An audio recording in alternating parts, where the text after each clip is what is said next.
Alright, I should be streaming now, and I'm gonna have a couple peeps on my stream. It's gonna be from Weissworks over on Ship 2. Let me make sure that the audio is actually high. Yo. Hi. Hey guys, what's up? Let me make sure that the music audio isn't that bad. I didn't time for me to check the stream. But yeah, I was supposed to go to Ship 3, but then apparently I need to get verified from Steam or whoever.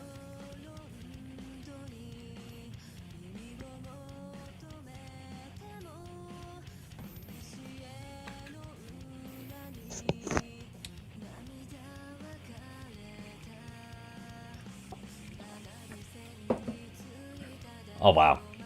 My sake is all water and stuff now too. But yeah, I was supposed to go to Ship 3, but yeah. It's gonna take a while before my ACs actually kick in. So I'm stuck over here. Now I did play on Ship 2. When was I on Ship 2? So I was on Ship 2 earlier. And yesterday I was on Ship 4. But now You know, I didn't do a stream on ship 1, so now I'm on ship 1. So, wait, am I hearing you guys? You guys still there? Yeah. Okay. Yeah, we're here. I'm just eating, so I'm not using my mic. Gotcha. We're It's all just good. we're just a bit delayed because your stream is on a delay, right? So I'm trying to get context on what's happening while Pretty much what Well, you this is could do happening. is just, yeah, pretty much what you guys could do is just, not listen to the stream audio, but just pay attention to the chat. Yeah. I was about to say. So yeah, you guys want to kind of tell what's up with the AC stuff? Because I was trying to get into ship 3, but then, yeah. First time apparently buying ACs, and it's like, oh yeah, hold up, let us verify and see if you're a bot.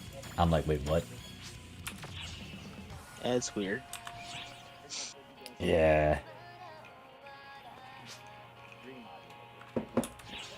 Well, I see some. Wait, Luna Heart. People are saying fuck you to each other. Alright, that's a great way to start everything.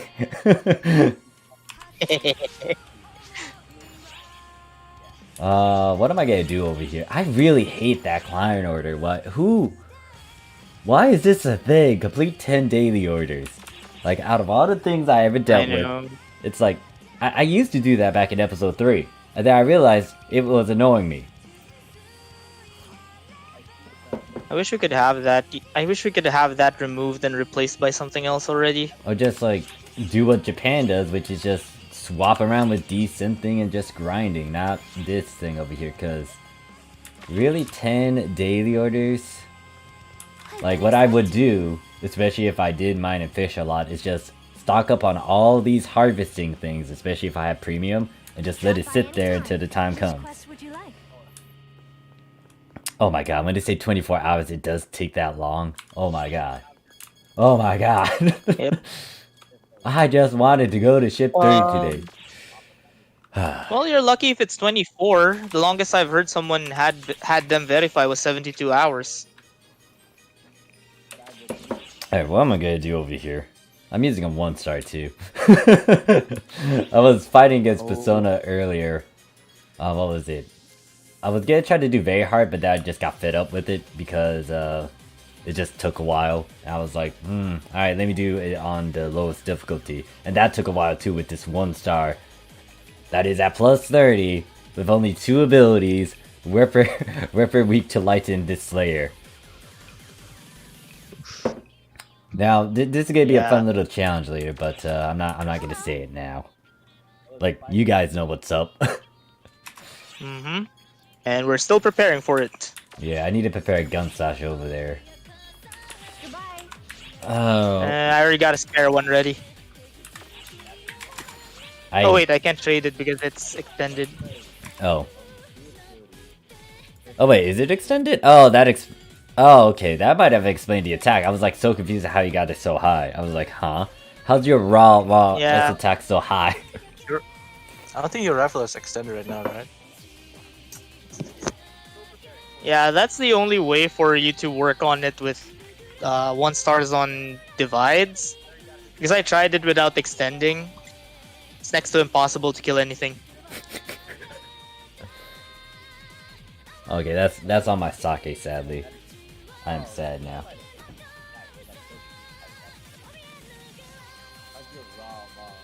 Only got 1 glass. Oh well.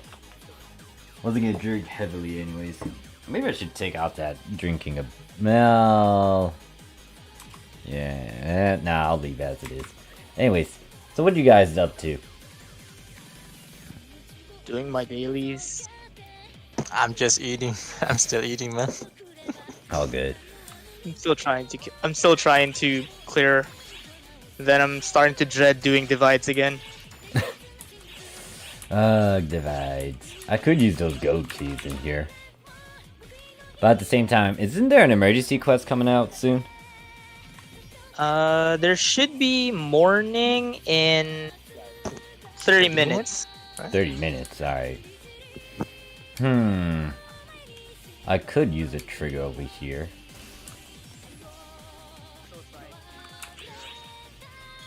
Now let me use a gold. Login campaign events going on. It's so... I don't know. It's like I got mixed feelings about me like working from the ground up trying to get back to like a decent level. It's actually interesting if I don't do some of the usual methods. Yeah. Too bad no one does advanced quests anymore. Yeah, advanced quest was the usual go-to, but then it started to die down once, I think when Divides became a huge thing, people just stopped. Because people still did advanced quests, but it was more on, trying to get those full-time boosters to get ultimate boosters. Hey there, Day, and hey there, AFIQ, how you doing? And apparently I missed... Yeah, I saw it over there, but I was trying to get ready for the stream so I could go to ship 3. However, because of the dang thing that kicked in, I was like, oh, I can't go to ship 3. Because they had to verify me so they can give me my ACs to make sure I'm not a bot. God damn it, fucking man, damn. Anyways, give me some chocolate.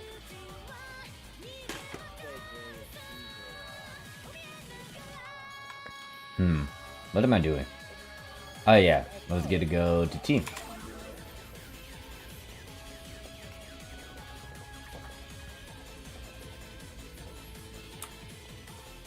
Since I'm talking about leveling, how do you guys feel about the leveling in general? It's pretty fun for me. Leveling process is nice. Way easier now since we got Yeah. the recommend quests and all these extra contents. So I it's mean, just if way you're more playing one easier, class, yeah. and yeah, we can get your hands on the like XP tickets, and so it's so easy to get from 1 to 50 now. Like the initial slog for PSO2 is 1 to 50, and then everything after that, you just slowly work on it. It's not even, and it's not even a slog because whenever you get a key, that's already 1-2 level. Of course, provided you know how to stack your boosters. Yeah. Oh man, how do I feel about it? Yeah, once like bonus quests was unlocked for you guys, it was just easy, right? Yep. Oh, made everything so much easier, especially on the higher levels. That's Yeah. so good. I could not imagine myself doing during the advanced quest grind from 90 to 100. Oh, that would be too much. Yeah.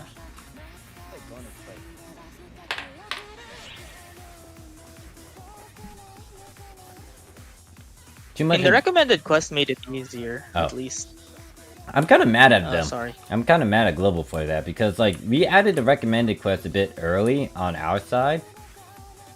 I don't remember when for the Japanese PSO2, but it was like they could have added a couple limited quests here and there on some downtimes for you guys. Cause like they added the what is it? The only limited quest you guys have was during each transition, right? From episode 1 through 3 to 4, 4 to 5, 5 to 6. Yep. Yeah, it was... Yeah, it's rough. Plus, the problem was some of the limited quests are... not that good. Oh wait, why is my thing The first one was... go on. The first one was nice. The first one was nice until... because you can at least get soul catalysts from it. And factors. The second one was good because of... The second one was good because it gives you a ton of reveries until Persona came and everyone forgot revelry existed. And the last one before the one we're having right now was... yeah, that one's questionable. Space Magatsu was questionable. Oh yeah, I just realized Space There was- Magatsu wasn't like during the transition, like a huge transition from like episode to episode. Yeah.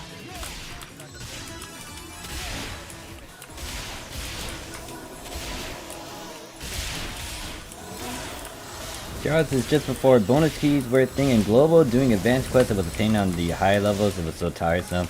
Yeah, we barely got LQ at the beginning and they didn't give too much experience. Yeah, the big thing is like some of these LQs, like they weren't heavy on experience, but it was more of like drops. Like you guys didn't have the Night Gear limited quest, you guys didn't have the no, it's in the recommended feature quest, but that mothership area, that was like one of the OG limited quests back then. Then we got the Gal Griffin one by itself, and that was a limited quest. So there's like a lot of, or a good chunk of limited quests that should have been played out, but Global decided to just do it during the main transition. Sadly, most of the seasonals here are sad.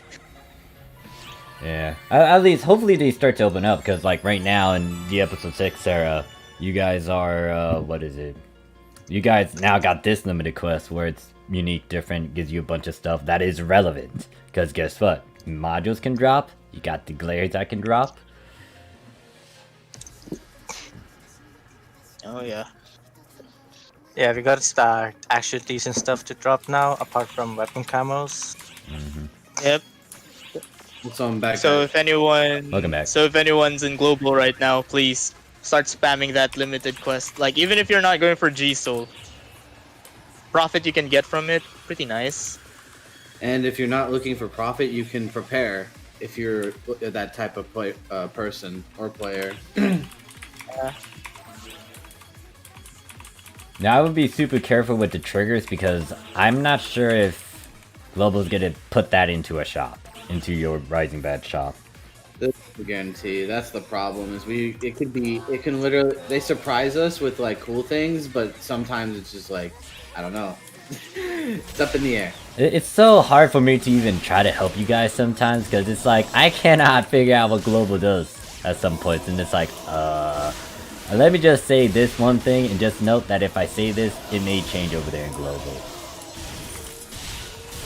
It's like the free giveaway stuff. I talked to these guys and I told them like, yeah, there's that event, but I don't know if they're gonna do it the same way like Japan did it or they add a little twist. One can only hope Before they put that twist. I would say before they put the twist, or they don't tell us. I don't know. I think it's sometimes a lack of communication. I don't know. Maybe a little bit. It's just a little bit, right? A little bit. Feels like it. Reading what Ten says, I love the limited quest in the new Urgent, but so many players I helped with were so bad. It's a true endgame Urgent quest. Here's the thing about that Urgent quest. That Urgent quest is actually the one, it got released after we got TDP on the Japanese PSO2.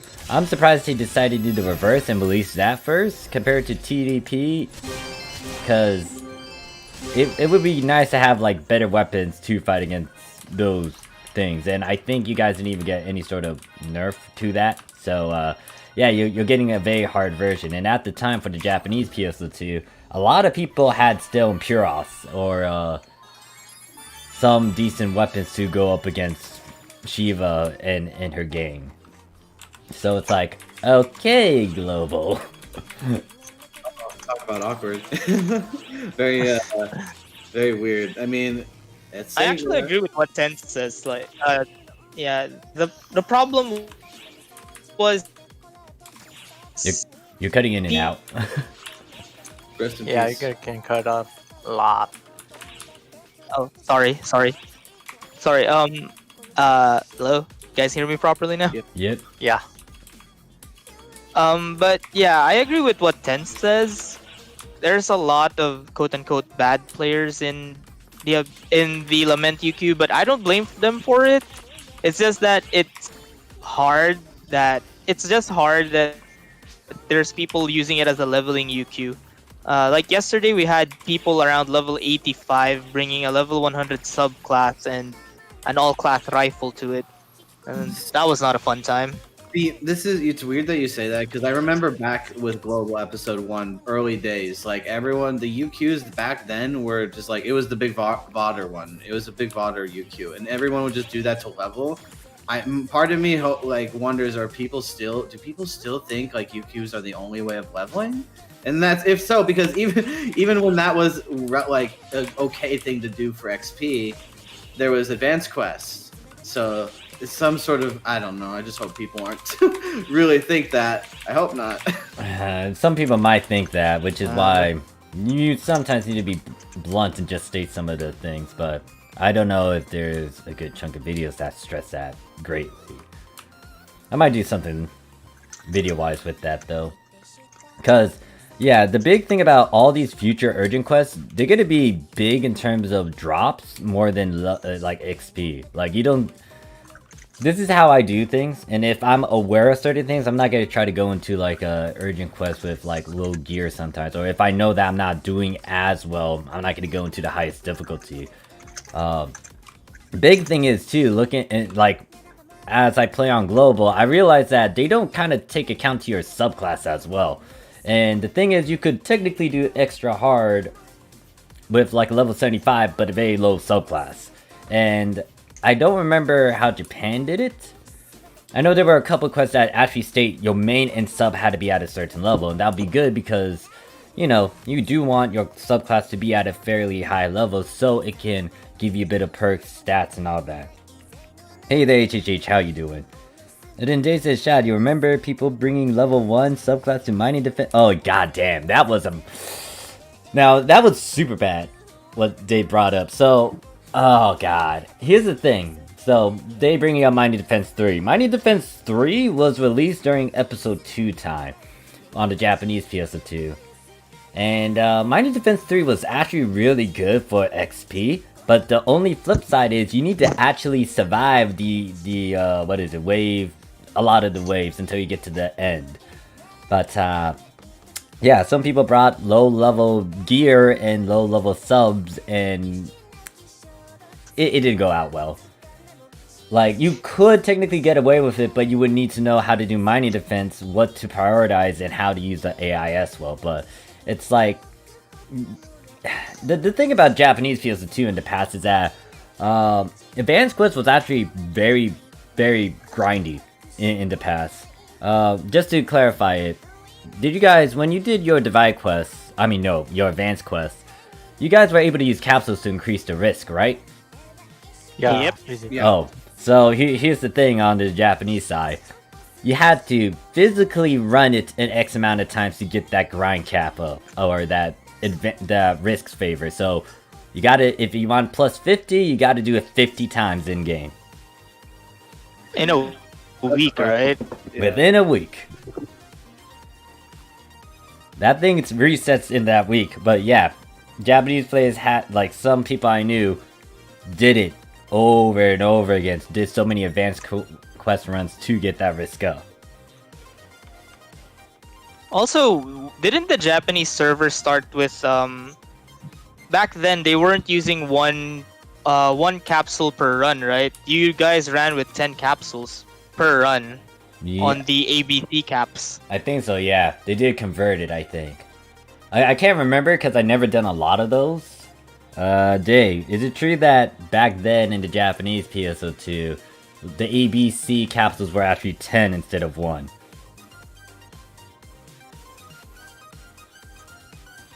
I just remember that because well, I played the C version and they made us do that.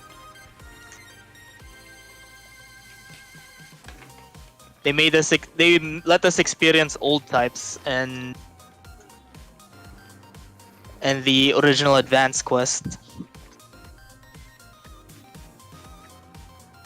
So to answer your question, Kiara, yes, that was the thing in the beginning. They did not allow us to raise it. You had to physically grind. There weren't a lot of quest types back then too to try to get a bunch of goodies or XP. Now the way I leveled up over there, it wasn't through advanced quests. I actually used unlimited quests that popped up every now and then throughout episode 1 through 3. And then they said yeah, so... Ah shit, this is morning. I do need to do this. Yeah, I might do this Yeah, we at gotta Comment. Do I? with the 1 star. I want to see how well this works on super hard. Unless there's no one super hard. You get to see Ship 1 in action. Well, I mean, ship 1. Wait, we're not doing it? You're probably doing fine. I imagine. Ship 2 I Pride, am. apparently. I don't know. Ship 1's probably doing great. I don't know. I don't have an alt on ship 1. It's not like I know.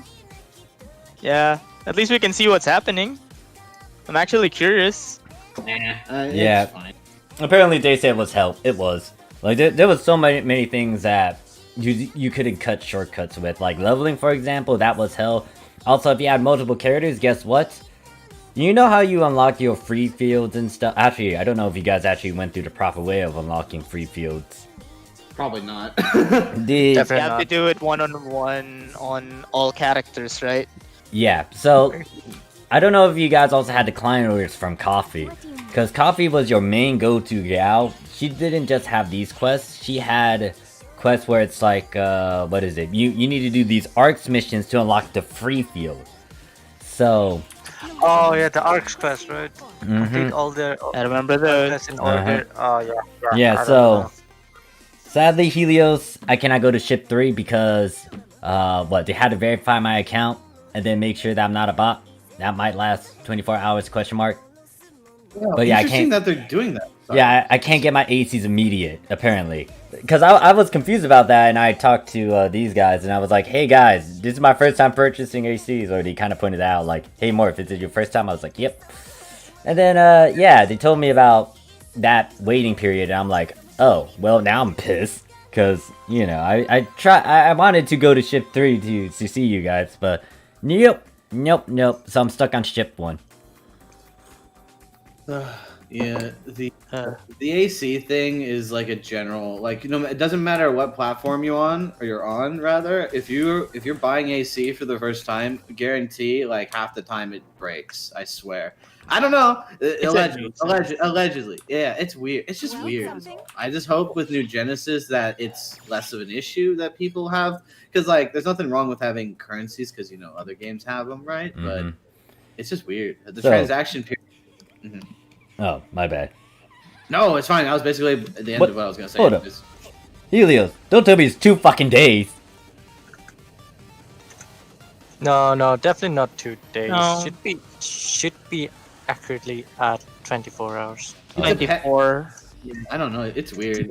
I've heard different things from different people. Well, You only you get to 72 hours if you use the card, apparently. what? Well, If you use the credit card. oh, well, shit. Shit. Well, I will let you guys know. But sadly, that means next week I'm gonna have to visit ship 3, not right now. So, Tense, to answer your question about the boosters, I would say if you haven't, if you don't have a lot of XP stuff, you use it for the XP things, because we don't have this over there in Japan, and this is kind of handy because it's an XP weapon mini. That helps you at least get levels on your weapon so you can use it for other gear. 36 hours latest, 24 if it's smooth. Okay. Well, shit. Oh man, I'm so close. I need 40 more likes and I'm done with the lookbook forever. I'm so happy. Lucky you. God damn Still it. 400 away from that thing. I hate that. I hate that title. Here's the thing. I've been grinding it out passively without AFKing in any popular lobby, and I'm happy. This is like authentic likes. I hope. I don't know. All I know is I just want to be done with this achievement. Hold up, now I'm interested to what Wes said. Wes said had an interesting conversation with a PSO2 streamer called White Glint. It was mostly about how PSO2 content creators are very similar to each other. Do you want to go a bit into details about that, Wes, out of curiosity, or do you... Yeah, I mean, what's your opinion on that, Wes? Because we all, you know, everybody is, I don't know, it's interesting. We have opinions on it. But I mean, everybody has an opinion. It's the thing about this type of shit. It's no big deal, but it's just curious. Yeah. Don't mean to single you out. no. Apparently no one knows me as much. Yeah. I'm only that one affixer guy, the crazy guy that apparently has an hour lesson in augments and affixes. The affix mad scientist, if you will. But Dr. Frankenstein of affixing. I don't know. Use your creativity, everyone. I implore you. Oh boy. So we're gonna have a fun time this time. We only have 4 people. Oh god. Fine, let's just. It's okay. Format it. I'm just kidding. Don't format it. Don't format it. You want to format it on a There second is. run? I mean, Wait, I there kind of is, want to try it. How about Eren Tech? Can they? Tech's working right now. It's currently 10 o'clock in the morning here. Yeah, Tech might So you be should it. be at work. It's going to be long though. It's fine, Wes, if you want to type a long sentence. You passed me on B20. What block am I? Oh, I am in B20. Oh well, damn.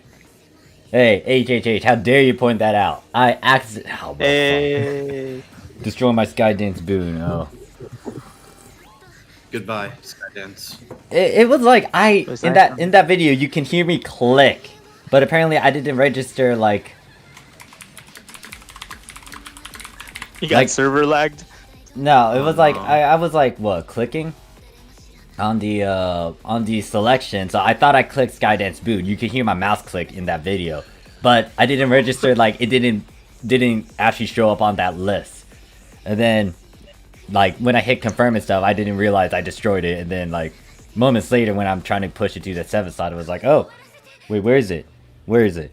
Oh shit! I shot myself in the foot. Oh man. Oh. That pain. Yeah, what would you guys do if that happened to you? Crawl in a corner, cry, then start running into MVVR again, then cry. Yeah, just go back. Like it's. What other choice do you have, but to gotta put your chin up and try your best. Yeah. At that point, Farm again. It's literally like for a while.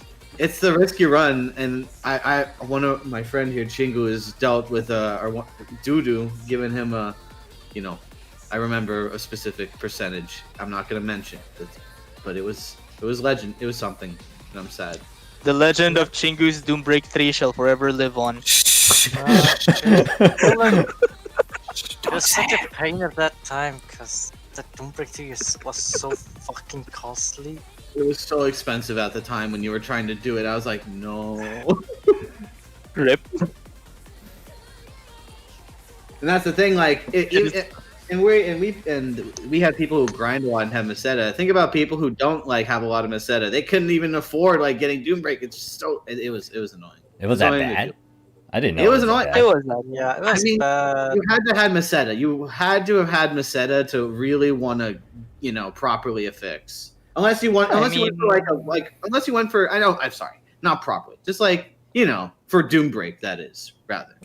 Doombreak I mean, at that imagine time, paying sorry. 500k? 500k for a 4 slot? PB1? No, yeah, Really? DB1. Doombreak 500K. 2 on, For DB1. on Mhm. yeah, and for Doombreak 2 on 5 slot, it was like 10 mil, or almost yeah. 12 mil at one point, and the Doombreak 3 was just like 30 or 20, 30 apiece. We don't talk about how much Doombreak 3 was then. It would just make you sad. I mean, it's in the past and it's whatever. But things like that we want to try and avoid nowadays. At least if we can. Like Yeah. sometimes people are set in their ways and you can't really do much about that. And then it's good. Good for them.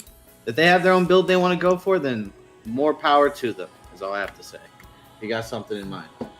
Okay. Hey there, Abby. How you doing? And then Wes says, I could link the video to the part where he talks about PSO2 content creators.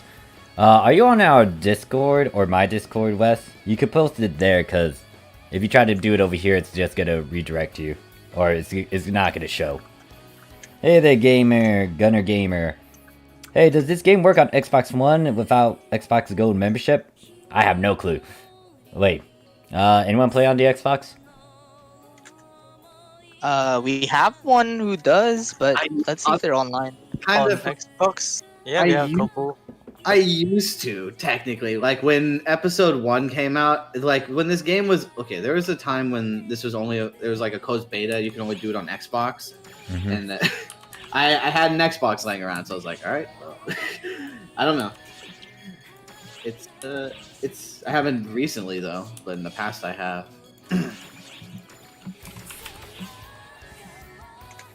You want me to lead the second party? All right. Oh wait, Oh, Hold on. Wait, is it already time? Okay, I thought it was time. Nope. Yeah. I'm debating about what difficulty We to do have it on. 5 minutes. X H X H X H. Alright, yeah. I might be able to do that and then get away with a 1-star. As long as I don't die. Actually, I'm playing on Phantom Rifles, so I was like, nah, I know my stuff. Let's see, Wait. So can try inviting Whiskey. to a party? Yeah. Okay, sure. Hold up. Hit him with the wave. Oh, there they are. Oh, White Glint. Now this guy, he's kind of growing. Who's White Glint? If he's a White Glint know. is this guy, hold up. I've seen a good chunk of his videos. Dude, a friend just showed me his video on fighter clearing the recommended quest, extreme quest 4. Man, the damage numbers were flying up. Oh, this is the guy who made that Phalanx video. Mm-hmm. oh, this guy? I Yeah. posted in a Discord chat. Now Oh, that feel like- I'm actually what is that? Yeah, he kind of popped up on my radar about it. But what's the time skip exactly, West, on it? all these links in Discord would be appreciated. Definitely. I like how he says PSO2 sucks. Ah, Emmanuel knows him. Okay, so he's actually Yeah. a good fighter. Yeah, like if he's you see his hunter main. gameplay, he solos the what is it, the extreme quest. He's the hunter main. Oh. In the JB version. Hey, Yeah. respects to anyone who plays Hunter good. I mean, Hunter's easy to play, but it's very hard to master after all. I knew Hunter main, so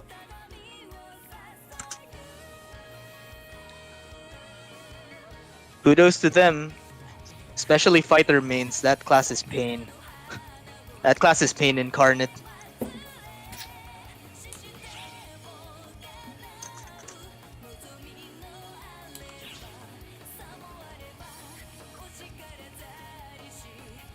man, I only have like 1 cup of fucking sake. I'm mad.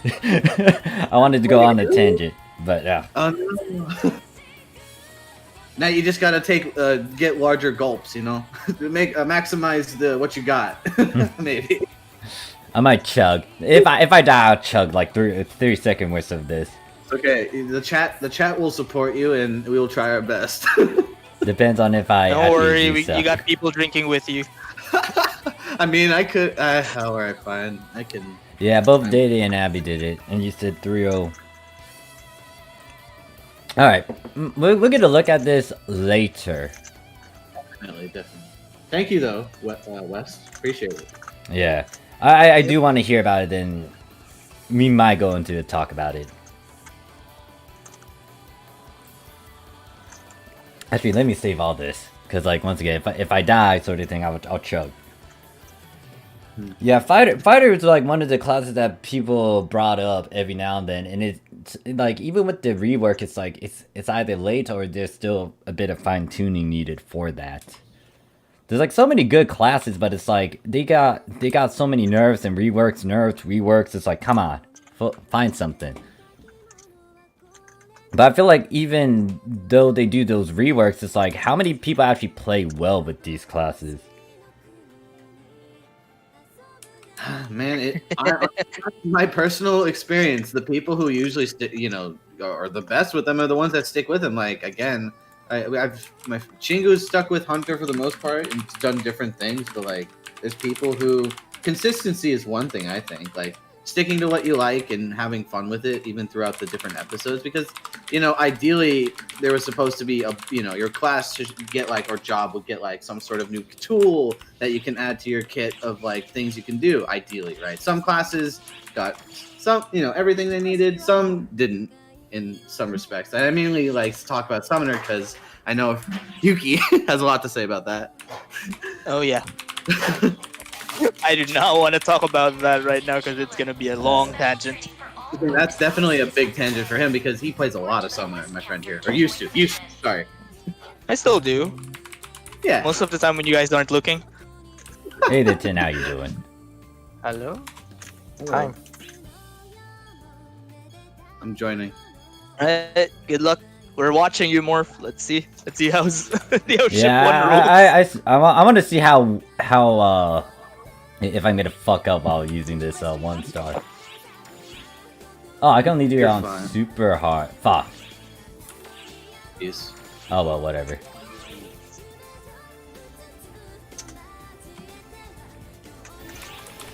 Oh, you're also level 77. Alright, 100. I don't have that. How many people are here? Oh, it's a full party. Damn, there's a lot of people for super hard. Now I'm gonna just use a 1-star. Actually, this is not gonna work out well because all of these are Lumamechs and they're weak to dark, not light. Whatever, we'll see how well I play. Emergency mission alert. Special training for all ARC's ops is underway. Report to the quest counter to join the mission.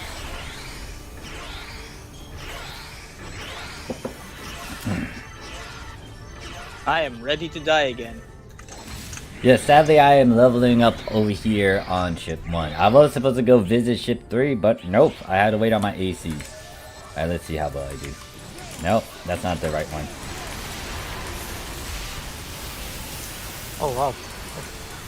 People take a while to join. I might need to craft this, but I don't have any crafting materials. I'm gonna have to work on that.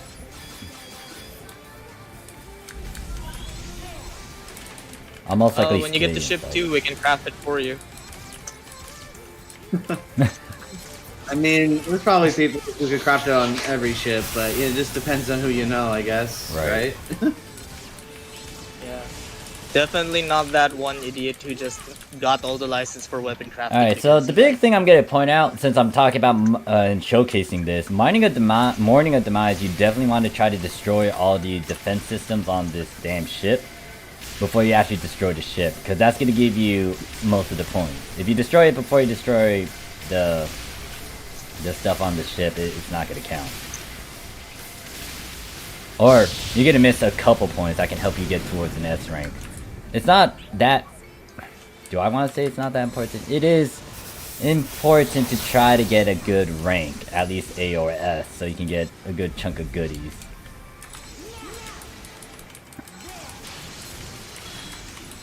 But like, I don't feel like it's gonna be a problem for lower difficulties, it's more on the higher difficulties. And the problem with this certain quest too is, it just demands a lot more stuff. Because, once again, on the Japanese side, when they first released this was like after TDP, so some people already got their light weavers, some people didn't get their light weavers, they had some audio weapons, and a good chunk of people actually had steel by that time. Oh wow, I was able to destroy that. Yeah, we're still stuck with mostly Trailblazers. And Revelate. I mean, Revelate's alright, Trailblazer but... is good. Trailblazer is not as, I guess, not as like good, even though it's still decent. It has its I mean, at uses. least it's not that less. It's not useless, yeah. Yeah, okay. It's not the... Well, it depends on augments and the fixes, I guess. At least it's not a Nox. Yeah, Give it that. as long as it's not like a low well, some low rarities can work, but with the fact that you guys are actually missing some of the Slayer and Rippers, it's like it just depends on certain things.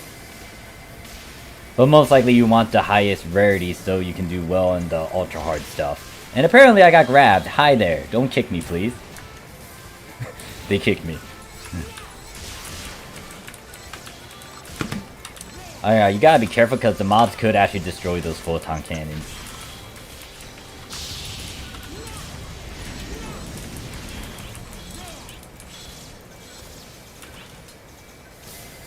Wait, why is this still full HD? Oh gosh. Yeah, if these ships get away, you lose out on a good chunk of points.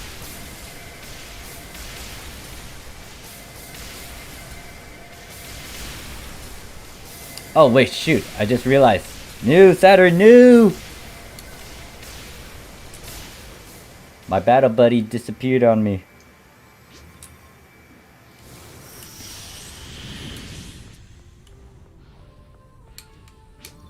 Wait, am I leaving? Wait, hold up. No, I'm not leaving ship 1. It's just that I was trying to make another character to go to ship 3, but I had to wait. Sadly.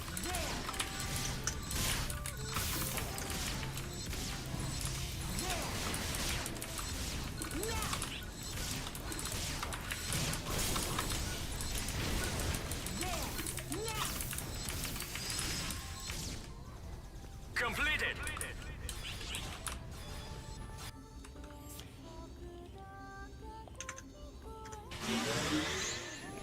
Hopefully I can also get a drop.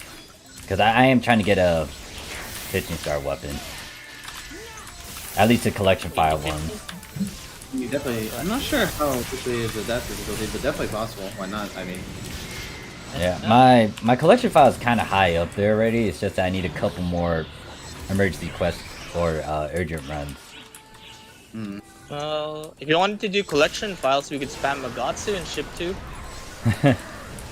Now my other character on that ship is fine. It's just this one needs a temporary rifle. Also, I was super lucky to get the white version of that. What is it? The Frost Disciple thing? Oh, you did? Yeah, like that's what I'm wearing right now. Oh, nice. Because I was like, okay, I kind of want this thing because if I, what was it? If I'm gonna at least have one of my good-looking characters over here, my main character from Japan, I kind of want to make sure they look nice. Well, yeah, obviously. So I was like, let me see if RNG gives me the certain outfit I want, and then I did a couple of it, and then it gave it to me. I was like, oh yeah. Geez, sometimes Divide can more be kind global. No, I mean, he's already here, so there you go. Perfect. Yeah. But yeah. Extended vacation in global? Until the update kicks in, like note that once the Japanese PSO2 kicks in with its graphical update, I'ma go that way, sadly. I just wanted to. I mean, eventually it'll come over to global, but I just, hopefully it's at the same time. I heard that with the new models that they'll change the proportions of the current characters, so I want to fix my character as soon as possible. I kind of wish there was Man, as long like as easy they actually ways. give us the hype. Well, I kind of wish there was Sorry. easy ways to get the makeover passes. Yeah, I've been asking for some. Like, why not? I don't know why they don't give people an option to grind for those at all, or like, I don't know. Besides trying to get like SP or AC for it. I mean, they do give you 2 for free each month if you just log in daily. Oh, that's a thing? Huh. That's good to Talking know. about the It's daily the- login bonus rewards. Yeah. Oh, Yeah, it's not the login. daily reward. Oh, that one. Okay. Yeah. Yeah, So it's not really something. that Oh no. bad. Yeah, that's like, true. If anything, I want more color passes. Yeah, it would be nice as well. Cora, I how mean- dare you? At the very least, because we're missing so many, collabs, so many scratches, lots of cosmetics. Give us something. Yep. I'll take the turrets. Alright, I'm on Dragon. What was I about to say? Yeah, so for the mission pass battle pass over in Japan, it does give like, what is it, some makeover stuff. So if you hit like tier 20 or 30 or something, it gives you stuff, which was nice because I was like, oh, okay, Alright. more use this makeover later. patches. I mean, Oh, wait, you mean the color change and silent passes or The free The makeover color passes. Yeah. free maker? Oh, yeah. I don't think we have these. We still have the old ones, silent and color. Who am I fighting against? Oh, it's not Shiva. It's Varuna. Oh no, I don't want to fight it with my bare fist. Simp Lord Varuna.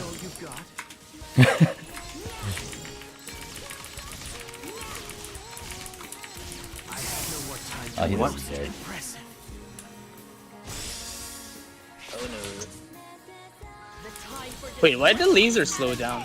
Oh, you do got a salon pass over in the mission pass? Yeah, we do. Oh, Yeah, I didn't know it's that. just like it's just one though. Where is it located at? Towards the Wait, end isn't it usually. supposed to be 2? Isn't it? It's let me- is it- It is.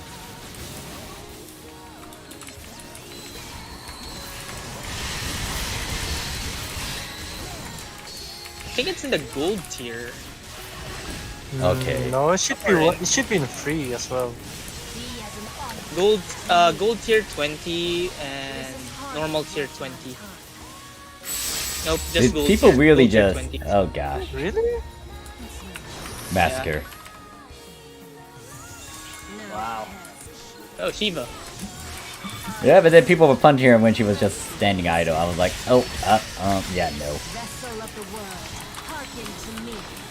I will break you and the Oh no, world. did it too early. Oops. Your foolish stubbornness. Oh, did we get all the gold chips? I think. You I got am 3? not the right side. It should be on 3 if you got all. I know I got 2 of them. I'm not sure if there was a third one I missed or not. Well, actually, it said we got all of them, so never mind. I don't know. When the salon pass 50. I mean, it's not enough Kuro when you have a lot of characters to the model.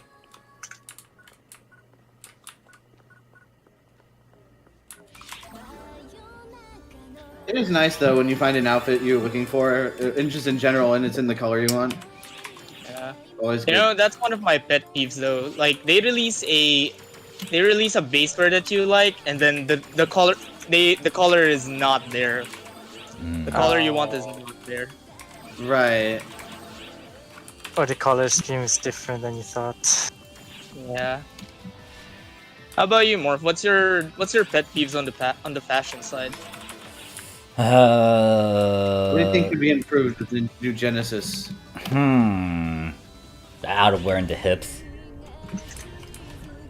Cause that's the big one that annoys me. Like when you wear an outerwear, it kind of it increases in size because of your hip size. So if you got big hips, you gotta get a big outerwear.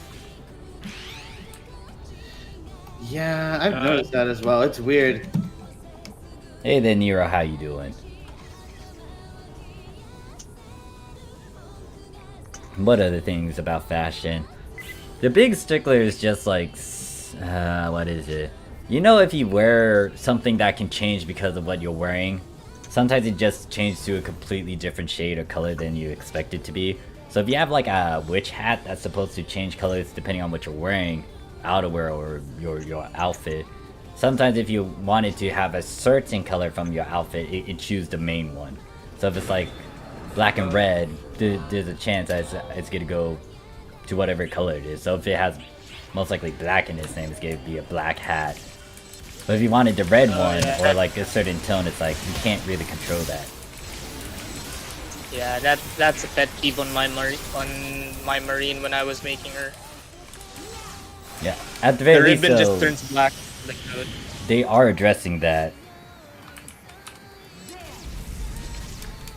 Wait, I didn't watch a lot of the NGS stuff. Yeah, no, I'm surprised. Well, I get your reasoning behind it is definitely, I get it.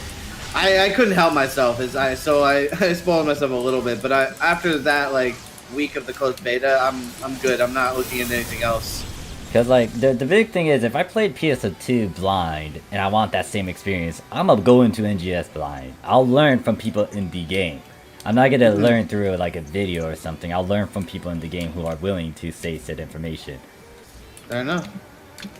Fair enough. And most likely my pals will get to watch videos and then they'll tell me info and stuff.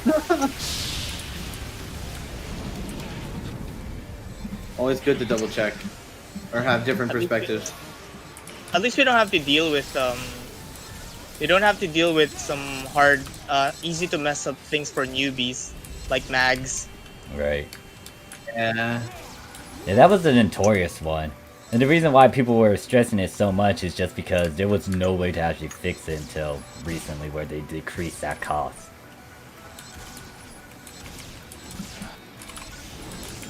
they had a way to fix it in C, but you had to pay AC for it, and not the good amount.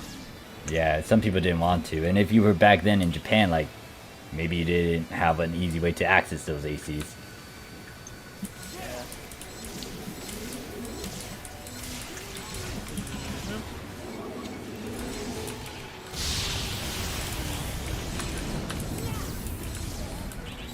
Up. Nope. B. I can't see. There's too much stuff. Okay. I just go with audio cues at this point. Yeah, HHA says discovery is the beauty of MMOs. Yeah, especially since this is an open world now, it's like, oh, I can actually, you know, run around and actually explore and stuff. Like how I'm doing with Genshin. Just get lost in it. It's like, I don't That's the care best- about meta, I don't care about trying to level, I'ma just get lost. That's one of the best parts of Genshin, and especially with New Genesis, I hope they fully capitalize on that aspect of it. Because I really hope that they have like some sort of secret boss that you have to do, like you have to unlock or find or summon. I love that stuff. Oh, shit. I mean, personally, that sounds like a great thing. It'll One, make it more. two, I don't know. 3, 4. One person's on the floor. Oh god. Stop! So how do you guys feel about Shiva and her little gimmick where she can counter? I enjoy it. I enjoy her fighting her, even though I went into her blind for the UQ. Still a really good fight. I like her moveset, especially how she full connects people. Big fan of that one. Like her counter is basically a full connect, so I approve. Like, pretty much, if you like think a hero. about it, Shiva's kind of like, she has all of the styles of certain classes, like, kind of reminds you a bit of, but she pulls out TNGs every now and then, reminds me of Gunner a bit, but then she pulls out that full connect, a Twal, what else? Runs around the place, look, and A little like, bit of Phantom. yeah. God Phantom Yeah, a she little is bit. Like, that's she why, uses all the Cyan game styles, which I like. that's why I was like, if I fought against Shiva as a death 100 thing, I wouldn't have mind her, because it would be interesting. Oh yeah, especially if they mess around with her AI a bit. The one thing I thought was cool about Masquerade, even though I wasn't doing the the very high depth of it, is that with Masquerade at certain depths, it changes his like mechanics change. He gets more moves, or he does this now, and I think that's also something that would be, I don't know, I think that's cool. It'll be good. Be pretty good. Rivulet legs, right? That is a lot of rivulets.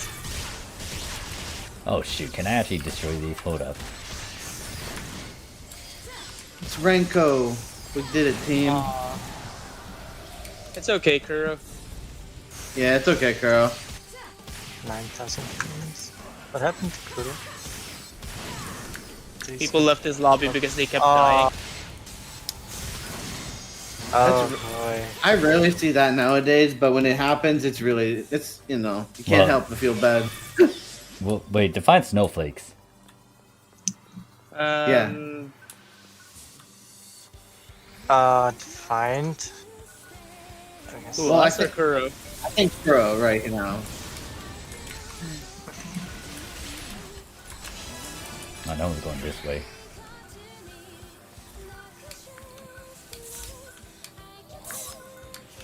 Ow, that hurts. Lasers hurt. Oh boy.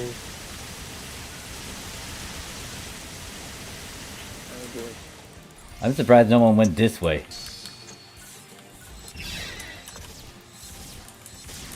I also need to pay attention. No, no, no. I need to pay attention to that flying gold thingy. I'll just eat the leadership right now. My brain's currently on 3 different things right now. You're on autopilot. Stop it. Oh Slap. gosh, lasers. Why the lasers? Actually, I could just like dance like that through 'em. I just need to make sure the timing is right. That actually hurt. I hate lasers. Turn on Phantom Heart. Just turn off the brain. Dodge through it all. That's my strategy.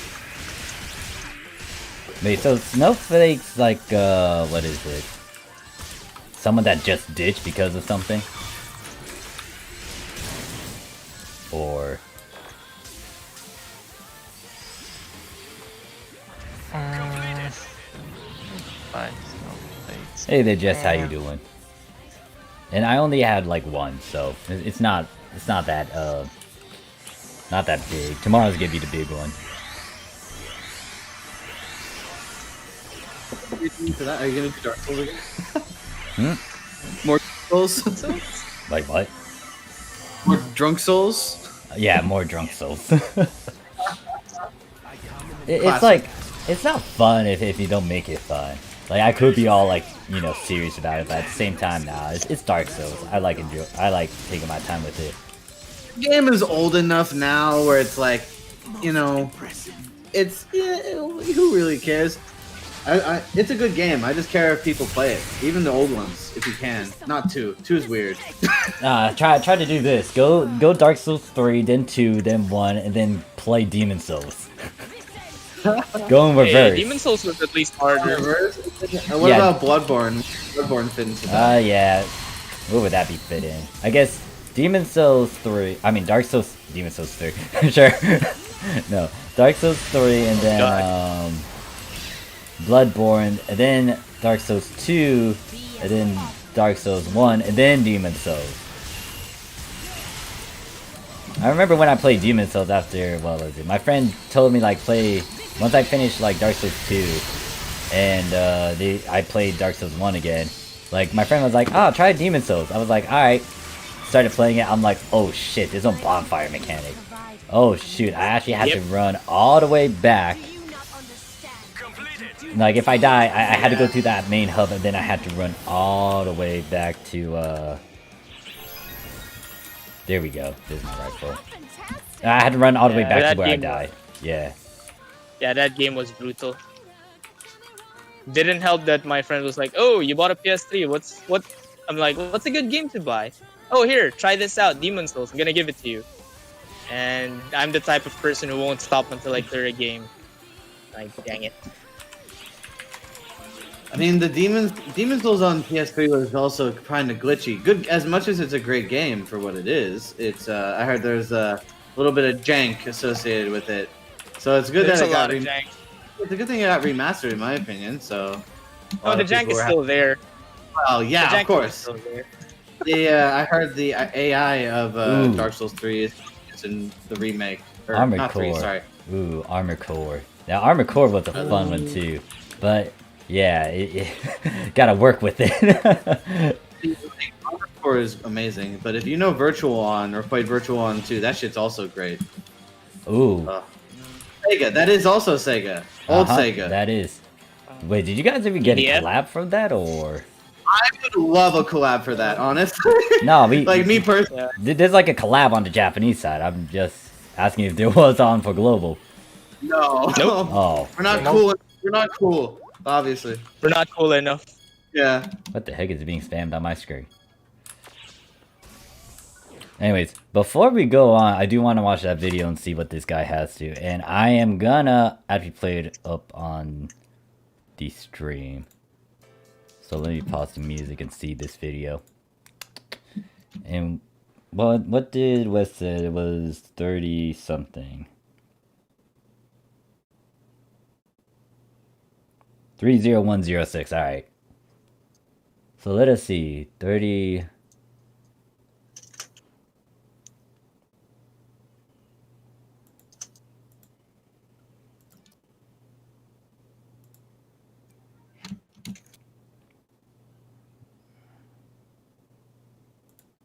That I didn't get until like episode 3.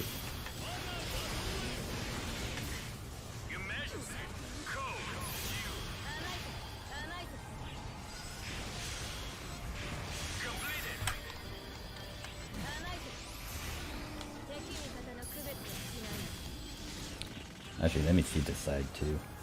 Nope.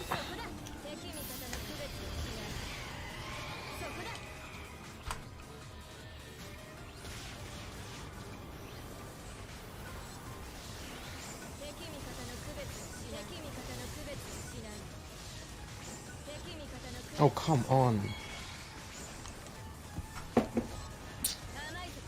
There's Wes saying something about that. Maybe add Dragoon dives to Partisan since there's so much verticality. No. How do you feel about PSO2 content creators? Oh, a question I'm actually somewhat interested in. Well, I can't answer it right now because I'm doing endless, but when we get to an interval stage, maybe I'll remember.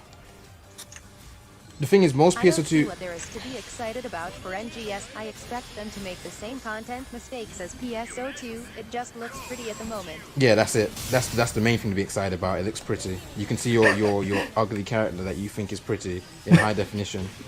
Oh wow. But yeah, PSO2 content creators. Most of the famous PSO2 content creators But I aren't. followed your guide. My character is cute and unique. Yep. What's it called? PSO2 content. Most PSO2 content creators aren't actually native to PSO2. They're content creators who are now playing PSO2. But it's not about how good you are, how experienced you are at the game. It's about, can you edit a video? Yes. Well, you're a content creator and you're the face of PSO2. No shade to anyone in particular, of course. But that is how content creation goes. It was the same for Mr. Happy Final Fantasy, if you played that. It's the same for Maximilian Dude with fighting games. Everyone thinks Maximilian is like the best, or always casual audience, so most of his audience thinks Maximilian is like the best fighting game player ever. When he isn't. He's actually fairly average. But because he made videos and edited videos and whatnot, because he was like, he actually put himself out there early on enough, right? People just got that impression of him. Oh dang, that's nice throw. And a similar thing is actually happening in PSO2. Again, quality aside, to be a PSO2 content creator, all you had to do was make content. On the turrets as usual. Your skill level, experience, whatnot, knowledge is irrelevant. Because if you have no competition, then you win, right? I think PSO2's content creators, or the major content creators, all lack, generally they all lack actual experience with the game. None of them are actual quote-unquote vets. Most of them either came back because of Global's release or only joined with Global. So a lot of their videos are either second-hand information or surface level. Now usually that's good enough, right? Usually their videos are good enough, they're fit for purpose. But this doesn't mean that the odd video being made is going to be misleading. Like, let's use Azalera for example. Azalera is he's essentially a JP veteran, but he's not. He's played the game for a long time, but he's not by any means like a tryhard or a super player, right? So his knowledge of the game might. JK, love you. Most of Azalera's video, most of Azalera's focus won't be tryhard stuff, or like min-max stuff, or like game trivia, stuff that nobody would know. But he has been playing the game for a long time, right? So essentially he is a veteran. But yeah, I don't know, I think the content creation of PSO2 is too much overlap in the same area as well. There are too many people trying to make the same type of video on like generic news tubers or generic guide tubers, where the videos they make are so broad but they're also quite surface level, right? Like, how many Luster guides have we got? We've got like 8 of them, right? And they all kind of follow the same formula. There's very few. There's one Luster guide I watched recently that I was like, damn, this looks really good. And unsurprisingly, it was Vird's one. But most of the other Luster guides are kind of just the same mode. Nearly 20-minute videos that, well, they're telling you how the class was played, right? But it's like, they're all the same. There's too much overlap, I think. And obviously, I'm not helping because I'm not actually making videos. So me sitting here talking all that shit is kind of high horsey, right? But who gives a fuck? Of course I'm on the high horse because I'm the Raven. I can do what I want. But in all seriousness, yeah, major issue with PSO2 content creation is that there are too many people trying to become like just a generic content creator. You know what I mean? So there's not enough. There aren't any funny / meme videos or whatever of PSO2 in the PSO2 content creation circle. So yeah, I need to pause on that because like that's what I was thinking about doing for NGS, like a bunch of funny stuff. Because there's too many serious videos and guides. It's like, where's the funny? I am working on a video that have a bunch of footage for funny stuff that I found in game. I was gonna I say, mean, yeah. There I are couldn't. these serious guides on NGS. I mean, there's someone who already made a guide on how to farm Meseto in NGS. People need to take a step Yes. back. It's a little bit too much. Like, okay, first off, I'll say if you want to do that, then go for it. Nothing wrong with that, right? If that's the way you want to play the game, then do it, right? But I think Not when even it comes to where we're at, like responding to the video, right? Especially saying too many people make the same type of content. I couldn't agree more. As a person who's been sitting on the sidelines, that's kind of what's going to motivate me to do my own thing in my own way. But like me sitting on as an observer, I'm like, I can't really allow this. Like, there's other games and other content creators that have had this type of issue, you know, and he mentioned a couple of other different content creators from different communities. Those are good, valid examples. And the thing is, it's just about how we deal with it. I think in this regard, making more fun videos and highlighting fun things is a good way of helping players, newer players, to be like, oh, so it isn't just like I have to have this, and that to do this or to do the end game. You know, I don't know. I think people put too many restrictions on what they like. This game, I see this game is very open-ended. I see this game is very open-ended, even in the current state. New Genesis hopefully will allow it to be more streamlined and simplified. And that's all I got to say. I've been talking too much. My bad. All right. I mean, yeah, like as Oth said, taking it on PSO2's context, you don't need Guardian Soul to do endgame content. Yes. Why do we make it? Because it's part of our goals because it's part of our goals for the game. If you don't want to make Guardian Soul, that's fine. And maybe your end goes fashion. Yeah. Just be sure that you're not a detriment to anyone doing the UQ. Well, it's the thing is, it's more about expectations too. Like, if you are going into a competitive match, let's say, I mean, I played a lot of CS:GO. If you're gonna play CS:GO competitively, and obviously not the normal competitive, because normal competitive is a joke. If you're gonna do like ESCA or like an offline league and actually take it seriously, you're not gonna want somebody that doesn't know what they're doing on your team, especially at high-end content. That's the perspective I come from. Like, well, I don't want to be dead weight. I want to do my part, and I also want to do it well. But that's how I play my game. I mean, if everybody's a bit different. All right. I don't know. Let me play this a bit more, then we'll They do is discuss tell a you bit what more the game later. is anyway, rather than any specific. Yeah, it's essentially. I mean, you know, just wait for NGS to come out before checking anything. Said it again. Obviously, the damage is done at this point. I think the only thing most people who are sitting on the sidelines, including this Glint here, it's like it's a learning lesson. Like, it should be a waking call. Like, if you're a person who's known PSO2 for years, and you don't like what's going on, I implore you to try and do something about it in your own way. Whether it be making a meme or just doing, and that's what I mean. I implore people to be creative, if you want to. If you want, like, and I stress that, if you want to, right? And people have things to do. So I would say do it within your own means. So I don't know. Well, the other thing is here, you got to also think about something. This game is also on the Japanese side. The reason why we don't see a lot of some other content is because it is limited because of the language barrier. So if you actually type in like PSO2 and Japanese characters, there's going to be a good chunk of videos that will pop up because of that alone. But because of the barrier that's there and the fact that, there's global and there's Japan, like sometimes we don't look at all that Japanese side of things. All right, let me continue playing the video.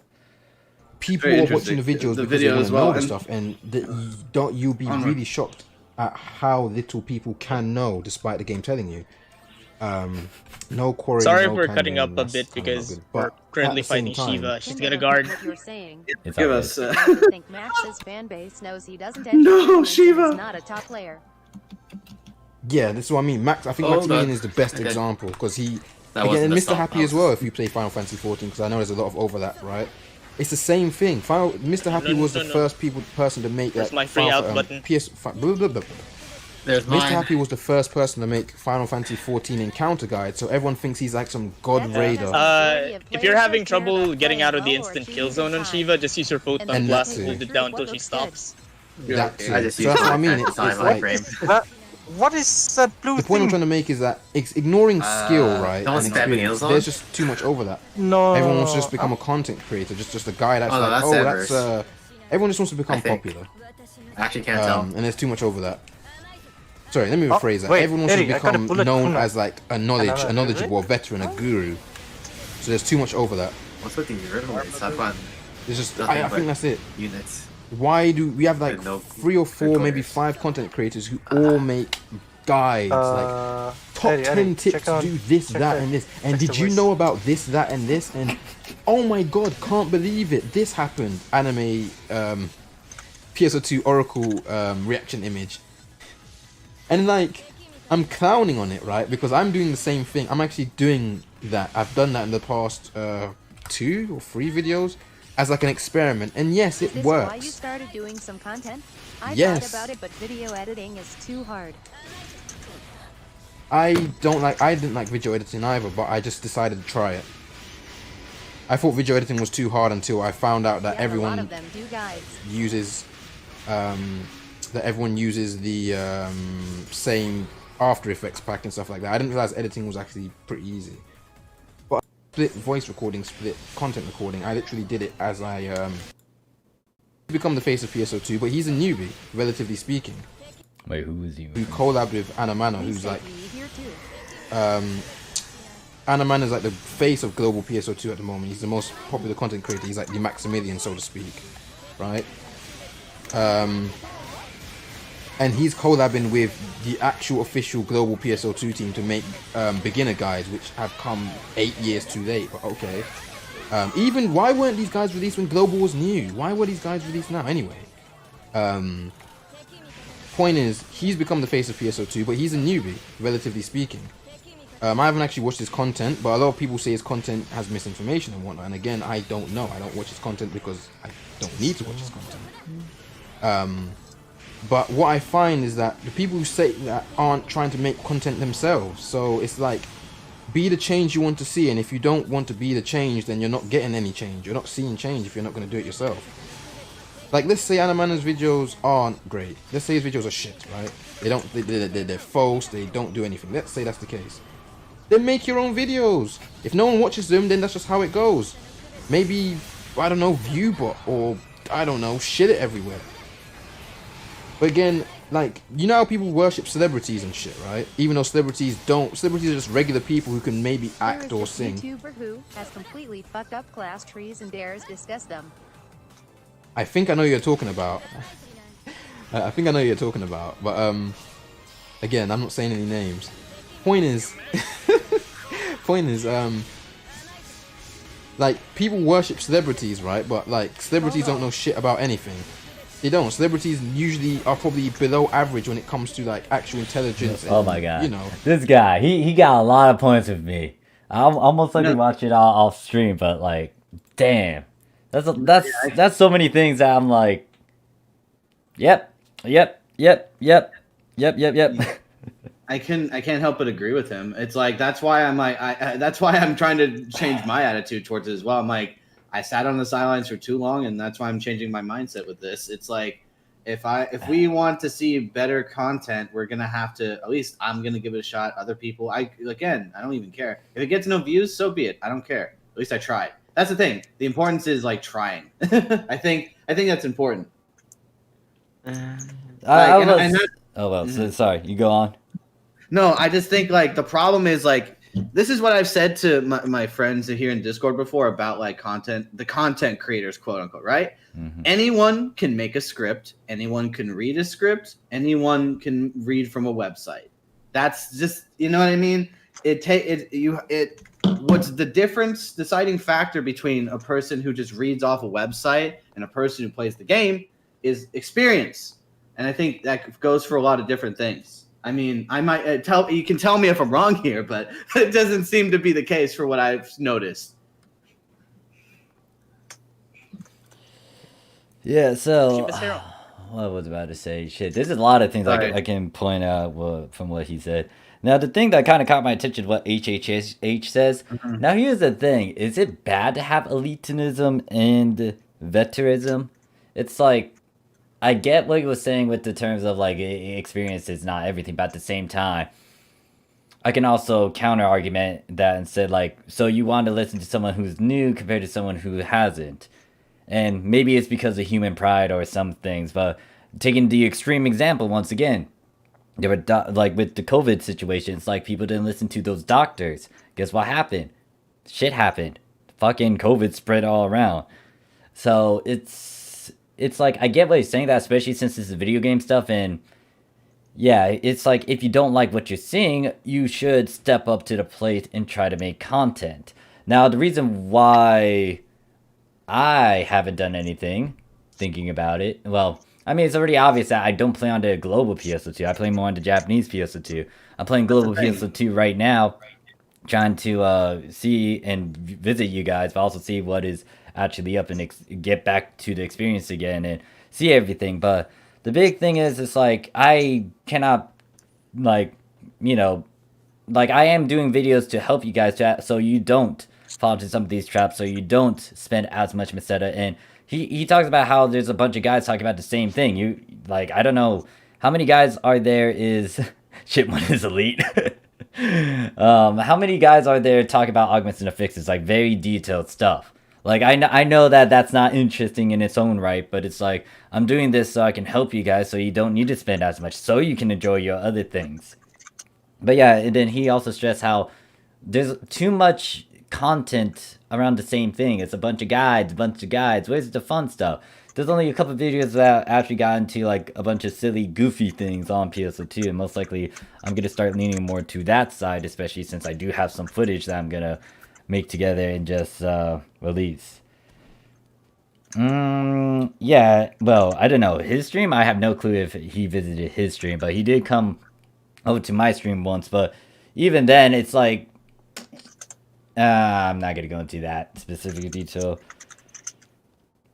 Casuals bring my, so he visited. That's it. Yeah, that's all you really need to say is he visited. He came to say hi, and that's basically what happened, right? So here's the thing about my view on elitism and veterans. It's like, yeah, flaunting it and stressing it to the point where it's not fun to another individual, that's not ideal, obviously. Like, if you're a casual player, then a veteran or elitist is just hammering down on that casual and telling him what to do and stuff. Of course they gotta leave the game. Guess what happened with the B20ers back in the days in Japanese PSO2? Oh, congrats. The B20ers back then, you know how they got like a lot of new players to be afraid of them, and you know how they got some people to just leave the game because of them? It's because of what they were doing. They were forcing a bunch of fucking porn on them and lobby actions, and they were doing a bunch of nasty stuff to them, saying a bunch of mean stuff as well. And obviously, you know, something like that is not ideal. Now, here's the thing. Any video game out there will have elitism, veteranism, whatever word you want to use. And it's not that bad. Look at MOBA games, for example. They're a good example of it. Obviously, yeah, there are some people who are toxic, but you yourself know how to make it fun. And you yourself know how to try to prevent some things. Like, if someone is being toxic to you and you don't like that, blacklist them then. Like, move on. Do your own thing. Ignore them. And it's like, once again, it's not bad to have that because it's a video game. There's going to be those who want to go beyond and do some higher stuff, and then there's those going to be casual. But the big problem is you have to address all these different aspects, and a lot of these videos sometimes don't do that, and they don't really, like, they state some of their opinions in there when it's not really a fact, you know? It's like they say, oh yeah, being an elite is bad. Like, doing a full break, for example, is being considered elitist, and in all honesty, no. That's like how someone wants to play the game, and that was a feature that you can do in the game. It's not like, you know, you're being elite about it. It's just that you want to do a full break, and you're asking for that. And if it's you asking politely too, it's like, should it be shot down and just been tossed a fucking insult like that? So there's so many. It goes into a lot of things. It just feels unnecessary. Sorry to butt in. It's just like, I couldn't agree more. It's just It's just some things don't need to be said, especially like when it comes to that. Like, Because here's the giant problem with what people think. It's like if you state something that they might agree with you and stuff, and sometimes they take it to the extreme. It's like, do I want to toss politics? Nah, I don't want to toss politics in this. Actually, screw not it, worth fine. it. It's more like, you know how Trump has like very, very religious followers and stuff. He says something and then they take it to the extreme. That can be viewed in that sense as well. And once again, anything can be subjective. And it's like, how do you define elite? How do you define veteran? And personally, how would that affect you? Because if you let that affect you, especially in your lax gameplay and stuff, it's like, so you're kind of tied up on this concept of elite and veteranism and this stuff, and you yourself are not finding ways to kind of, you know, find your own fun and get away from that, disengage. So there's so many things that goes into this sort of predicament, and obviously there is tension with the global PSO2 side. For Japan, I don't think it's really that big because once again, Japan's already kind of done, and they're just waiting right now. Not to mention, like Japan, since it's gone through its growing pains, as so to say. Meanwhile, this, like the accelerated pace combined with bits of weird information floating around. That's all I'll say about it. And people Questionable advice, and then deleting of videos and yada yada yada. It's a mess. It really, it's a mess. And I just want people to have a good time, play the game the way they want. That's literally it. Just like, I don't know, just play the game you want as long as you know. Yeah. My gripes on it is when people use quote unquote elitism as a Excuse? they use elitism as an excuse to not work.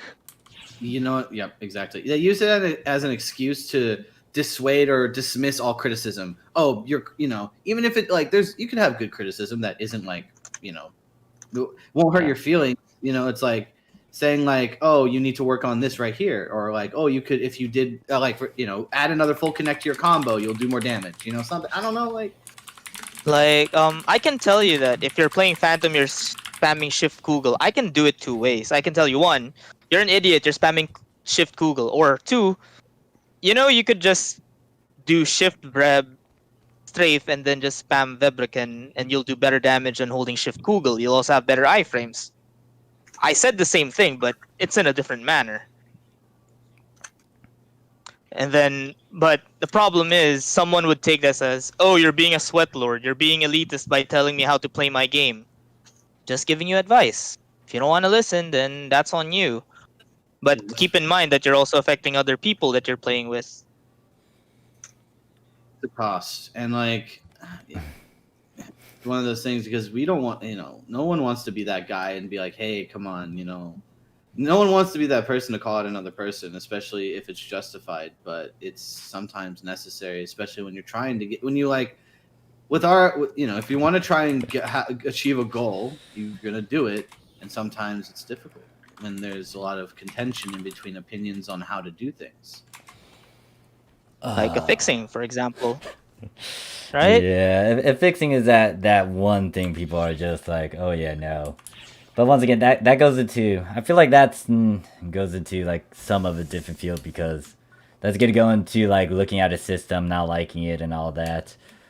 But the big thing is, I mean, how people approach a fixing, like how do they approach a fixing? Oh, we joke a lot about the stamina meta, but I know there's logic behind it. They want to survive longer, okay. And then there's the people who build pure attack like us. Okay. So, and what it says, White Glint doesn't hate these people, he doesn't care about them, or he's criticism to get better. That's good. Like, he's not watching all these guys. He's actually, once again, I feel like he's gonna be able to grow as a content creator. Just because he's not looking at all these examples, he's doing his own path. And this is the one thing, like, what is it? There's some of the content creators, my fellow PSO2 content creators, that don't know much about me. And the reason why I don't talk to them as much is because, one, I don't approach people. I'll just sit on my butt and wait for them to come to me. But second thing is, like, if I want to grow and just be who I am, I'm just going to do it in my own way. I'm not going to rely on anyone. You know what happens when you rely on people? You kind of get attached to that, then you get to, you know, change your psyche and stuff. I'm not going to do that. I don't like relying on people because what happens if you're by yourself? What happens if you get in a sticky situation? How are you going to cope with that?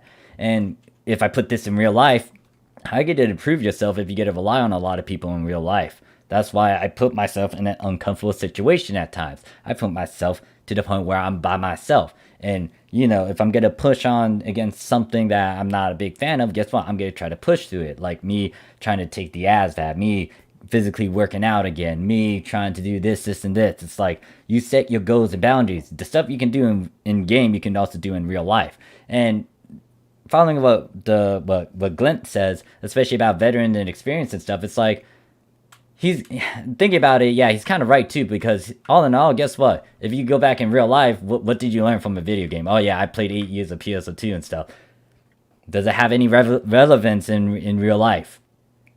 But the things you can do in a game can be applied in real life. Like, guess what? If you're trying to work out, or let's say, for example, when you level up, obviously you get a level up if you do a bunch of quests. What you could do in real life, in a sense, is take that sort of mentality as is like, okay, pretend like I'm in, quote unquote, like I'm in a video game, and I want to try to get buff or like get certain stats. Guess what? If I want to try to work on my upper body, I'm gonna have to do push-ups. I'm gonna do an X amount of push-ups this many days. You take things you learn in a video game, even after playing it for years, and try to apply that into real life. So me playing with the market, guess what? I can use that knowledge in real life, in the stocks, or me just figuring out stuff in real life. So there's so many ways to apply it, and it's not like people are going to be prideful about that. Yeah, we're all humans. We have pride in ourselves. We get to say, oh yeah, no, I'm a great leader. Oh yeah, no, like I play, once again, 8 years of like PSO2 or something. But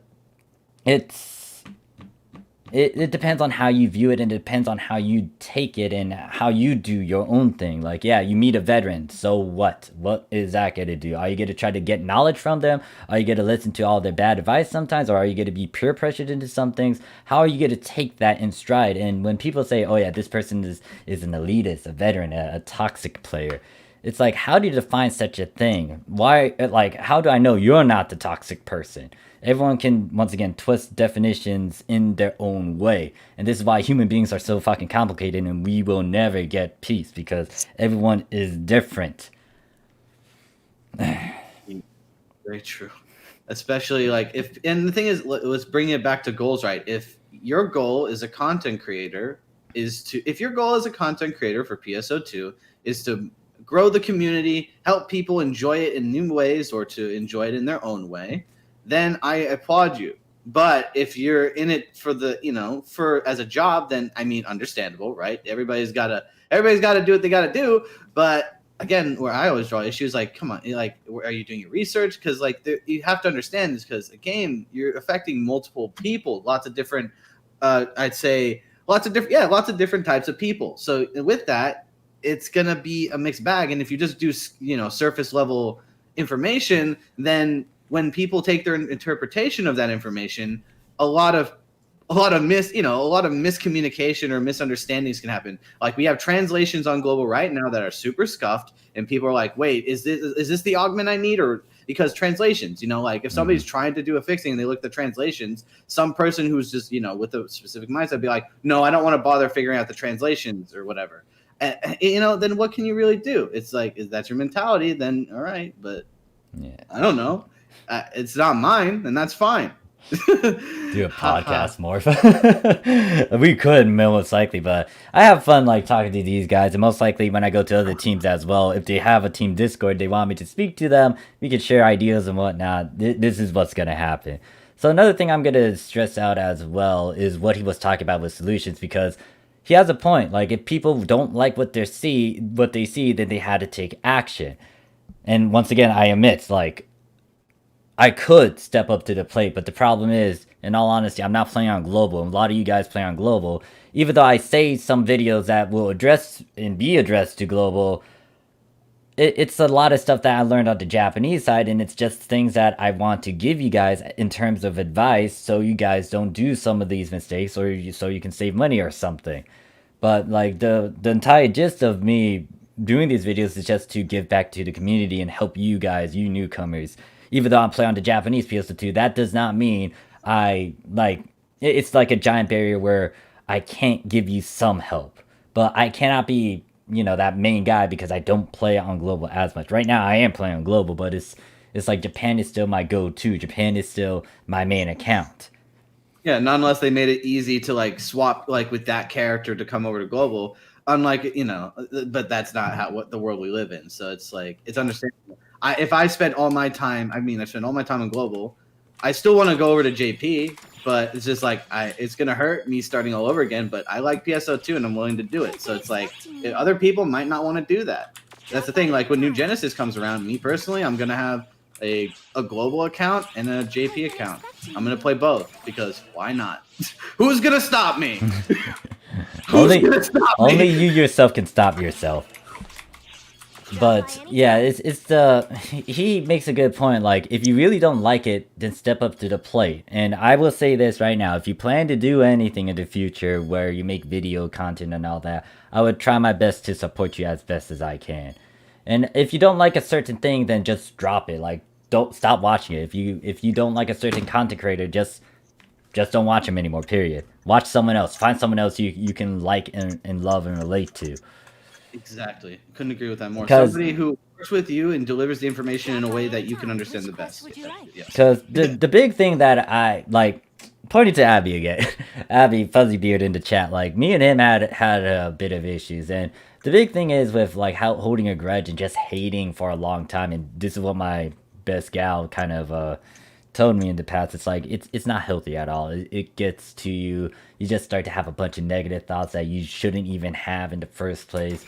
And it's like, do you really want that? And yeah, I have gripes with some stuff that I see, but at the same time, it's like, if I'm not gonna do any action to it, like, well, what is it? Like, I need to do something. It's like, if I'm not gonna take control and do something, I might as well do some of the other options, these other actions, which is, once again, to step away from all of this and most likely go on my own island and stuff. And this is why a lot of the PS2 content creators don't know me that well. Like, they know what I do, but they don't know me that well. Even though someone like Animana, who comes into my chat, or that, it was like at least one time, like, he knows me, but he doesn't know me that well.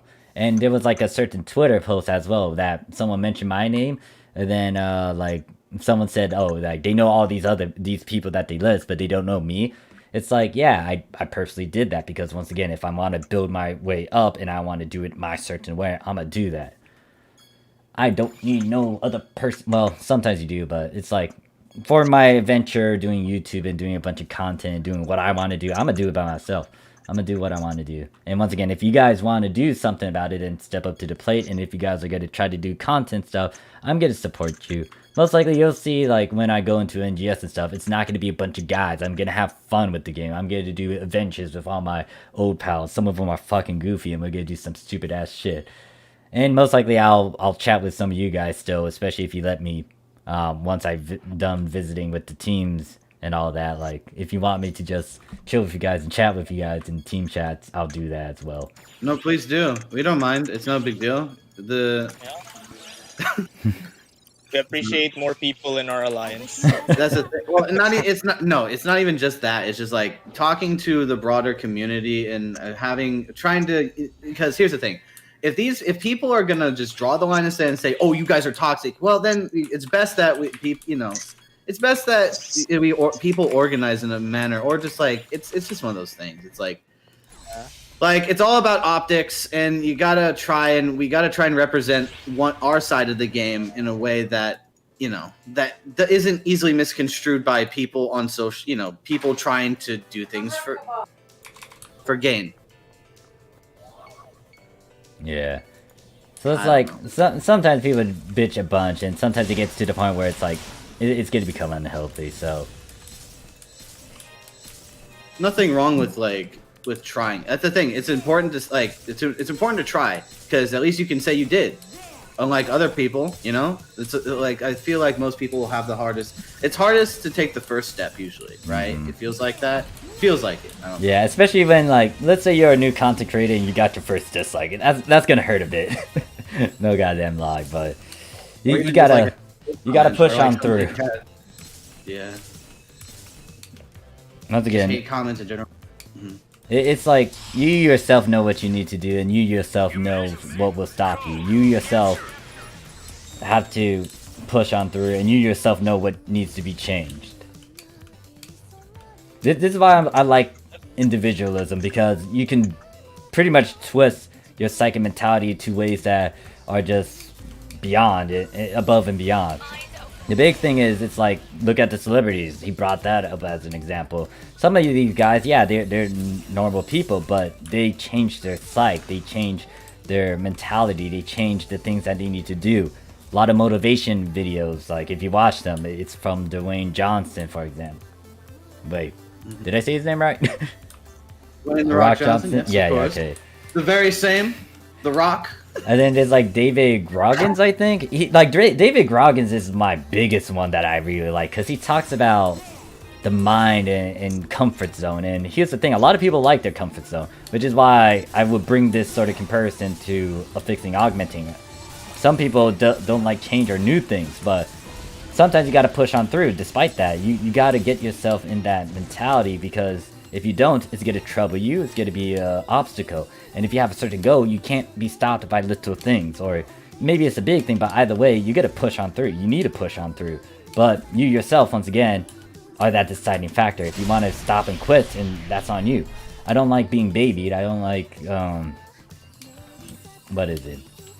Yeah, you don't like being treated like you're like, oh, basically, oh yeah, honey, you want to go? You think you can do that? Oh, yeah, sure you can. Yeah, you sure. Go get him, tiger. Like, I hate that shit. Like, yeah, when no. people are like, go get him. You can sure as hell try. All right, whatever, dude. You know, it's one of those things. It's just, again, mentality. One thing I saw from that same exact Twitter thread you mentioned, there was a mention of people sitting on their high horses. Like, people are, you know, why sit up on a high horse or pretend to say you don't have a high horse when you are willing to say any, like, this post said, like, this guy said, all right, and this is any feedback, this is toxic, blah blah blah. In my opinion, like, even toxicity is feedback. It's technically feedback. You put out a product, and what do you get as a result of that product? You get people that like it, you get people that don't like it, and you get people that really don't like it or really like it. You know, it's just I don't know.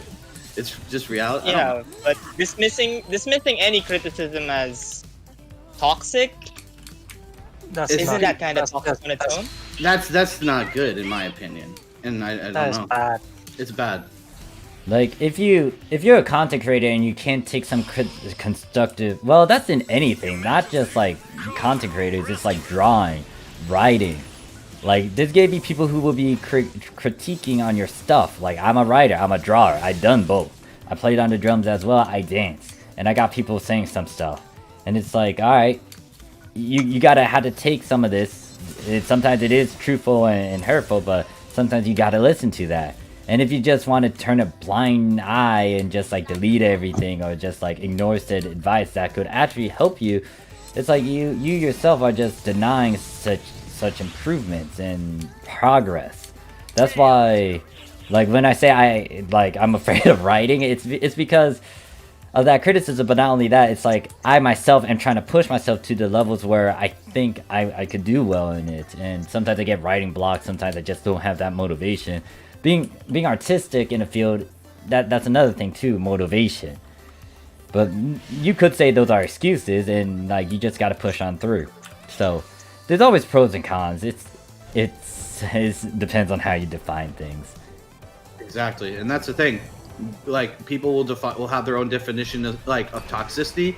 People have their own definition of what is hardcore, casual. Yeah, hardcore, casual. But like, but the thing is, when people say, "Oh, this applies to casual players," and it's something that doesn't, then I scratch my head. And if someone makes a video that it says supposed to apply to casuals that isn't, then it's the same thing. It's just like, wait, I'm a little bit confused. What message are you trying to get across here? I think that's also something to consider. Like, artistically speaking, right? If you make a video, it's like even in film, right? You have to have a start, you have to have a beginning, a middle, and end, right? There's structure to these things, and people will expect that structure. Like when people are watching TV, there's people who expect commercials and are used to commercials, right? And that type of thing. And there's people who are not used to watching commercials, skip, ad block, whatever. Don't endorse any of those things, but it's just everybody's a bit different and has a different mentality about those things as well. I don't know. That's how I feel about it.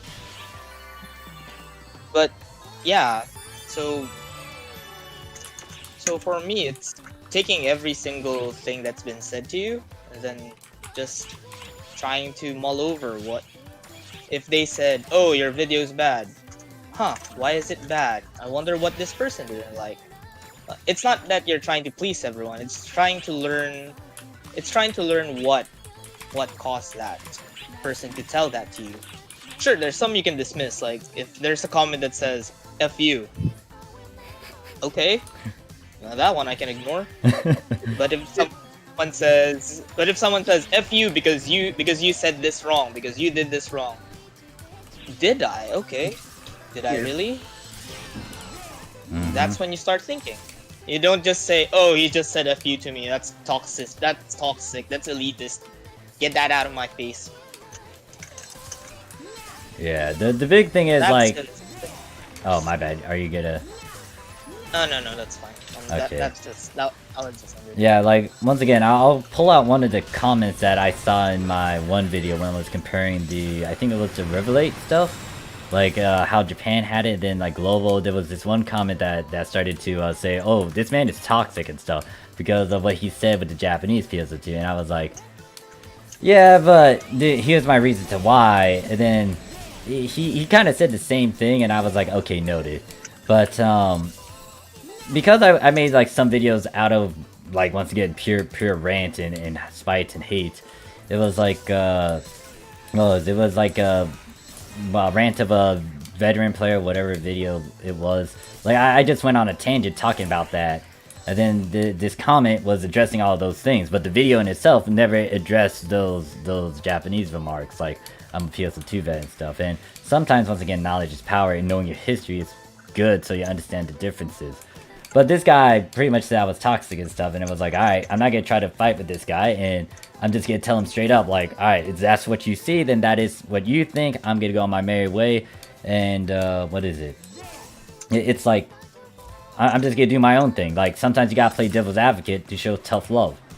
Sometimes you gotta be stern to show tough love, too. But some people are, once again, not a big fan of that, and they want to be in their comfort zone. They don't like being told, like, harsh things. And in all honesty, if we took this to the extreme, like, let's say the world is going to shit and stuff sometimes, or like if you're in a certain situation where you got to make choices and do something, some people are going to be, you know, they get to take action, or some people are just going to be cowards. As I say, when shit hits the fan, you'll see who will stick around, right? Like, it's one of those things. Everybody treats a situation differently, and I think one thing that is important is how it is going off, piggybacking off what you said. How people react to criticism is important too. Like, if you're a kind of person that can take criticism that's justified and not just there's a difference between, you know, F you and, like, I don't like you because this, you know, giving them a reason. Give lost a bit. I think you also got cut off. Yeah, no, it's just about how they react. You don't, if your reaction is to freak out and call the entire PSO2 community toxic on Twitter just because you disagree with people, like, that's kind of unfair to people who want to have a conversation and just want to be open and have. There's nothing wrong with agreeing, you know, agree to disagree. Like, is that so bad? You know, Yeah. Is that so wrong? And most likely what I'm going to start doing is actually just make a lot more funnier content. So hopefully. The problem is I can't have said funny content on the Japanese side, so... and I try to make it natural too, or just random. Because like, the footage that I have is the complete randomness. It's like, it wasn't intended, it just happened. Like the one time with the boobs when I was trying to do an affix video. That just came out of nowhere in my recording. I was like... What the hell is this abomination? And it's in my video. Yeah, and looking at what Kuro said in chat, I can agree with that. Like, if you think about like memes in general, like depending on how you think about a meme or a person thinks about a meme, for example, there's people who have become living memes who hate their own meme, right? You know what I mean? There's people who see themselves as a joke and they're like, I hate this. But then there's some that are like, oh, dude, I'm all about this. You know? Yeah, I'm so confused Yeah, about... like what? Oh wait, you go first? Alright. Okay, so what, backing on what Kuro said, if you say you can't do it, that's fine. I mean, we're not gonna think any less of you, depending on the circumstances, but... Oh yeah, what people are saying about Twitter is, I agree, just totally justified. There's too much talk, like, too much crap that floats around on that website. It's what it is. It is what it is, and that's all I'm gonna say. Yeah, but continuing from what I was saying, Skura said, you can't just say that you can't do it. I mean, like, if Morph says that I can't do 999 Masquerade, does that affect him as an affixer? No. Not at all. Not at all. That just means he can't do 999 Masquerade. But does that mean Morph can't do 999 Masquerade? No. If he wanted to, like, every day new stream. Imagine Morph stream. Road to Masquerade 9999. Oh lord. Yeah, or does that stop Morph from making a guide on Masquerade? It might, because you haven't experienced it. Yep. See, it's all about perspective at that point. Oh man, do I even want to do that? Nah, I'm very lazy, guys. Sometimes it's like, nah. If I'm not in that moment to try to build it up from the beginning, it's like, nah. I might try to get to Death 100 on Sadame before NGS comes out, but yeah, no. Or try to complete story at the very least. I just realized like, I haven't done story.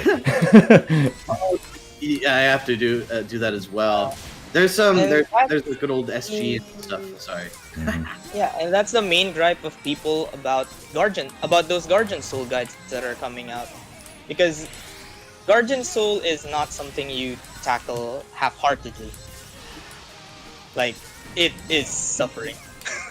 That's what I say. On its own, it is the kind of suffering. You gotta be mentally, physically prepared. If you're not, no. Just a no. If you want my giant, straightforward answer, no. Just don't. If you're not mentally, physically prepared, nope. If you want to play the waiting game and you're still on a debate about it, actually, that's the one video that I just released. Talk about the waiting game for augments and affixes. Like, give it some time, yeah. Everything will eventually come out, and it will be easier to farm for. Yeah, and then most likely, when they just stop PSO2 entirely, they might just hand out stuff, but it's gonna take a while before they do that. Like, that's the thing. You recommend making Guardian Soul to casuals.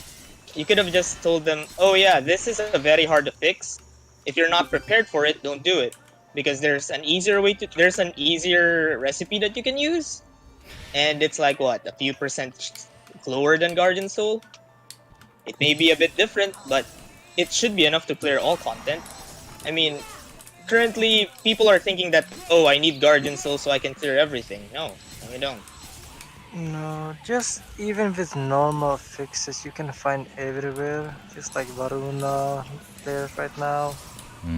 The Persona Revs or anything, EX All is Soul, you can clear contents. It's just like, by the end of the fixes, it's a difference of 100 to 150 attacks, I guess. But at least you can clear the more difficult contents easier. And not being like having hard time, as much of a hard time with keeping up your damage or surviving the hits. Or basically you're carrying your own weight, right? Yeah.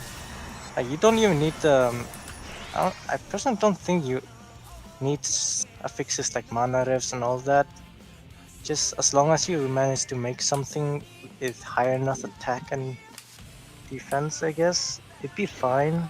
Or just try to learn how to play the class more instead of just using the easy way, like with holding the shift Kugel, spamming squalls, or spamming the smart PA on Luster. Just anything like that. Just no. Yeah.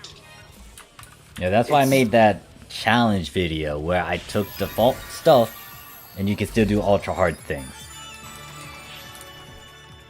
Like, you don't need the best equipment, you can work with it. You can work with a novel and a novel weapon at plus 30. And if you got something better than that, that's a huge plus side compared to that default stuff. But, once again, it depends on how people take things. And this is why humans are so complicated. Hey there, Glaze, how you doing? Exactly. The thing is, even when you tell people all these, they just gonna take it as you're being negative to them and you're not trying to help them at all, just being toxic, try hard, anything that they can think of to insult you with. And then Steve says, trust to farm, just farm. Yeah, that's the thing. Oh yeah. The one thing we definitely trust is the farm. Maybe that's why some people like to play solo, which Kroos pointed out, which is that's one of the best parts of playing solo. You don't have to deal with other, which is ironic in an MMO or MMO. You know what? Yeah. You know what's funny about that? You mentioned solo play. My experience with Global started off as solo play. When I got into this game, my goal was like, all right, I'm going to learn everything myself, going blind. And I from 0 to 75 in episode 1, or whatever the cap was, I forget. But like max level, it was 75. Yeah. I literally was like, in order for me to learn this game, I'll need to get the max level first, and then once I get the max level, I'll figure out how to get geared, so to say. Because I've played other MMOs, and my MMO brain tells me, all right, learn the game first, and then once you get to max level, get your gear. That's what my brain tells me. Obviously, not everybody's different, and that's fine. But you know, soloing is like, it's sometimes necessary. If you want to learn the game and you feel it comfortable just testing out by yourself, of course, I mean, do it. I recommend it. It's just, you know, it is what it is. Like, and if people don't want to do public parties because of things and damage and floor gang, understandable. But, you know, what do you require? Sad to see people do that, though, because it's fun to play with people in general. But it sucks when when things get a little bit different. Well, floor gang. I don't know. Yeah, I mean, we make fun of floor gang. Yeah, it's funny, but at the same time, you just feel sorry because, you know, it's not fully their fault that they're playing like this, right? Yeah, But- sometimes people don't know any better. They might not realize. They might not know. Plenty for you to peruse. What do you mean, kind of sus, Anyway, Neptune? How dare you? Like, So actually, for me, I think it's more like they like could put more effort into learning and stuff, but they are just not doing that for some reason. Yeah, that goes once That's what I again. think about that. That kind of goes into people, and I'm not you, alright? That's the big thing, because I'm not gonna take my time to just, you know, babysit you and try to persuade you to, like, oh yeah, go farm and go do all these things. No, it's honestly a waste of my time. And it's like, you yourself know what you need to do. If you're not doing it, I'm not gonna stress it out enough. Good day. I'm gonna go do whatever I need to do. So it's so hard to try to enforce that, especially if people have that sort of subjectiveness and be like, oh no, this person told me to go get a 15-star and stuff. And like, even if it's like in a polite way as well, they can say, oh no, this guy's being toxic because, you know, tell me what to do. It's, yeah.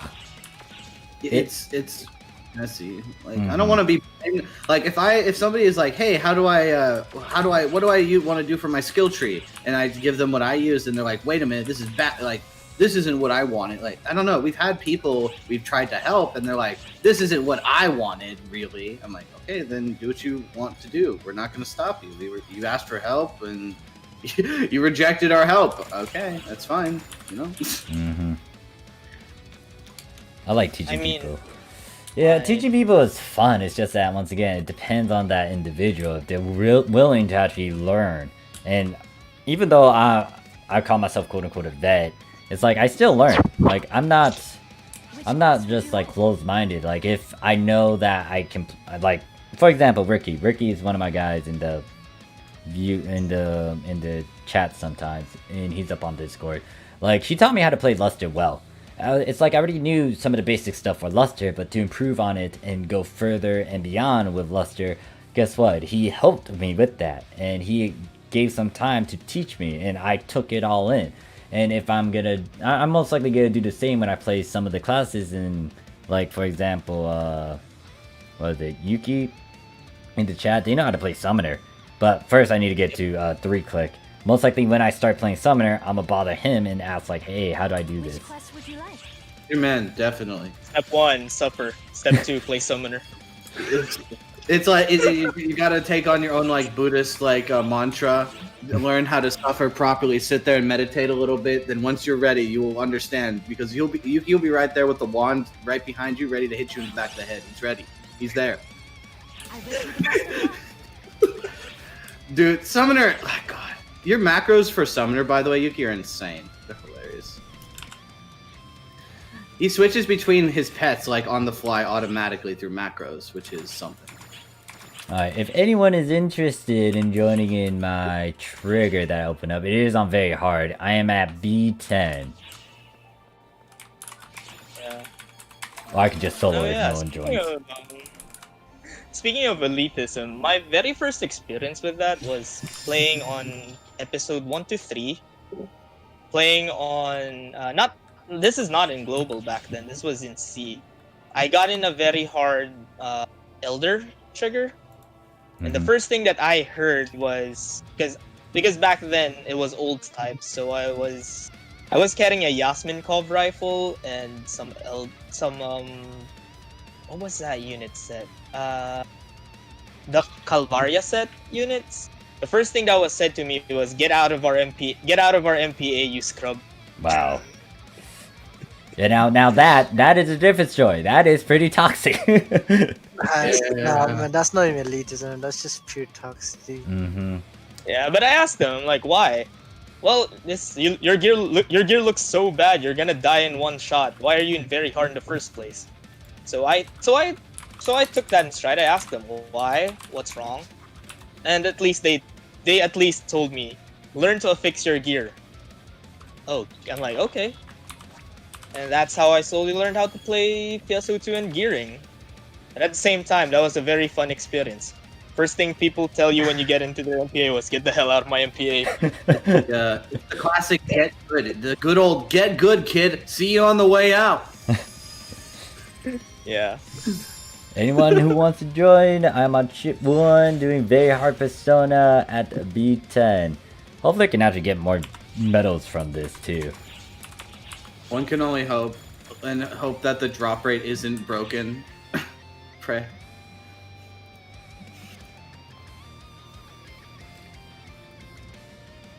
Without something that harm you, how else are you gonna grow? Not in defense, not to defend the elitism, but what can you do? Develop a resistance to it? What can you do? I think. Oh, sorry. you go first. In my humble opinion, and I'll just keep it short, is like I think it's just when you hear these things enough, you just get like used to it. You're like, oh, okay, right, yeah. So it's one of, it's just for me. I've just been playing lots of different games, dealt with lots of different people, heard lots of different things. So it's like you have to say something really shocking to really put me like, whoa, like it's a matter of perspective. I don't know. At least for me. Yeah, I mean, toxicity's always been there. I mean, it's not. I mean, hearing it from other people, strangers, that's fine. But have you ever experienced playing with your parents and them calling you a noob and you suck? that would eat at me. I'd be like, That's what the heck? What deserve this? Yeah, understandable. Yeah. And then Neptune says, I fight elitism with bigger elitism. I mean, sometimes you can do that, yeah. Bring out the real guns. Uh-huh. I'll use a classic, yeah, but I how had much Masato you got? Rub the money in your face. Oh no. Dear God. Someone told me I was playing Summoner that, oh, why do you have so many macros? You're trying too hard as Summoner. This is how I play. I enjoy this. If I have a lot of macros, it's in the party chat. Just mute it. It's muted. I'm not bothering anyone with my macros. It's just you.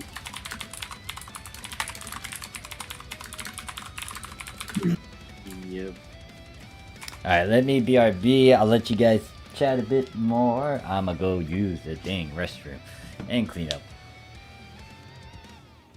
See, do we want to? You guys want to? So, tomorrow I'm actually gonna be drinking like a lot more. What's your yes, DPS? we It's can the it's the warm up stream. Gotcha. Understandable. Perfectly fine. Anyone What's want your to rock bear DPS? Lord? That's rock fine. bear DPS? Yeah. I mean, So what are you gonna sales? I mean, I was gonna say, do you guys want to try and do divide quest or something? Anyone? No, I'm gonna do them over the weekends. I'm still doing my weeklies on my alts. I should be done soon. I'm on Wait my a minute. 23rd, 22nd. Oh right, I need to do dailies. Good point. I think I'm gonna go to Oh, that'd be bed down sleep. I don't know. Heavy depends on depends on the class, right? If you're in a 12, you're floating around. Maybe maybe Phantom actually doesn't weigh anything because Ghost. I don't know. This is all speculation. We can either confirm or deny these things. Alright, anyways, I'll go sleep. You out of here, Chingu? Yeah, it's 3 AM, man. Understandable. Yeah, Have a good right. night, okay? We'll probably see you later again, dude. Yeah, now it's a fair stream. Yeah, maybe. Chat, what would you review? How would you rate Morph's chair? Just out of curiosity. It looks very comfortable, is all I have to say. Avatar. Yes, I would agree. How will you rate comfortability? That's the thing. We 1 gotta when we get back. Now that we have a bit of a time with the chair, we gotta fully understand. Yes. You must understand the chair. Look at the chair. Feel the chair. By the way, not at all stalling. Not at all. Promise you guys. This is quality entertainment. You won't find a finer chair PSO2 streamer, I bet you. I'm sorry. If there is, then you know what? I can be wrong. I'm fine with that. Cheap? Oh, come on. I don't know about that. There's some cheap chairs that are very comfortable. Let's be honest here, people. It's out of 10 basic, but gets the job done. It gets the job done. Yes, practicality indeed. Practicality is that's a huge selling point for a lot of people. Do you want to, like, have you ever seen the cane that has a chair on it? There's a cane that exists out there that has like a chair built in. You could flip open. Yeah, that was fun. When I've seen those, I'm like, damn, that's smart. Be able to. You literally can sit anywhere, man. IKEA chair, dude. It's lawn chairs. It's lawn chairs. Oh, right. All right. Wait, what did I come back into? I have a question. Mark, I have a question. All right. What you came back into is an introspective into chairs. How comfortable is your chair? This chair? Yes. Yeah. It's not really comfortable. Oh no! I would say it's okay. It does the job. It supports my back, and I don't fall off. So it's at least a 7 out of 10. Oh well, hey, that's good. Yeah, that's pretty good. Close. Hey. I didn't know you guys were talking about.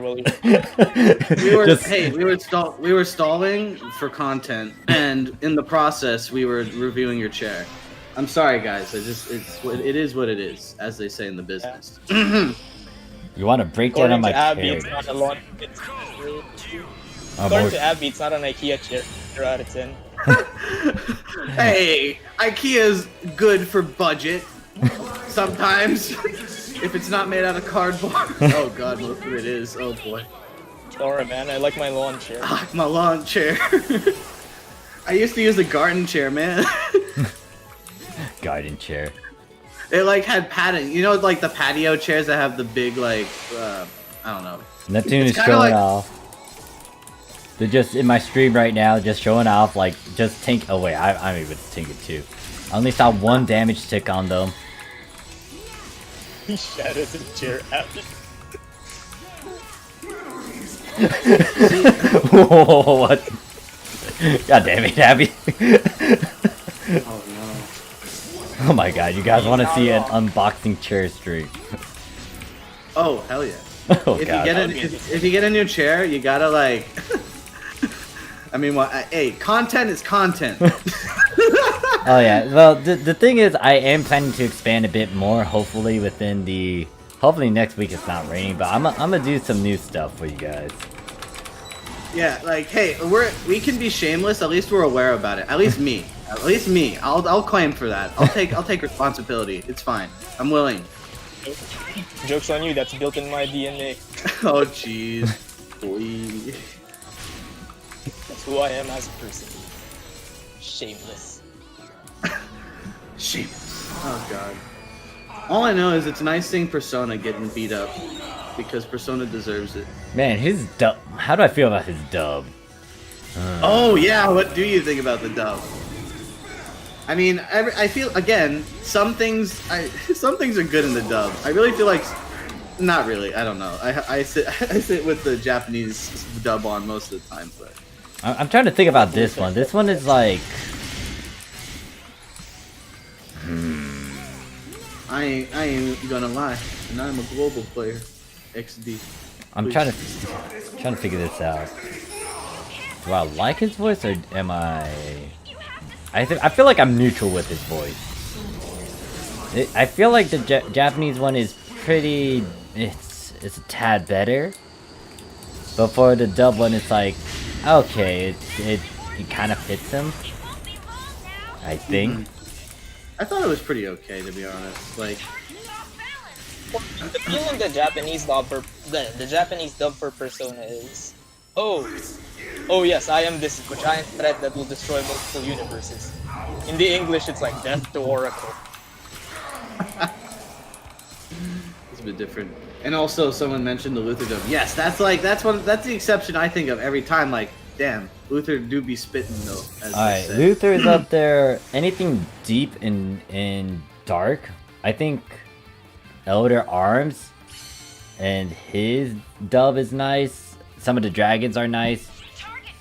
The ones with the deep voice, but other than that, it's like I gotta listen to it and hear it. You gotta get that Gladys Grace calling you a bonehead for 30 minutes. Oh my gosh, I have not heard that yet.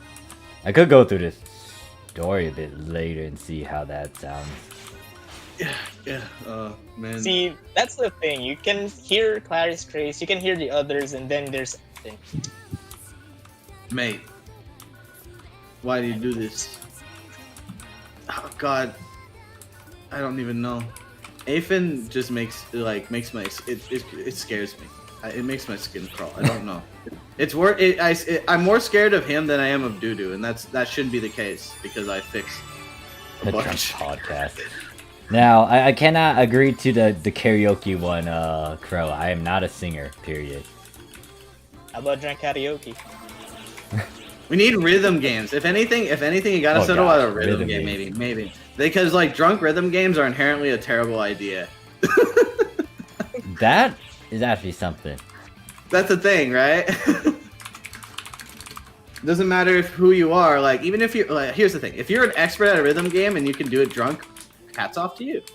But other than that, it's quality entertainment. Have you ever seen a drunk man play Dance Dance Revolution? That was fun.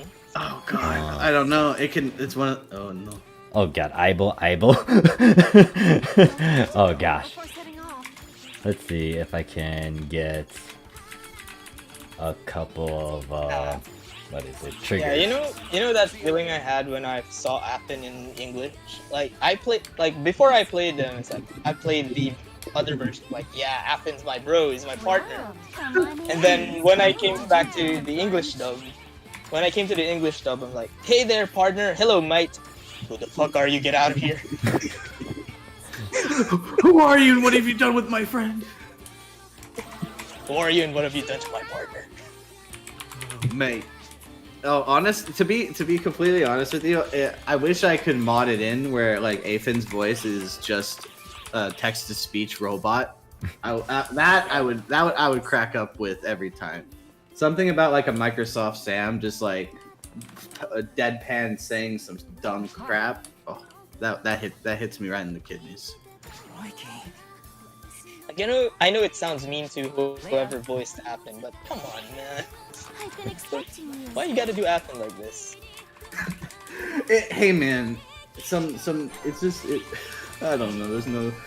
The performance speaks for itself. As I don't know. This is the best way I would say. I remember the time that one of my buddies and we were just running around in the map, and then like he was running away from something. He was like screaming at me like, "Run away! It's a Finn!" I was like, "Where? I don't see him." And then I see like the NPC walking towards us. I was like, "Oh shit, you're right!" We were both running for our lives.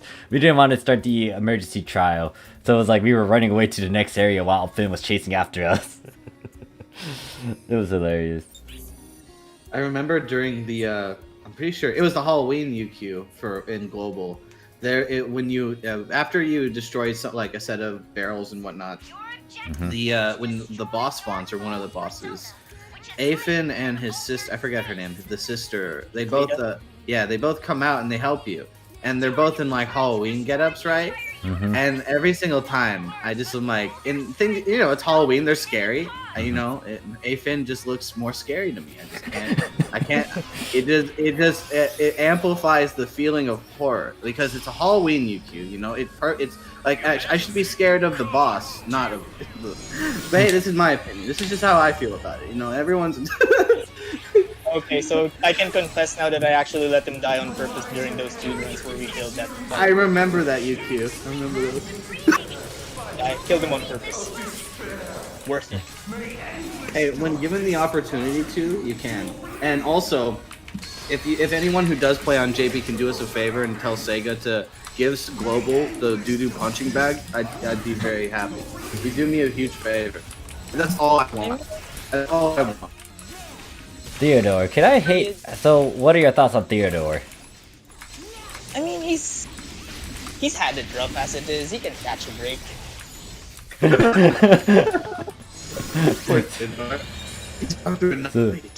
So the reason why we bully Finn is because he hasn't got one yet, catch. Oh no. Yeah, he's like, "Oh, I got your back. Episode 6 in the final fight. Who am I with, Matoy?" Come on, man. You mean you got my back? I tried to sit still, but no, I got hit. I was like trying to hit. What is it? Trying to sit next to Neptune, but nope, I flew away. See? Abby gets it. I can do better than Dude, I can bring a slice of toast and throw it at Shiva, and it will still deal more damage than a Finn. Take him down. Just let him die. Did I ever ask that? My Mac has better voice acting than a Finn. Wow. Wow. Hey. Wow. Wow. Shh, don't tell him that. You'll make him feel bad. Just hey, we keep these things secret or for a reason, all right? Margarita hate. Yeah, he'll send it to Space Australia. Yeah, Afin's gonna find you and he'll throw you down. He'll take you down to Space Australia. We don't know where that is, but I can't imagine it being any good. Yeah, there might be space drop bears. You never know. Space spiders. Space spiders, space drop bears, all over the place. So you gotta watch out. 3, 2, 1. How would you feel about that, Morph? If you can put voice tickets on your mag. I better be a cute anime voice talking to me. Or I'm gonna think it's like that. What is that Link moment? With the fairy, I guess? Oh, hey, with listen, I'm hungry. Yeah, that.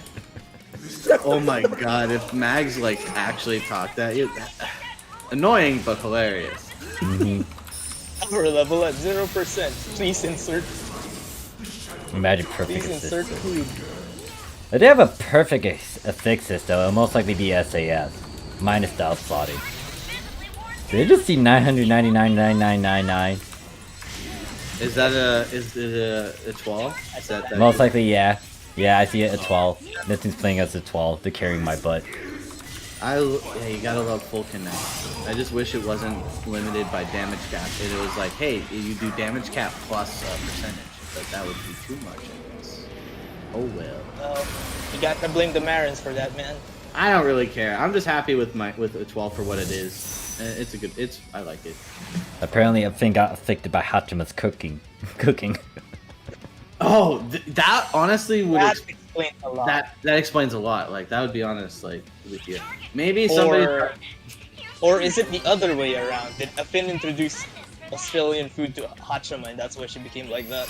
Dude, have you seen her thumbnails? I'm staring at them like, holy shit, this is creepy looking. I have to Like- give it to her. She's going. It's impressive, honestly. It's like it's very unsettling, and if she's Turning to horror live. yeah, she's doing her own creating her own lore, which is kind of interesting in one aspect of Hololive. Like if you're the type of person that really follows the lore. Quote unquote. Yeah. I mean, apparently it exists. I don't know. I'm not too familiar, but it's there. Quote lore, right? I blame Kuro. I mean, have we always? So, how do you guys feel if there was like a perfect fix system? Like, let's say there was no percentages and it was just something like an SAF. Well, For me, the perfect way to walk on a fix system for me is to just have them as attachments, like how they did back in PSU, where you just get this item and then you can attach it to your unit, and then we'll just go like that. I mean, it would give longevity to boss hunts. Like, could you imagine if they drop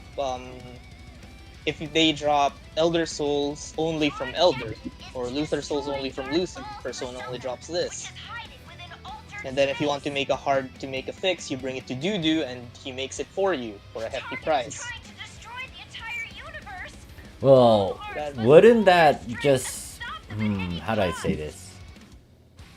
Okay, so... wouldn't that just make it very easy to the point where it's like almost everything else is easy in game, minus like maybe some of the farming? Because if we had like a perfect fix system like that in this day and age, with everything else being easy, would you be happy with that? In my opinion, if you don't mind. no, go for it. Go, yeah. I feel like when it comes to something with upgrading gear, there shouldn't be RNG involved, or rather, there shouldn't be RNG involved if you can grind it out. As in, you can throw in a risk if you're willing to use less resources, but there should always be an option so that you don't have to risk it. And then provided you just need a ton of materials or something that you need to still grind a lot for, so that there is some gating in a sense that you still need to farm for materials. But but you should never you should always provide the opportunities to not get burned by bad luck. I think that's how it is, because like I've played a couple of other MMOs in the past where there's too much RNG and it just really turns people off from getting into it at all. Yeah, I can relate to that. I hate that too. The enemy of every MMO player or any video game player in existence are RNG. And like, in my opinion, like, yeah, I wouldn't be mad about a perfect fix system. In my opinion, it would shift away one aspect of focusing on the game, which is in one aspect bad.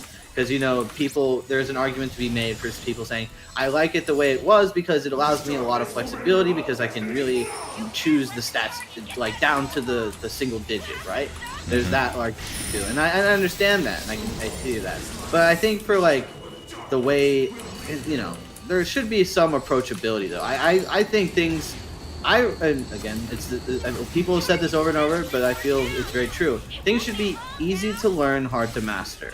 It's like, if a system is that type of system and works along that type of way where it rewards the player for the amount of time they invest and they can feel like it's worth it, and it benefits their gameplay and maybe even their fashion. Like if you know how to affix it, knowing how to affix can help many different aspects of PSO2. Like if you know how to affix, you can affix your own gear. Then you can affix others' gear. You can charge them for it. You can make Meseta. You know what I mean? It's just it's just about that. Like I think it just shifts away one aspect of it. Less RNG in terms of getting people geared. I am all for, because I think the complexity of the fixing is perfectly fine. Like as long as something like Garden Soul is hella complicated, but I think the bigger problem with Garden Soul is the 10% more than the actual recipe itself. Yeah. That's why a lot of my peeps were like, yeah, no. Like if Guardian Soul was if I could do 100% with, if it was like 60% like the other stuff instead of 10%, I would be a lot more willing to do it. Because it's 10%, it's a bit more of a stretch. So I from what I understand with New Genesis, when you add the fixes, it's basically everything's like a pop item, where instead of 100% it's like 10%, and you can stack multiple at a time to increase the rate. And I think that's honestly a really good idea, so that you can essentially use multiple copies of these like capsules to guarantee anything, and then there you have the option to guarantee it, unlike where like now you can only, like, let's say hit 50% max. You can keep on adding more. Nah. Yeah. How would I say about it? Well, compared to other systems I've seen in an MMORPG game, I just like... Well, granted there's some of the percentages you can't really work with, but it's like if you take your time and you know what to do, the basics and all that, it's like most things are able to be workable. It's just that, how are you doing it? But that's just me being a bit biased towards it, especially since it's like math and formulas and stuff. And once again, it's just better than some of the other things, because some other MMORPGs, you have RNG on top of the RNG of you getting that weapon. So if you get a weapon, sometimes it's not the correct weapon, and sometimes there's wrong stats with it, and you have to try to play with the gacha system to get that stat. I can understand that. Yes. Yeah. You know what makes me happy about PSO2 compared to other games in terms of upgrading gear? We don't have a gear break system. Oh, that's true. Gear breaking is so annoying. Like, as much as... Okay, like, if anyone's ever played Breath of the Wild, right? That game is amazing. But I hate how weapon durability works in that game. And I get it. It's how not even weapon durability, like upgrading it. Like, could you imagine upgrading your class from plus 34 to 35, and then it fails, and then it destroys the whole item for you? Oh, that would be soul crushing. That's soul crushing. That hurts. It hurts the money, or like in the wallet, and it hurts your heart. Because apparently the affix system in BDO, Black Desert Online, is bad. Whatever that is. I haven't played it. I never got far enough to get to that. Played it a little bit, and yeah, like if you're trying to upgrade, and I'm no expert. I haven't played it in forever. It was like a year ago, so I just tried it out, and I just wanted to see how that worked. It was just like you can upgrade it to like plus 20 or something, and on the way up to plus 20, it can go down, and that costs money, right? Which is yeah, I guess that's why people might consider it not the best. It's very punishing. All right, there you go. And sometimes, like, I don't want the affixing system to punish people for experimenting, right? Like, obviously, there's nothing wrong with people doing, like, going for meta builds.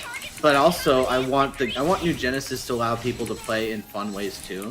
Like with Oracle right now, on ship 2, Yuki here has a Guardian Shield build. He's probably talked about it before, but I think I look to it as a good example of perfectly fun meme build. Sure, you don't do any damage, but like he can literally at level 85 he can survive Masquerade. It's hilarious. It's so That's funny. not moving. I'm just standing. Yeah, it's just he just stands there. It's like it's amazing. Effective at tanking. Like you can consider that like a tank build, if you will. Dang, I mean, Steve. I dig it on divides. You take all the aggro. I dig it when you do that. Yeah, you know, if you think of it like nitty gritty, maybe yeah. All the aggro. It doesn't even stop, right, Meal? Like it just holds the aggro and just sits there while you guys Yeah, just exactly. beat up the ball. I mean, I do appreciate that because my like 1100 HP Phantom, especially on the 26 to 30, will die to anything. That was fun. Too bad we didn't bring him to. Too bad we didn't bring that character to 31, 35. I want to see if I could tank Barun and Mitch at the same time. I don't think 31 to 35 is out yet, isn't it? You're talking about 30. I'm sorry, I mean 26 to 30. There you go. I wish we had 31 to 35. I was like, damn, do we? Can we go grind that shit now? Yeah, I did try it on Sodam. wish. I did try it on Hardcore Sodam though. Dang thing just tickles the character. Target readings are gone. like I said, like tanks, you will want a tank. Like I remember back then, that one tank that I keep on bringing up almost all the time. They literally tank through one-shots, and then guess what? If the entire MP gets wiped out, that tank is still alive, so they can revive you. Like an anchor, so to say. It's like, oh shit, everyone's dead. Alright, we got this invincible tank right here. Apparently that person is still remembered by people who played JP because we ran into some JP player in PSU a few days ago. Oh. And we were talking about the stamina build, and he's like, "Oh yeah, speaking of tankiness, there's this one guy in JP who just wouldn't die." It's true. Did they say a name with that? That's did the mention thing. They couldn't remember the name. They just remember the guy, and they just remember that the build is full of defense and HP affixes, and they won't die. Because there's only two tanks that I know on my ship that did it. One of them was called Full Tank. The other one was called SJ something. It was like just 3 letters, and he was more of a human appearance. But if it was a pink rappy, yeah, Full Tank. Like literally, his name is Full Tank. Like literally a fucking Full Tank. It was so dumb in the past because he just stood there and tanked stuff, and he was also one of the guys that helped me farm a bunch of stuff, and he once again taught me some of the little snippets, especially with the what is it, the gun slash, because he was the one that told me like, oh yeah, this thing can increase your slots if you have it for weapons. I was like, wait, what? Oh, the problem? Yeah, the gun slash gun, it's not stated on it, but after my friend did so many runs and got so much money off of it, he said like it comes as a little bonus. Like if you have that gun slash before you start a quest, there's a chance that when you get the special weapons that are untech, it can go +1/+2 in terms of your augment slot. So if it was supposed to drop as a 6 slot, there's a chance that it could be an 8 slot. It's not a guaranteed, but just having it on you is actually, it might help. Might. RNG still bitch. Damn. After hearing all of those stories about Full Tank, I think I might have a new experiment to play on. Oh, the continues. Sorry. Oh, it's all good. Like, let me talk about his build, because I think he also did. This was back then in episode 3. He did. I think it was Tech or Hunter, but it was because he was trying to get like the highest possible buff stat with the what is it, with Shift and D-Band. And he got a stupid number out of that. He also crafted a lot of his unit pieces. And he was the only other guy. Like, he was the mad lad that actually increased the lucky rise on his units with defense stats. Because I saw the all resist on him as well. So, he was literally a tank. And once again, like what Day says, he tanked Los's sword rain back in episode 2-3 days. That's amazing. Like, you know where you have to destroy those swords? Yeah, it's like we did one run where we purposely did destroy so we can watch him tank all 4 of them in the middle. He tanked the living shit out of it. And it was only like a 1 tick 2 back then. And we were like, holy shit, he is a tank. One might even say he's a full tank. Yep. Hey there, Oh. EC, how you doing? I am interested. I might play around with that. That's the thing, like, being able to mess around with builds is one thing I love about MMOs, so there's no reason to be discouraged, it's just, yeah. Do it at your own risk type of thing, especially if you have the resources. Yeah, that's a big thing. You need money to kind of toy around with a lot of stuff. Back then, it was actually possible, but then back then they started to release 13 stars, and then it was only a few 13 stars that actually had the, what is it? All class stuff or like multi-class things, and that kind of disappeared when episode 3 came out. Tank. I'm curious on trying it out. I might try to adapt it to episode 6's climate, but it should be fun. He kind of plays the game still, but it's not as serious. He still does a bunch of farming. Or maybe he is getting back, I don't remember. Because I bumped into him a couple it wasn't a day ago, it was like months ago. I talked to him, we caught up a bit, told me what he was doing. And then he was like just leveling up with 12 and stuff. So he's trying to get his gear to be quote unquote tanky. It's good to hear. Getting back to maximum. I wonder if I can tank TPD with that build. Yeah, I'm very curious. That's why I wanted to make a tank character for my ship, ship 4? Because I really want to see like if I can tank some of the stuff that is going on nowadays. You might as well test the limits, because the nice thing is if you have a boss you want to see or a UQ, you can just get a trigger for it. For the most part. If you really want to like go the extra mile and go that limit break or myth, like so to say, Mythbusters. Mythbusters. Can you tank TPD's death blow? Hey, some of these questions need answering. We need to know. Yeah, it's best to like also like to debunk stuff that people say. Just put it up on the field and test it out. Oh God, Abby, don't need to say that out loud. God damn it. God damn it, Abby. I didn't want to toss him like that. HP meme build in the works. Oh gosh. It hits wall seems way like more. I can make it work. Apparently but Nep has a do you think build that it'll is work, a HP meme build, and it gives like over 13k HP. Is it the one that has me build 3 EVs? Please don't be. No clue.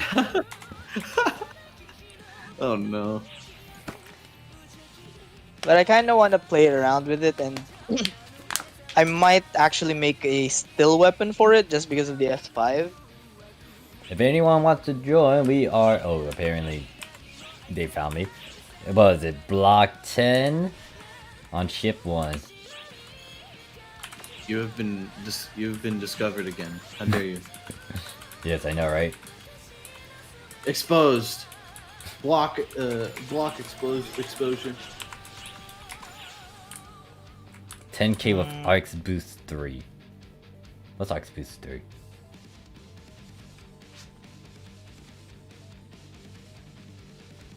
Who's Team Better anyways?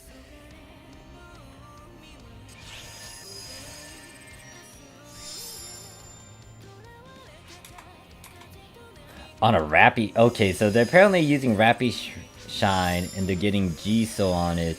Crack, return a EV HP, stamina 6, etc. units. That'd be an interesting one.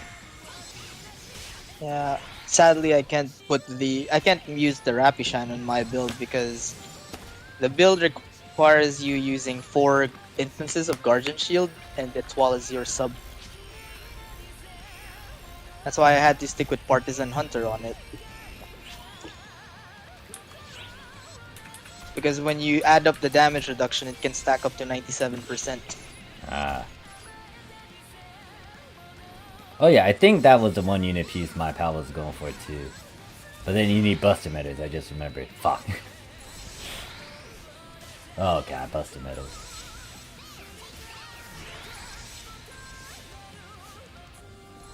I'll give it until a minute before we start.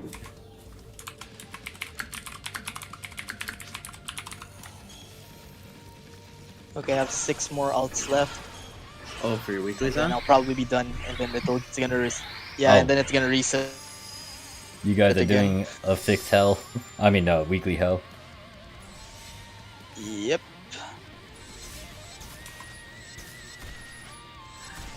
Oh my god, there's a lot of phantoms. Yep. Hey man, Phantom popular class.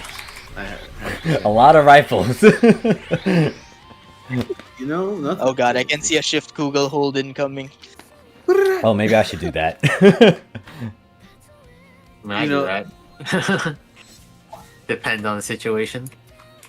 You know, you gotta be optimal with your shift Google, obviously. I mean, you saw that video I posted, right? We don't talk about that abomination. Please I didn't, don't. I didn't even. I was scared to watch it, but yeah. Shift Google is something. I mean, kudos to the guy who made it. Yeah, Yes, like he people- clearly had some. He needs to plan that pretty well to make it actually work, but still. It's just funny that he says that it's an inexpensive unit and it both has mana, reverie, and Aether factor. Yeah, I mean, he has 4k HP going into that fight. There's obviously some expensive effects going on. Yeah. Random Edge Lord. Okay, so what are we gonna do? What can we talk about? What can we talk about? Alright, what haven't we talked about? Anything like JP or anything with global that catch your eye? I don't know. What's the least favorite game mode for you guys? PvP. Oh wait, challenge mode.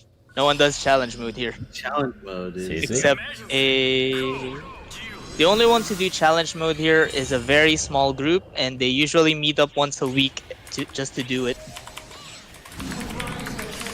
Oh, huh. Yeah, I mean, depending on who you ask, PvP, I think I despise and love it.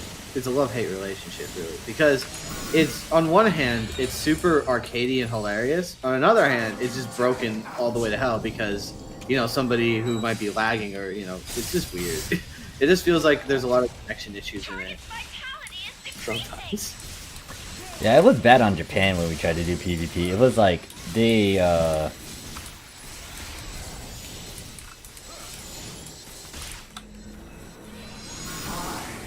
Missed opportunity, honestly, to be honest, like with PvP.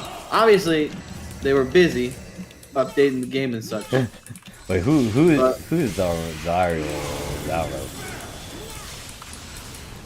I still play on I just Japan. I it's just just enjoy- that. Yeah. Wait, I don't even know this username. Hold up, I'm trying to figure out who this individual is. Do I know you? I still would play on Japan. It's just that I'm visiting over on global side. They're using my face too. Who are you?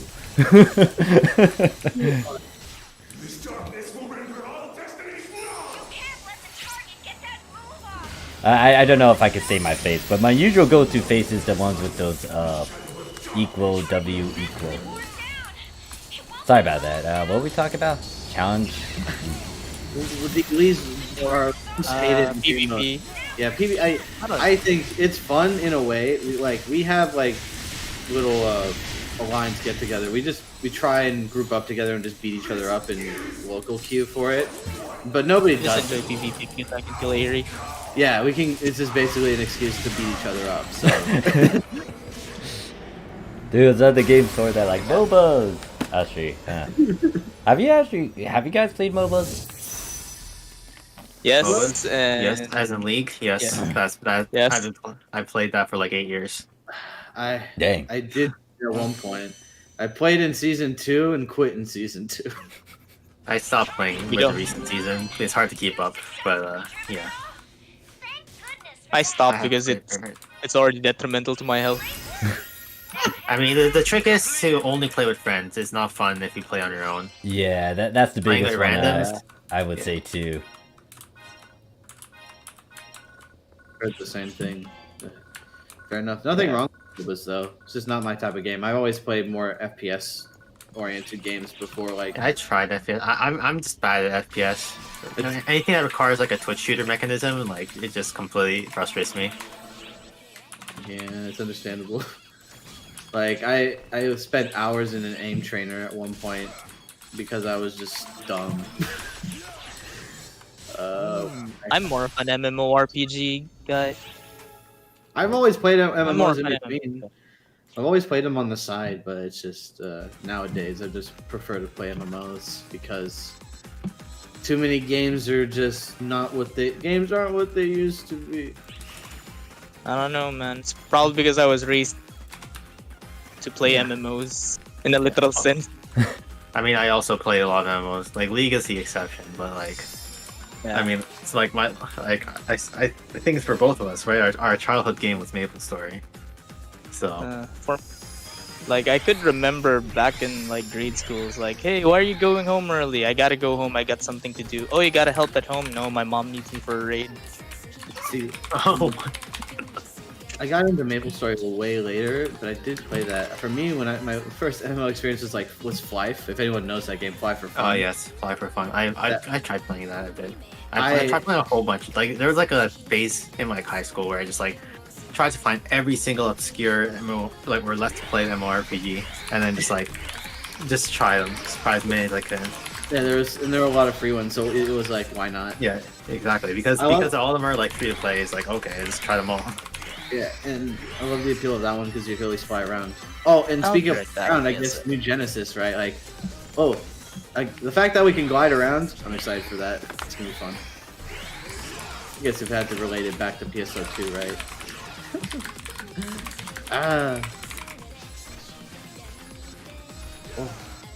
Alright, Carl.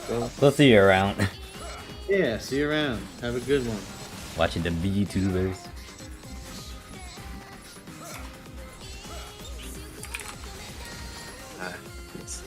Sometimes you go crazy. I don't know.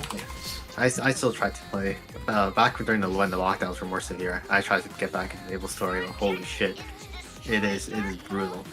Like I could actually rent. That's a topic I could rant about for a couple of hours for like how to terribly design an upgrading enhancement system for your gear.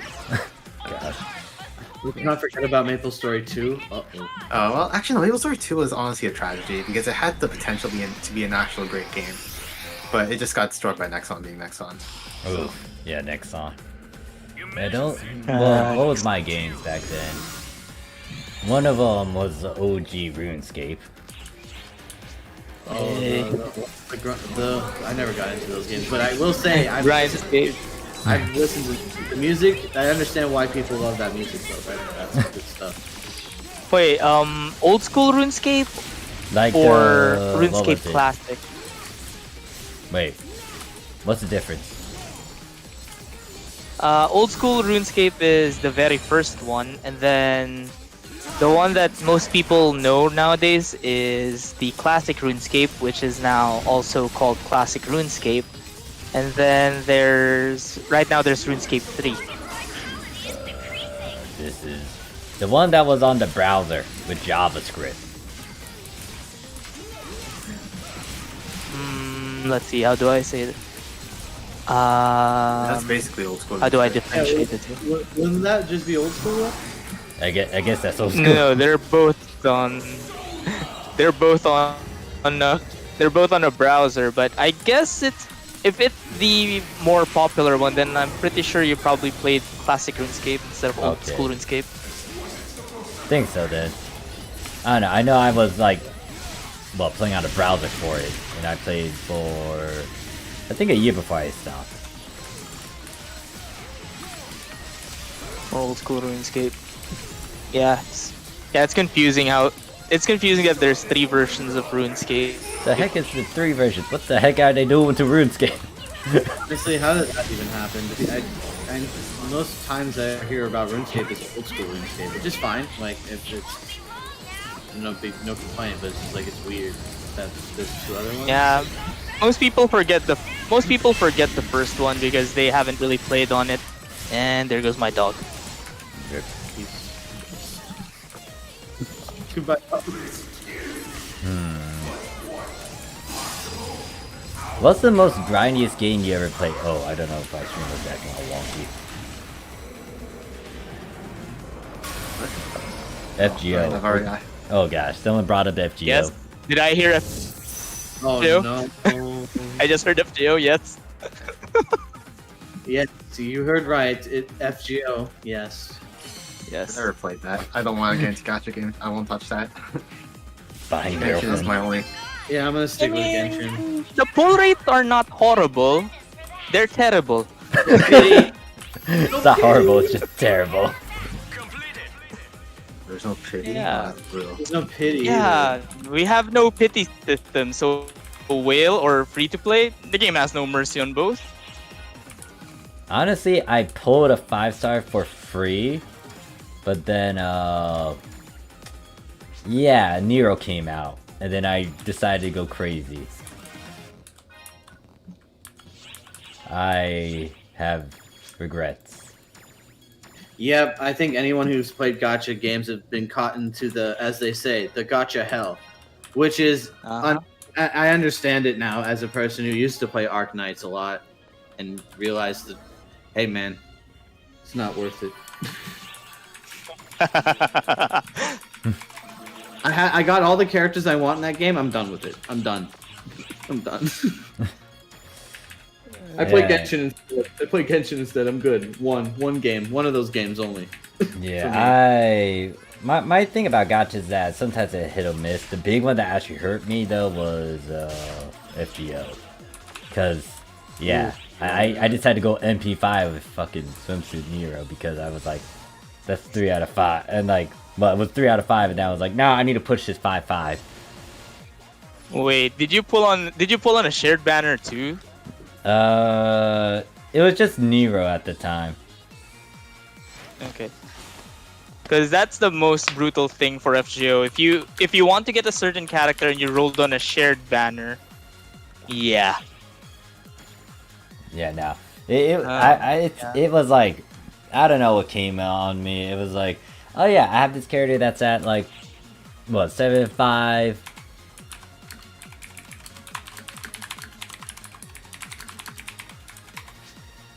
Yeah, it was like 3 out of 5, and then I was like, oh, maybe I could push this 5-5. Bad idea. Yeah, bad idea. Never again. Yeah. Actually, no, there's Yeah. limited quests too I could do. I just remembered. I should do that. Alright. Over here. There is a boost. Wait, what the? Is that only a 10%? What the heck? Wait, why is that only 10%? The boost. It's scuffed, you know. Why is it only 10% Quest link XP boost. and we're drop rate? Hold up, that seems fishy. You have to do the quest link boost. Really? Alright. Yeah. Final Fantasy 11 during the 50 cap days. Crow's like, I've heard about a lot of things about 11, and I also, a friend of mine I used to talk to when he was around, he used to be a GM for Ultima Online, told me about what happened in the game and how the player base killed all of the, in that game apparently they had a bunch of resources that would, you know, be super limited.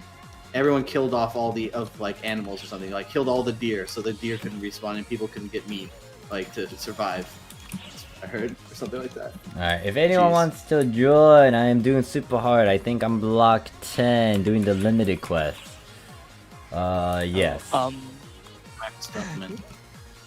Just to answer Jess, Morph, it's not PTSD, Jess. I'm still in the FGO hellhole. All 5 of them. Now, for me, it's PTSD for me because it's like, yeah, I spent so much just to 5 NP. I would say, don't do that. Like, if you pull 1, you're good. If you pull a couple more dupes, you're good. Don't go crazy like how I did. Yep. Grand Blue Fantasy, oof. Grand Blue. I will say, like, with the thing is with gacha games, chat is like, there's, you got to pick your poison. Really, if you are gonna play one, it's just one of the. It is what it is. Like with Genshin, for me, I accept my fate. The content's good, man. As long as there's stuff to do, rather. It's always bad when there's nothing to do, but FGO, I've been told from Yuki, you just do, you grind. I feel like Genshin, you should just take it slow. Yeah. Because they update content like once a month, so Yeah. kind of pace yourself for that. Yeah, Not you to- upgrade stuff once a month too. The only problem is people tend to. What happens with FGO is people tend to play the game late, or they try to rush events, and that's when it becomes grindy. I mean, if you're just playing casually, like you just want to max out a certain number of characters, that's easy. But if you max out everything, that's where the grind hell starts. Yeah, there's not much grind in Genshin because everything is gated by time.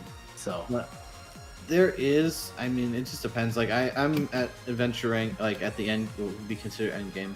What there is the artifact grind, but I will say the best part of Genshin is just running around because it is. Fun. I mean, that's what it is. I've already basically explored everything that is in the map. Yeah, So there's nothing left. So like, I just pop and do my dailies. Artifact farming takes like, I don't know, a minute per run. I just speed run through it, and then that's it. Yeah, it's still There's not annoying. much else. Yeah. Well, one thing that I am excited for with Genshin though is the I was talking to Morph about it earlier. Is the they did confirm that they're gonna do a Honkai collab at some point. I don't play Honkai, but again, when they do that, if the character is really cool, then obviously it'd be nice. I think it's possible with 6 peeps over here.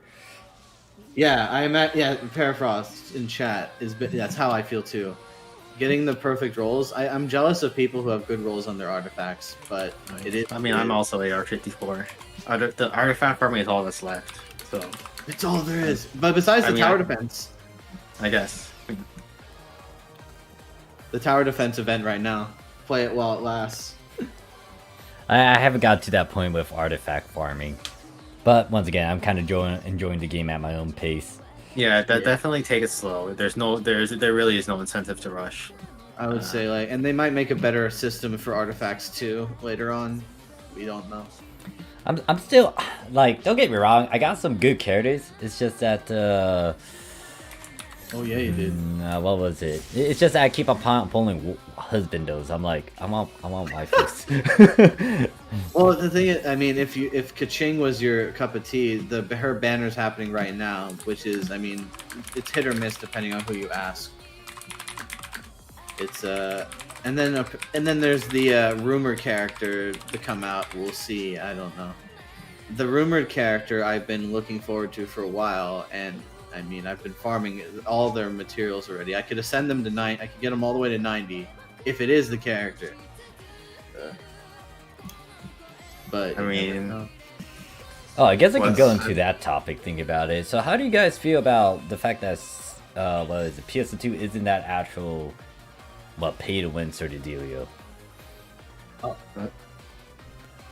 it's the least pay to win game MMO I've ever played. At least. Yeah, exactly. I played a lot of MMOs and definitely one of the least pay to win. Mm-hmm. Because even if you buy amazing gear, you're not guaranteed to be great at the game. Sure, you have stats, but then can you actually do the content at that point? Sometimes, like, there are some difficult things to do in this game, in PSO2. Not amazingly difficult. Like, I mean, it's fun to do solo PD if you can, but you know, it's a good challenge. Or even doing the novel challenge you did on your channel more, like stuff like that. Mm-hmm. Like one thing we're gonna try and do with our alliance, or even with Morph when he allows us. We've upgraded 1-star weapons to max to plus 35. Why? Because we can, and we're gonna test them. Wait, you actually got yours to plus 35? Hold up, I only got mine to plus 30. Oh, that's the thing, Morph. That's the thing. My 1-star rifle has 1600 power, by the Oh, way. jeez.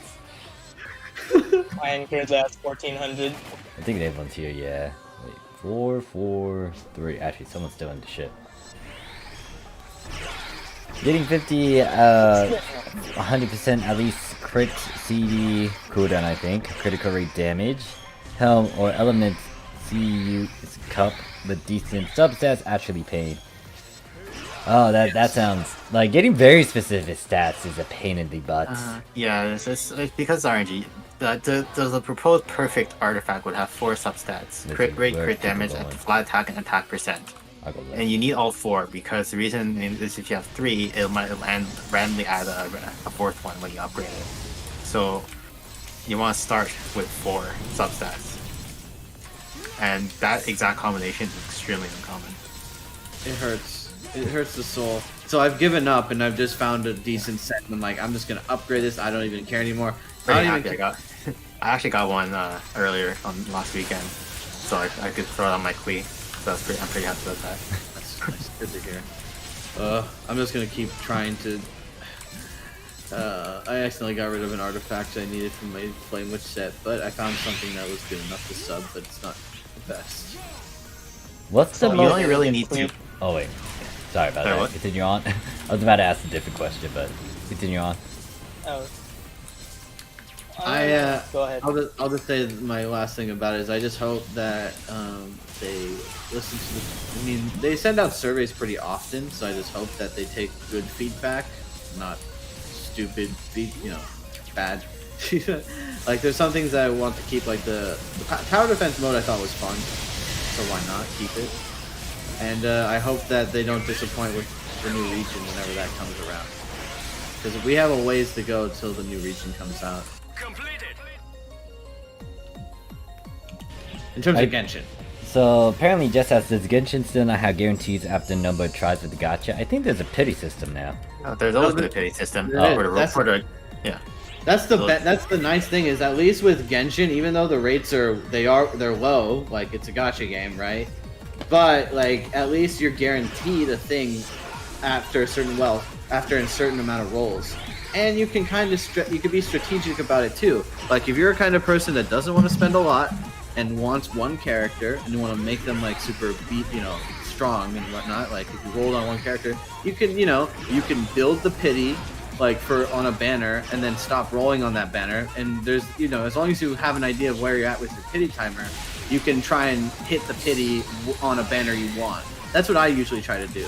So like I've been throwing rolls at the weapon banner recently because I don't have the jade spear or the other sword, so I was like, hey, I wouldn't mind if I got one, And I'm just doing that to build pity for future characters or weapons. Well, unfortunately, the pity timer only transfers over for the banner type. So for a character banner and weapon banner, or have different pities. Oh, I know. If the weapon banner, I heard the staff of Homa. You heard about that? The new staff. I don't know about that one. All I know is there's apparently a new 6-star or a new 5-star weapon that will be on a weapon banner, allegedly. Okay. I don't really need a spear. I mean, I technically do have Shao, but oh man, the stats on the spear though. If they are like what they were leaked as for that spear, it's gonna be insane. It's gonna be like upwards of 66 crit on the spear. Percent crit. So to talk about Permafrost says as a free-to-play, you can currently have 4 guaranteed 5 stars. Wait, is it? Maybe in terms of like getting all the free rolls and stuff, yeah. Because here's the thing, one thing they did add, I mean, is when you level up a character up to 70, you get 3 normal rolls. So the game at least gives you some for free, on top of like using gems that you get from various sources, right? Mm-hmm. I mean, honestly, most of the rolls will come from like events, not just like daily, because the base rate of like Primo Gem you get from dailies is extremely low. You get a lot more. Well, you get a significant chunk from events or Apollo Gems. The Apollo Gems. Yes. The Apollo Gem. Hey, that's the thing.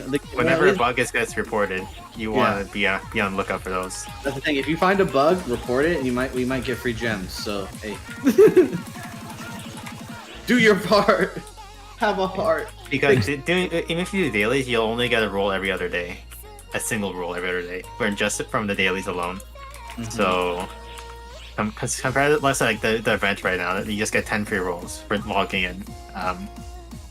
There's a login event right now that gives you free total 10 rolls for logging in 8 days. Yeah, over a 7-day period. So like that's already way better than what the dailies could give you. And then Jess brought up like, sounds like Genshin is in the top dog of the gachas, but maybe besides Azure. Azure Lane is kind of, it's different. I think Genshin is just modern. Yeah. Genshin is just as new, and it has like it has kind of modern infrastructure. If that makes sense. There's one thing I like to tell people, remind people how big Genshin is in terms of what it is. Genshin Impact made back its entire budget. The development cost of the entire thing in a month. And the development budget, from what I remember reading in an article, was around $250,000. What do you mean, $250 million? $250 million. That's right. It was $250 million. One extra zero. You're right. It was crazy. Like it's $250 million in a month. Like that's insane. And let's see, the game is like now around 5-6 months old. There is at least like if you just started now, it's a great time to be honest. Like even if you missed out on characters, but if you didn't care about those characters, then it's whatever. You can also have some sort of attachment with the stuff that you pull anyways. That's one of the things too about that is like you get a 4-star and that 4-star ends up like if you get Bennett is pretty broken. And Bennett's like the best universal character probably. He's better than some 5-stars in some circumstances. Some, not all. And that's just up for debate, in terms of that. All I know is I'm happy that a game that you can play on your phone is, you can play that thing on everything. Your phone, your toaster, your fridge. If you have the, one of them gamer fridges, RGB enabled and all that shit. It's got all the graphics cards sticking out the side. Oh yeah, they did make that. They did make that Xbox X series fridge. They did that. Microsoft did do that. They made a fridge. Dang it, Oz, you made me remember about that picture of the frigging Ryzen powered coffin. Oh god, those things where you see like people putting like lights and graphics cards on things that just don't have them, like sticking out, protruding weirdly. Hilarious. Yeah. Hilarious. Coffin powered by Ryzen 5 and apparently 64 gigs of RAM. Why? I don't know. Why not? As they say. Yeah. Anyways, I think we got sidetracked. What were we talking about more? We were just talking about gachas apparently. The next question I had was on my mind was like, what's the most grindiest game you ever done? Like, it doesn't matter if it's an MMO RPG. Could be I answered that already. Oh yeah. Maple Story is it's actually terrible, the grind. It's not just long, it's incredibly brain numbing. Like, yeah, PSO2 grinding, at least it's interactive. If you ever try grind levels in Maple Story, you're essentially just clearing the map and waiting for it to respawn, standing in one spot or 2 spots, repeating that for hours. So right now level cap I think is 275. But like let's say 210 onwards, it'll take several hours per level of just repetitive grinding in the same map.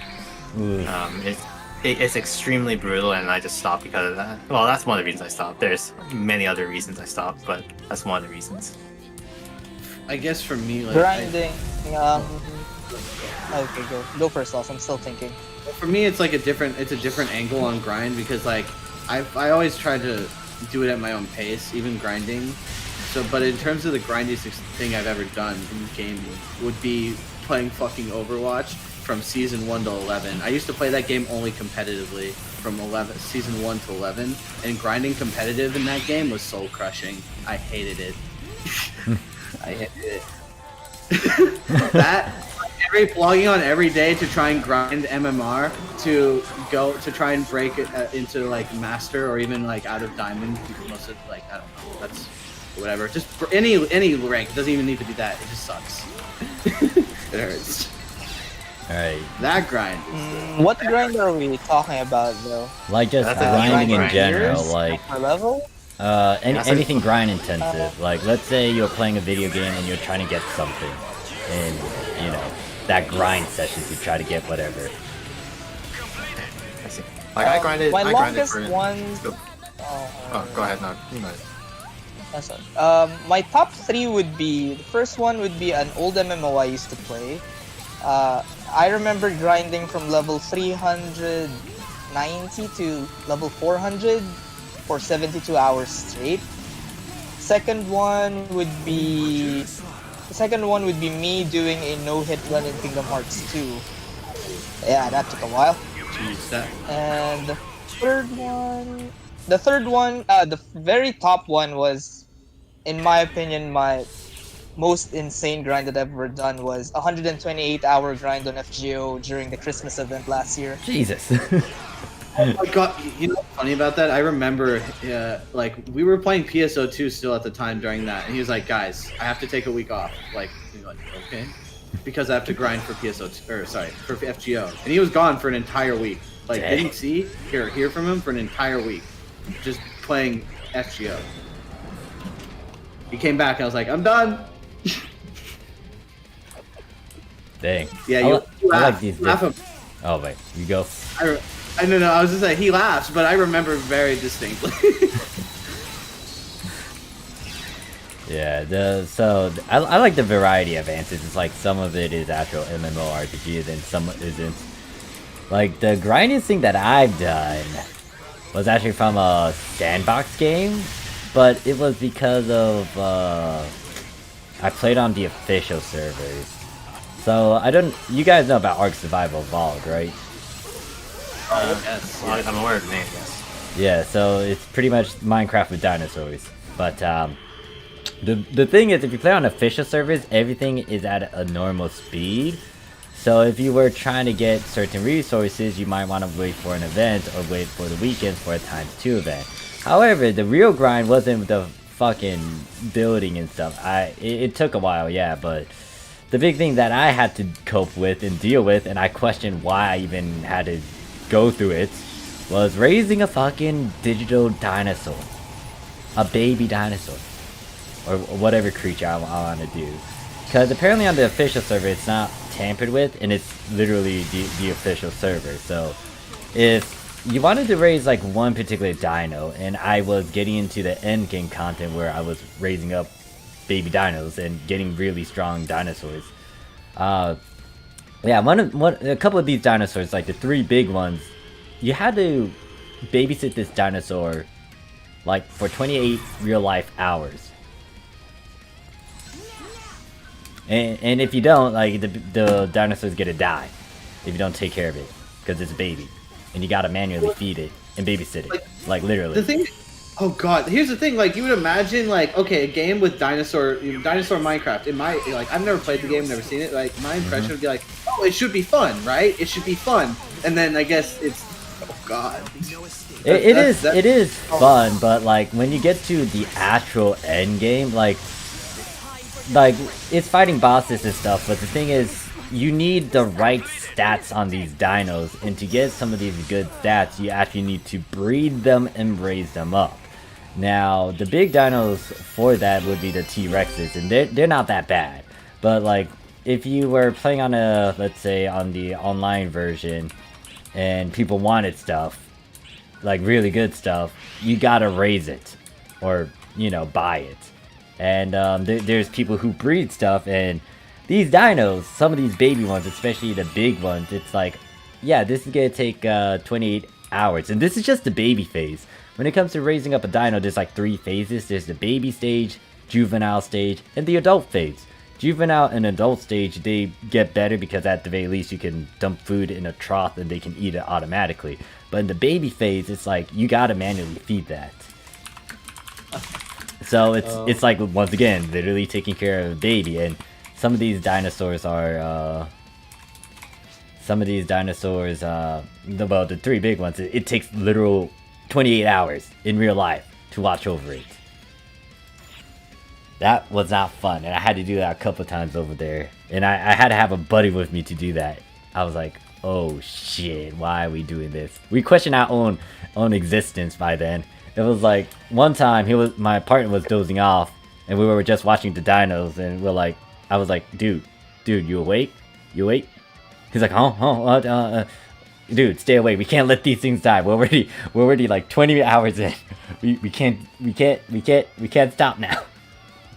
But yeah, I hated that experience, and I've done that like a couple times. The good times is when, one, you got a private server where you can toy around with it, so it's not 28 full hours, or you wait for an event where it's like it dumbs that down. But yeah, Right. it was like I played something like that, and I just questioned why the fuck did I do it. And what hurts me the most is that when I was super busy and I wasn't able to play as much. Playing on the official server sucks because if you don't log in for a certain time period, all your dinos are gonna disappear, all your hard work. So No. yeah, what was it? It was like I was doing my security job and stuff. I was super tired. I was super busy. Didn't log in, and I logged in a bit late. I thought I was on the 7th day, but I logged in on the 8th day. When I logged in, all my dinos are dead. Like they're gone, deleted, wiped. You know, I thought you meant literally their bodies are just there. They're dead. Oh, No, it's just wiped. I don't see the bodies. Some dinos actually starve to death, especially if you play on the official servers. I remember when I logged in, there was like some of the big dinos that I raised that took 28 hours. They're dead. Like, I see their body, and I'm like, fuck. Rest in peace. But yeah, the worst part too is that I was by myself. I was a solo tribe, and I had like roughly around 300 dinos out of 500 in my tribe. They're all dead. It's rough. Yeah, it was super rough. It was like, oh man, and I just rage quit from that. I was like, Can't blame you, honestly. That was so rough. See, like, I actually have a little weird history with FGO. I played it when it first came out. Then they like switched over to a new like account system. I lost my account. Greatest thing that ever happened to me. I swear. Yeah, you escaped the hellhole loss. Yep. Congratulations. And that account had Gilgamesh on it, and I'll just be happy knowing that I pulled him legitimately, and that's all I'll do. I'll retire on that as an FGO gamer or whatever. Well, my pride in FGO is I have never missed a single login. Okay. Oh, dedicated man. Ever since that game opened. Still do. but yeah, that's why I'm like, Yep. if you ever play ARCs, find a private server. It's just gonna be better to play in, and you don't need to go through the same thing that I did. It sounds like, yeah, I would want to avoid the official servers then, especially since they announced Ark Survival 2, right? With Oh shit, they did? Yeah, they did. There's a trailer for it. Oh, There is fuck me. Here's the thing. Okay, there's a celebrity. Might play it. There's a celebrity appearance in the trailer. I'm not gonna tell you who, but I don't know. I don't know what you feel about them, but yeah. Ark Survival 2 is a thing. And Coco, bringing it to VTubers, Coco actually reacted to it. I think there's like clips of her reacting to its announcements. So if you really wanted to find that, you could do that too. Boom, double content. You watch the trailer and you get her reaction. Content. Gaming. We gaming. Let's see. Thoughts on TDFI? What is that? Hey there, man. How you doing? What is TDFI? Howard Defense? No. I have no clue what that is. Unfortunately, I'm not too familiar. But yeah, Disgaea games, I enjoyed, well, I was playing the PSP one for Disgaea 2. I really like it. It's just that When it comes to playing all the other versions, it's like, oh god, I gotta start over. Yeah. Was fun though. Getting Yeah. the platinums on those on the PlayStation version was fun.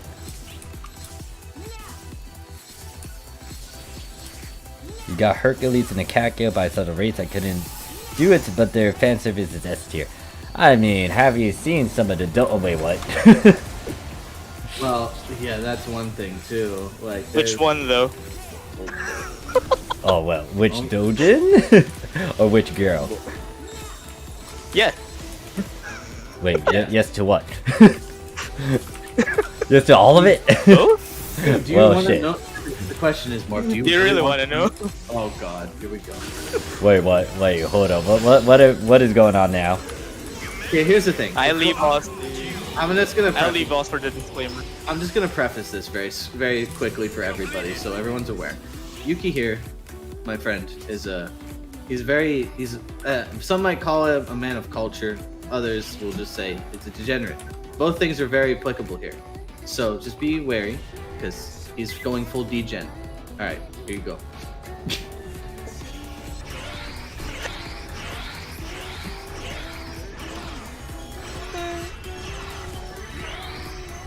Like, it kind of speaks for itself. There's a lot of designs. Okay, I'll give you one example that's pretty tame. I found a meme of those stock photos of like people just standing holding things. I found a meme of a stock photo of a dude holding like a water jug, and then there's like a picture of like an anime lady in a provocative pose behind this man, but the guy, and there's text saying, "Don't pay any attention to her. Drink water instead." Very wholesome message, despite the. And I show this to Yuki. I say, "Look how funny this meme is, because this man is in front of anime lady." He looks at it. He's like, "Oh, I know what dojin that's from." And I'm like, "What? It's from a dojin? This is a meme." Oh, gee. I'm like, he's like, and that's when I knew things were bad, because I was like, I just found this meme. I didn't know this was associated with a dojin. You see, Fate is very notorious for a lot of their fan service and dojins, especially dojins. Yeah. That's my personal experience with that. I was just fell into a trap. It's like, oh shit, I didn't know this was from a dojin. Yeah, I think I can find that meme too. I'll send it to you more. But he identified it. I was like, what the hell? Cursed knowledge, as they say. Because there's other games, in terms of fan service, right? There's other games that kind of go, or a little bit, do it as well. Like Azure Lane, I don't play that game. Holy shit. But like with a lot of T's there. Yeah. How about them skins though, right? So much shit. And this is why, Arx Knights, Azure Lane, Gears, well, some of it's not as much. Like, yeah, FGO and Azure are definitely up there, I think. Now I think Genshin is up there too. I appreciate good designs. Even if I don't play the game, if the character looks cool, I'm down. You know what I mean? That's usually how it is. As long. But sometimes there's some things where it's like, you know what, not for me, I'm good. Nope, no thanks. Azure Lane has very questionable skins on a certain demographic. Oh yeah, their skins. I gotta say though, I love that 3D-ness though. Kind of wish it's in a lot of other games. I don't know why more games don't hire like a dedicated 2D artist, or just like if they do the live 2D ones. Or live 2D, yeah, exactly. Like live 2D for these games is like the bare minimum what they could do. But that's why Genshin's great, because they at least have like, you got the 3D graphics and all that. So at least feels like something. But when you're just playing a game like FGO, in my opinion, like it's disappointing that FGO hasn't like made like a, I don't know, like if anything they could have just updated the game, around reborn it, like how now New Genesis is getting like or PSO2 is getting a new version. I don't know, make a new version of the game, just update it. That would be the end of my wallet if that happens. No, but I don't mean like an actual new game. Just like, what if they just updated your current game with new graphics and shit? Which is asking a lot, but considering how much money that game makes, it's like, Well, they I'll already be hit. right They back. already hit the billion mark. Yeah, Okay. no one can. Oh yeah, fair enough. Yeah, no one can really talk, smack too much about Fate. It Yeah, I'm used to people talking smack about it. I mean, everybody will have their opinions. But the thing is, like, in my opinion, I think Fate's pretty neat because at least you have like representations of historical characters. But some of them are just really just out there. So I'm just, it's all about taste. Right. But there's I nothing. thought All right, has it's been time for pretty chair generous, stream though. again.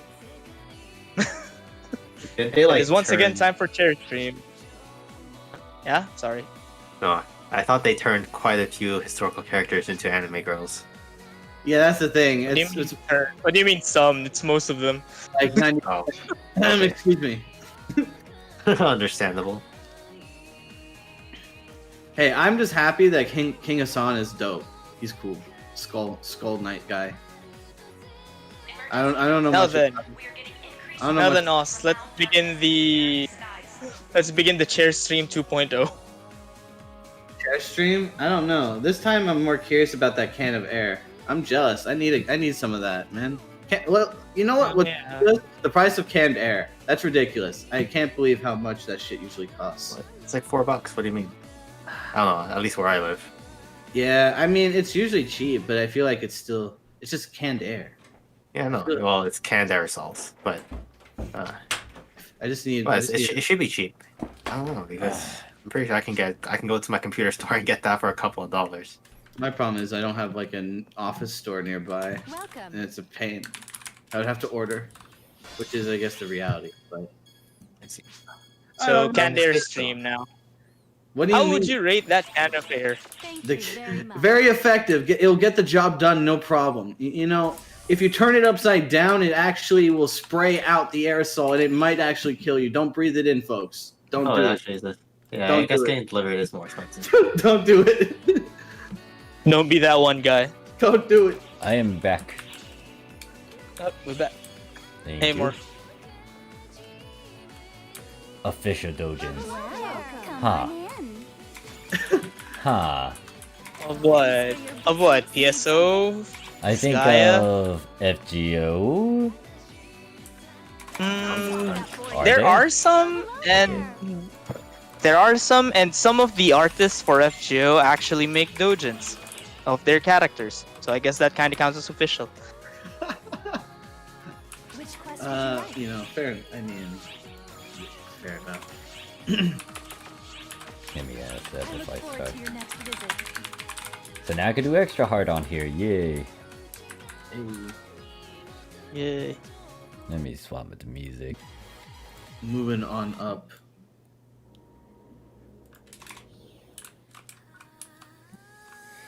Happy to see you at least got that good jacket. See, Oh that yeah. jacket- Someone gave it that's to me, I think. Yeah, very nice of them. But yeah, I They- wasn't able to. Oh, my bad. I keep on interrupting you. Oh, it's fine. Which quest It's your would you it's like? your stream after all. And anyways, I don't know. Fashion is fashion. Mhm. You can do it for cheap, people. You gotta believe. And also, that's the thing. Like the problem with trying to find cheap fashion in global sometimes is that because the search function is scuffed, you can't really access all of everything unless you go to a different website. Yeah. okay. Yeah. And not only That's- that, I hate the search system. It's like you gotta type it all in. It's like, what the fuck? I just want it to work. Like it I wouldn't have any issues with it if it just functioned as intended. I just open up the handbook and start searching from there most of the time. Yeah, can't blame you. Whoever is interested, we are in B10 doing extra hard on the limited quest. But yeah, what was it? Yeah, I was looking to pull this base one because I was like, I really want that white version of that user outfit of mine. And that felt very yeah. lucky. And then boom, I was like, yes. But now I need to get Metro's coat if I want to try to pull off the same look that I have over there in Japan. But a white version of it. I'm sad. I haven't gotten any outerwear or any outerwear from the new Scratch. I want to get those Ashibas and Mitras. I just want Mitra. But apparently Mitra doesn't like me. Understandable. That RNG again. Yeah, someone gave me the outerwear outfit, not the base one, the outerwear one. Like that outerwear. I just want them. Again, Sega, why don't you give us more options? Give us more shit from JP. I'm kind of mad how fat I look. I mean, I think I'm quote unquote thick, but it's like I don't know. I don't like. It's off to me. I feel like the problem.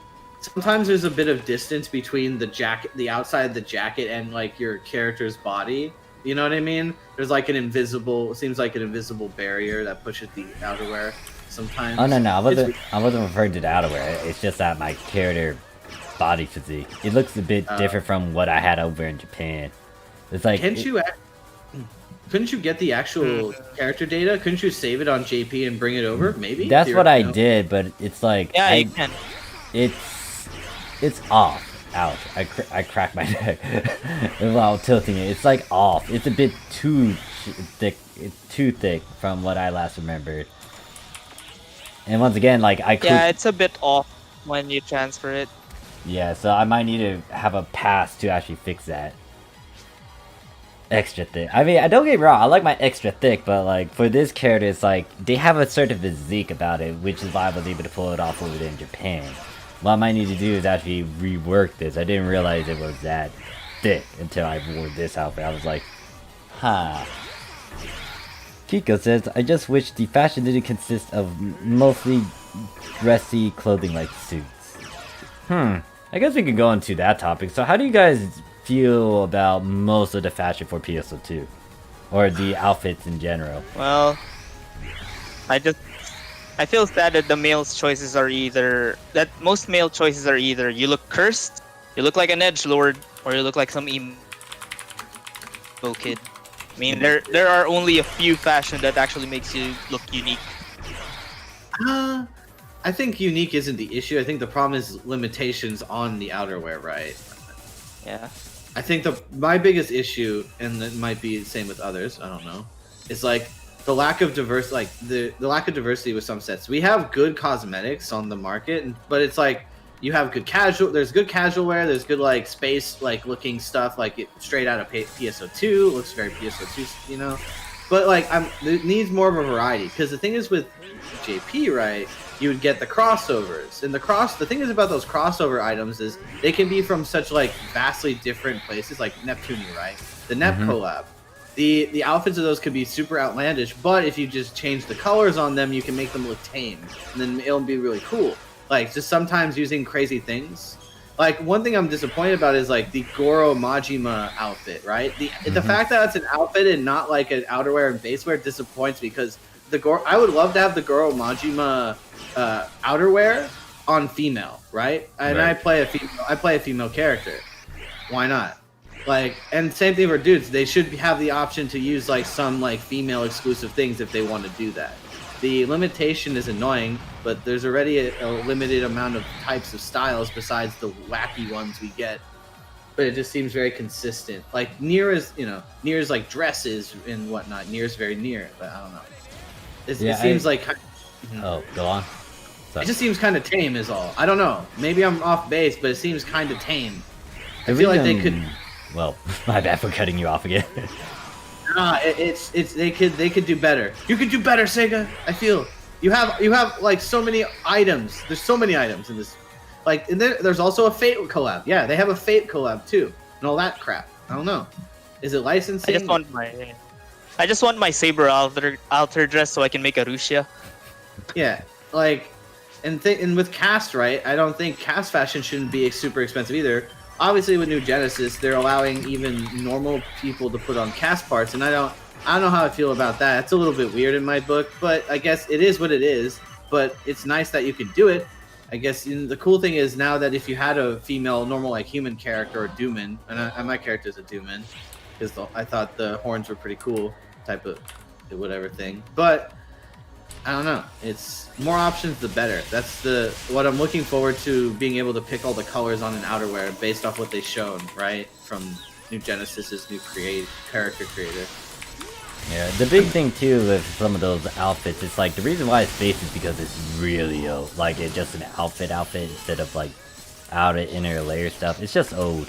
Some of that stuff got released like that, and I don't know why they wouldn't put it as a base. Like back then, like Hyper Dimension 1 for example, base or layered outfit wasn't really a thing until episode 4 on the Japanese side, so that was maybe 2016-ish.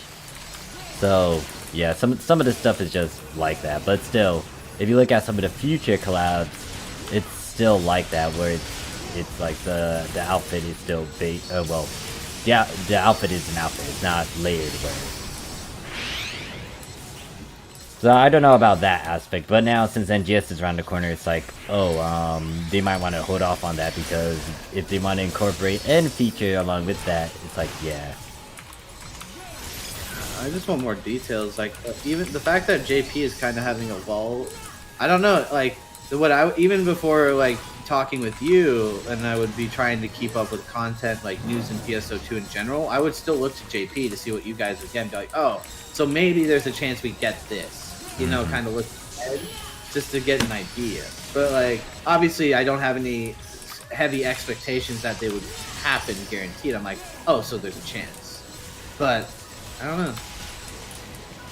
I just want more options. I think everybody just wants more options and less limitations, because why not? That's freedom, character customization freedom. Because like we've talked about BDO as well. One thing I love about BDO is the character customization in that game is awesome. It's pretty good. Like for what you can do from base game, it's pretty nice. But PSO2, in my opinion, is less. It's just as good, but it's not a little bit limited. I got a question for you, Morph. Alright. Do you think that people overhyping NGS is slowly setting it up to fail? Or, you know, slowly setting itself to hurt other people's expectation of the game? Ooh, can you repeat that one more time? Do you think that people overhyping NGS would be actually hurting the game on how it would be on the expectations of people? Because as I see it currently, people's expectations of NGS just keep going higher and higher, and I don't think NGS can deliver that much hype. It would still be a good product, but it is not the product that people hyped about. That is a very good question. Now here's the thing. I would say this will vary, because obviously once again this Japanese and global. Now I feel like the Japanese side is not going to be affected by it, because you know they got their own side, their own thing, aka Japanese content creators maybe in that field, or not as much. Either way, I feel like it's gonna be mixed, because Japanese players are, you know, they're a bit tame about it. But I don't know about the global side of things, because global, I feel like, yeah, global is most likely get overhyped. The problem is, yeah, that might become an issue where the hype is gonna be too much, and then it's gonna fall off because of expectations and too many things. So can I really answer that though? Consider this. With in my opinion, right? It just depends on how you frame it, right? If people are portraying, this is where I draw an issue. If people are portraying, and if global content creators are misrepresenting NGS to be something that it isn't, then that's where I have an issue. If they represent the game, or if they are, you know, giving a wrong impression of what it is, then that sets up an expectation. And you know, sometimes when you set up expectations, you set yourself up for failure directly because of that. Because if you expect one thing and it doesn't happen, then you feel entitled to your opinion on that thing not happening. So it can cause a lot of contention in between people who have opinions on specific things.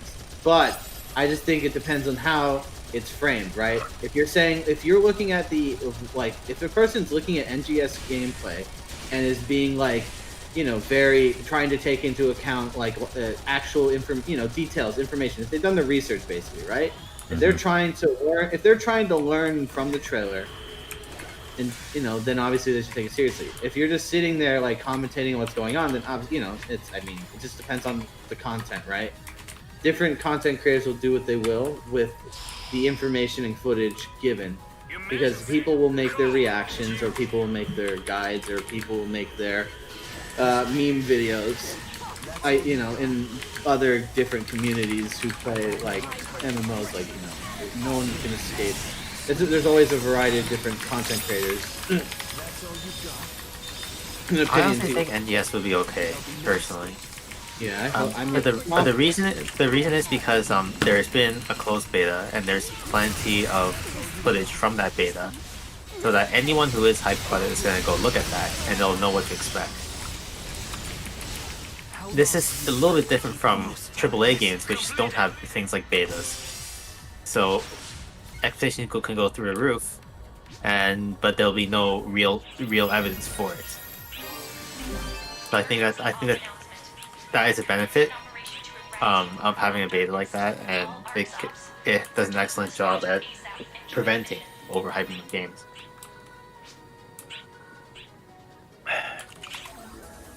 Yeah, I don't want the game to be overhyped. Like I said, I don't want people to portray NGS for what it is. That's why it's important to be like, when you're looking at NGS footage, like say, oh, this is beta, this is a beta test, all this is subject to change. We're just speculating, like take it with a grain of salt. Yeah, but at least there's actual gameplay footage. That's honestly a big deal, I feel, because in the case where I've seen overhyping just go all wrong is when it is everything, all the content is only accessible through trailers and first party things. When you specific cut like interviews or something. Yeah, exactly. So this is sort of what happened. Do you know a game called No Man's Sky? Yes. Oh yes. So yeah, this was a very big victim of this exact thing, where basically they overpromised on so much stuff, and then everything was left up to people's imagination because there's not very much gameplay footage. Granted, now the game is actually really different and it's pretty good, but when it was first released, it had one of the biggest causes for its overhyped failure was there were just so much over speculation and nothing to back it up. A lot of promises and not much to go on. So yeah, with something like NGS, when there's a beta, you don't have to worry as much about over speculation because it's right there. It's a beta. Granted, the beta is not everything, but at least the mechanics of the game are seen visible. Yeah. So. But yeah, to address what Abby's been saying from the chat, it says, I feel like Gopa has more hype people in the PSO2 community, to whereas Japanese vets have the more spectacle worries for NGS. And then Dave says, I don't know why people keep saying it's beta and things will change. I think it's going to change much compare beta to NGS release. Yeah, I agree. And and for that, I agree with you. But here's the thing, you're judging a unfinished product versus a finished product. No, that's how I yeah, but it is true that beta is pretty much a finished product at that point. It's more stability testing. It's more stability testing rather than actual gameplay testing at that point.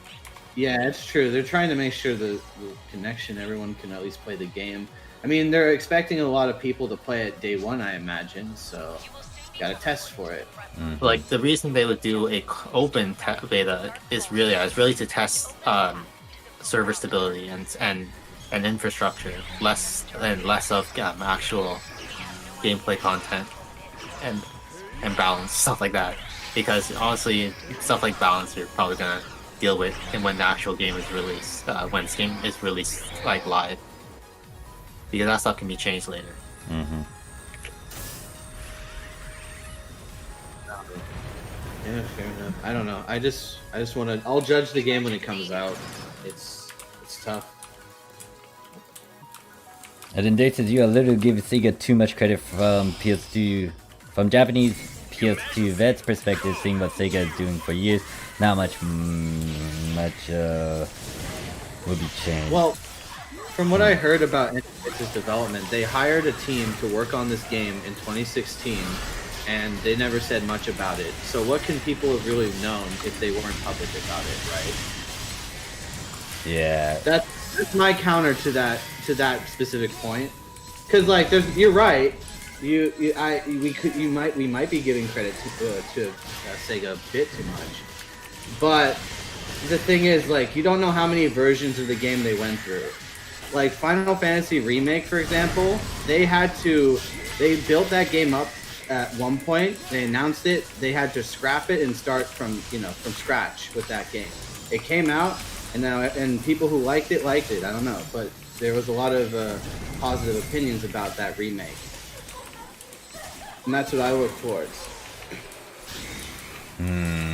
I'll play a bit of devil's advocate on this, because the big thing too is that the question is, how did they test it? Because obviously it's like this was something in development on the Japanese side. So if they only got Japanese people to test it, it may not be... Actually no, then that kind of goes into questions on what was their future plan. Because the big thing is, like, did Sega actually plan to go with Microsoft and allow a global release, or was this on a whim of a moment sort of deal?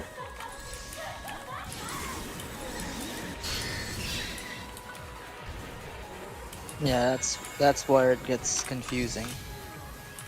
Because, like, I know, like, someone did mention, like, oh yeah, the NGS was planned, but the question was the global part planned as well?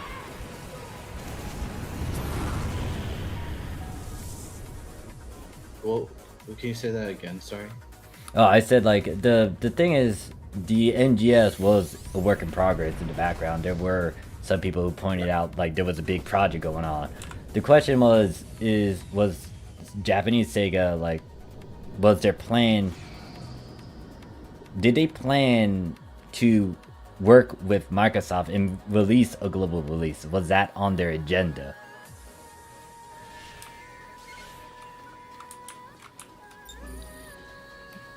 I don't know. It's really tough to say, because like, from one angle you could say Sega is just waiting for an opportunity or somebody to approach them or something. I don't know, but we don't know. It's like, so far they've been operating with global in a very interesting manner, to say the least.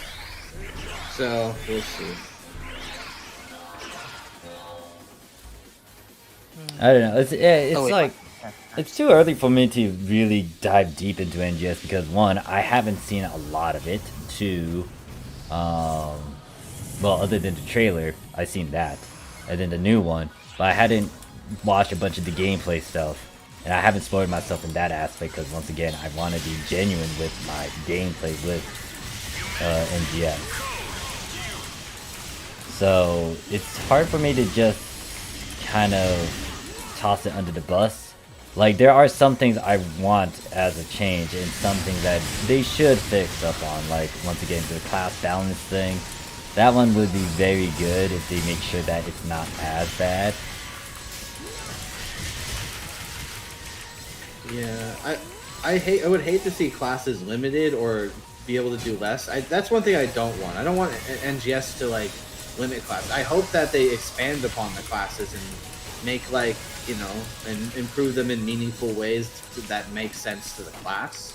But I don't know, I haven't played the game and I've barely seen some footage, so I just have to wait until I get some sort of announcement or a beta or whatever. So I'd rather, like, play it. It's one of those things, I gotta play it to really understand. That's just how I feel about it. I want to get my hands on it and mess around, see what's going on, at least to understand it. The big thing too is that this kind of goes into a deeper topic, like what is it? How much you can spoil yourself with, like, outside medias or something. Because how much stuff already been leaked for NGS, and how many people are just watching all that content to the point where once they play it, would they actually, you know, be genuinely excited about it? They might still have some sort of reaction to it, sure, but it's not like genuine.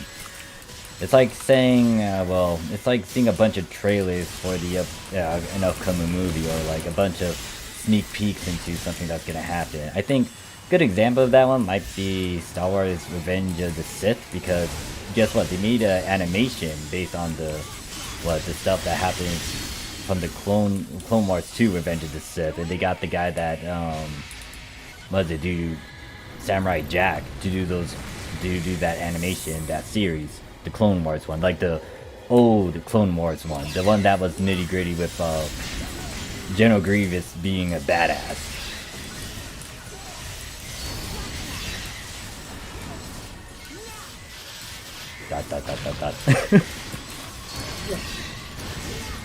Wait, do you guys know what I'm talking about, or? I know the series you're talking about, anime Clone Wars, but I don't know enough of the Star Wars franchise. Sorry, like. Rip. Well, I've seen the animated Star Wars, the Clone Wars. It's been Not the 3D one. I'm referring to actual like hand-drawn 2D one. No, the 2D one. no. It was, yeah, Okay. it was on Cartoon Network, right? Mm-hmm. That was Yes. That was made to hype up the Revenge of the Sith, because Star Wars was Star Wars was big around that time. People wanted more. Yeah, I remember that. Then they eventually made that 3D one with Ahsoka, or what's her name? Like, I heard that entire series was pretty good. Yeah, it is. it takes a while to get into it, but I was like, oh shoot, there's a lot more to this. Yeah, it's one game I think I should give it a shot, since people said such good things about it. I haven't played KOTOR, but I've heard good things about it. Like, Oh, KOTOR. Yeah, that is really good. That's like That's the thing. Oh, I need to give it a shot, and also maybe with mods. Sorry. Just excited. Why not? But yeah, pretty much what I was trying to get at is that, like, if you continue to show a bunch of stuff and someone exposes themselves too much to it, they watch a lot of stuff, it's like the genuine reaction is not going to be genuine. It's going to be tampered with because you already spoiled yourself a bunch. Yeah, it's like, how can you reaction? I guess it's like you know how you're gonna react, so you try to replicate it, so it comes across weird. Yeah, I don't. Can't really Or it's going to be fake. Yeah, it just comes across as fake.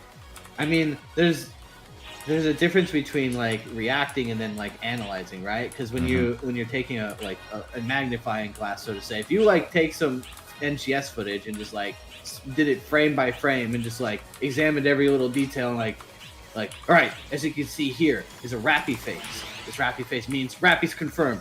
You know, it just depends on how you go about it. Rappies are nice, though. I think they translated well. I'll say that. Yeah, the Rappies so far, based off what I've seen, they wave at you and you can fight them. Well, yeah. I think the one thing I find a little bit mean is that they have a special animation when you light them on fire.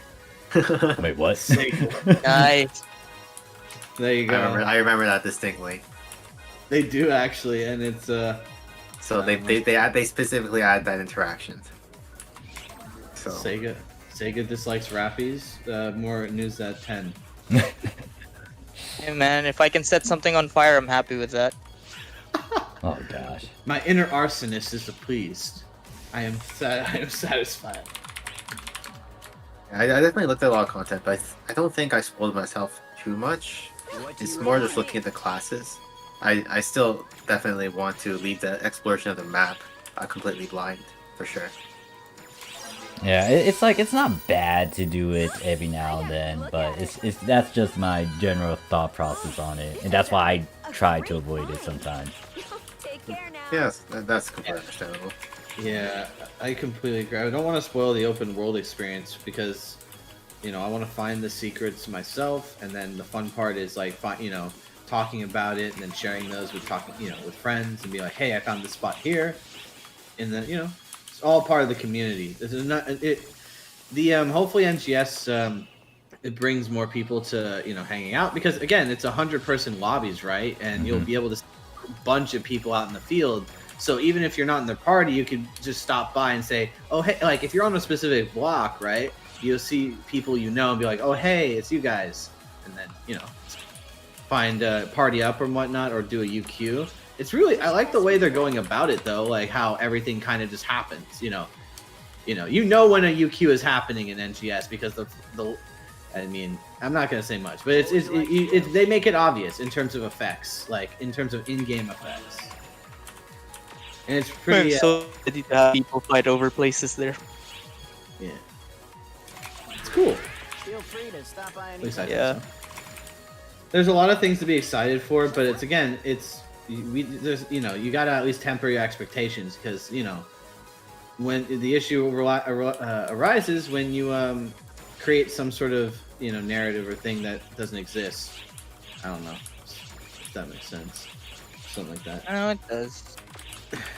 Alright, what I'm gonna do is actually go and swap over and go to ship 2 now and play with you guys for a bit. Hey. So let me change I guess the I can title. postpone. I Divide can quit? postpone making a new character. Hey, you can. There's nothing wrong. There's plenty of time to do that. Yeah. I'm currently thinking which to make first. I'm currently looking at the picture of Ayame because I have a Doom and I need to recreate. People in chat, if you know any VTubers, what VTuber would you like to see recreated as a PSO2 character? If you've seen any, then obviously, but still. The question stands if you know about VTubers. Obviously.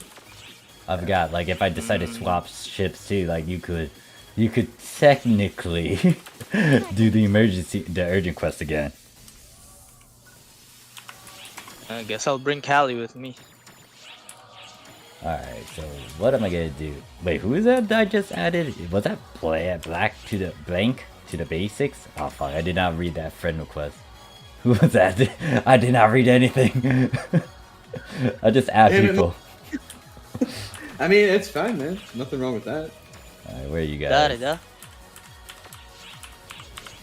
Sad part is I don't have good units, but I know how to play Luster, bitch. We're doing XH, right? Let's do whatever. I'm down for whatever. Yeah, I can do XH. Feel free to stop I'll by come to you okay, guys. I will join in, I guess. Where are you guys? Yep, I'll go play around. Yeah, I can't bring Lammy yet. She's still level 54, but should be able to get her to 85 on the 22nd.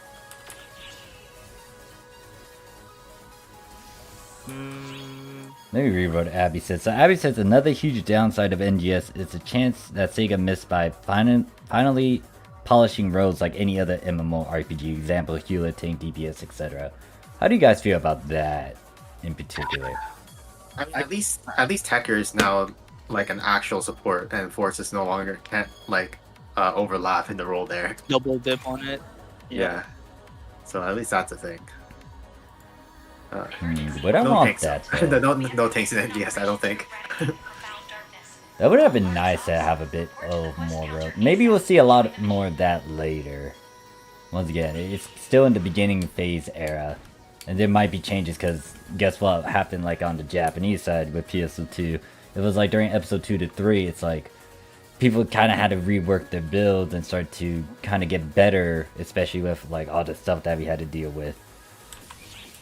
So there's that chance. Where are you guys located at? B9? Yep. B9. This guy might You know what? save Since up. it's Morph Stream, I'm bringing a mini Zillion. Mini Zillion? Is that what you call it? Mini Zillion? Yeah. I thought we were gonna bring out the Rising / Heroes. Oh gosh. And we're doing XH. You can't do that. Oh, Yeah, I'd say shouldn't be too bad. damn. I mean, I'm busting out my gunner, which I've never actually used in a boss fight ever. But yeah. Let me get a We weapon can do it. camo. It just sucks all my characters are like on their own life support. Actually, did I ever get the fuck, the camo's on the other character. I think. Yep. I have brought the mini Zillion. Where is Mini Zill? Behind you. Oh damn. That's actually Pretty nice. The only thing that kind of bothers me is the blue with the red. Yeah, I can't find another. I think I have another color for it though. Let me check. The problem is that inner cape color you can't change. You like if you use a color palette, it's gonna change to the outer, but not the inner. Yeah, there's only a black. There's only the shadow one, the snow one. Wait, what else is there? Give me a sec. Your Mato factor. Supposed to be the frost disciple. Oh, that's the innerwear. Valve, Blade. Yeah, the Trinity system. In terms of how I feel about it, I mean, it's very much a missed opportunity. It would be nice because, like, I think having dedicated roles allows people to help focus, you know, their a specific build for a character. You know, if it's on a character basis and not just like a job switching basis, right? You know, you could dedicate one character doing one specific build, but yeah. I mean, I feel like in boss fights, in like most boss fights, so it's just hard to do that when like you can't really tank. You can't affect unless because like, the AoEs are so massive, you can't effectively tank a lot of hits. That's true. It's only in specific bosses that you can actually get away with that. Oh, someone's using that giant booby accessory. Obviously, yes. You know, again, people can do what they want with that Meseta. I'm just not a fan. You know, at least that one. You know, at least that one looks acceptable. It doesn't look like a human grew on boobs. So that's something. Please stop. You hurt my soul. There's Please only stop. I remember one other person. Well, what is it? There was one person on the. What was it? Wait, am I hearing that? Wait, what? No, never mind. I'm carrying some repeated Starfire squalls. Yeah, you're hearing them, and I see someone doing it. Oh hell yeah! I forgot to get my the luster time on my sub palette. Great.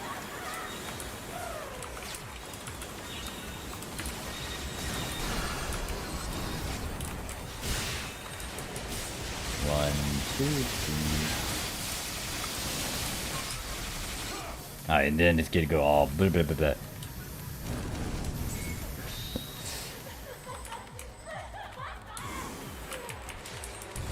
Oh wait, I didn't Ow, put that any skill hurts. points on this character. Shoot.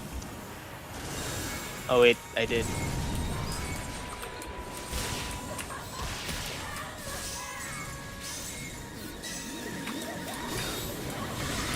Nope. No. Oh, great. I got that stupid thingy on me. What is it? Daze? The status of it? Daze? Is it Daze? Confused.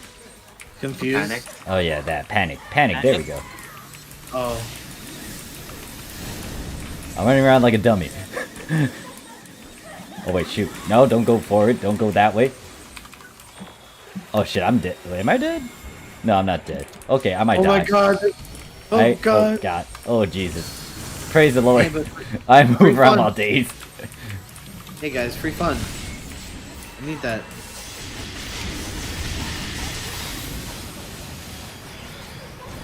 I was just running around trying to like figure out what's going on, which button is which. Yeah, that's an annoying part about Days, because it no longer reverses your controls. It actually just maps all your movement buttons into different ones. Yep.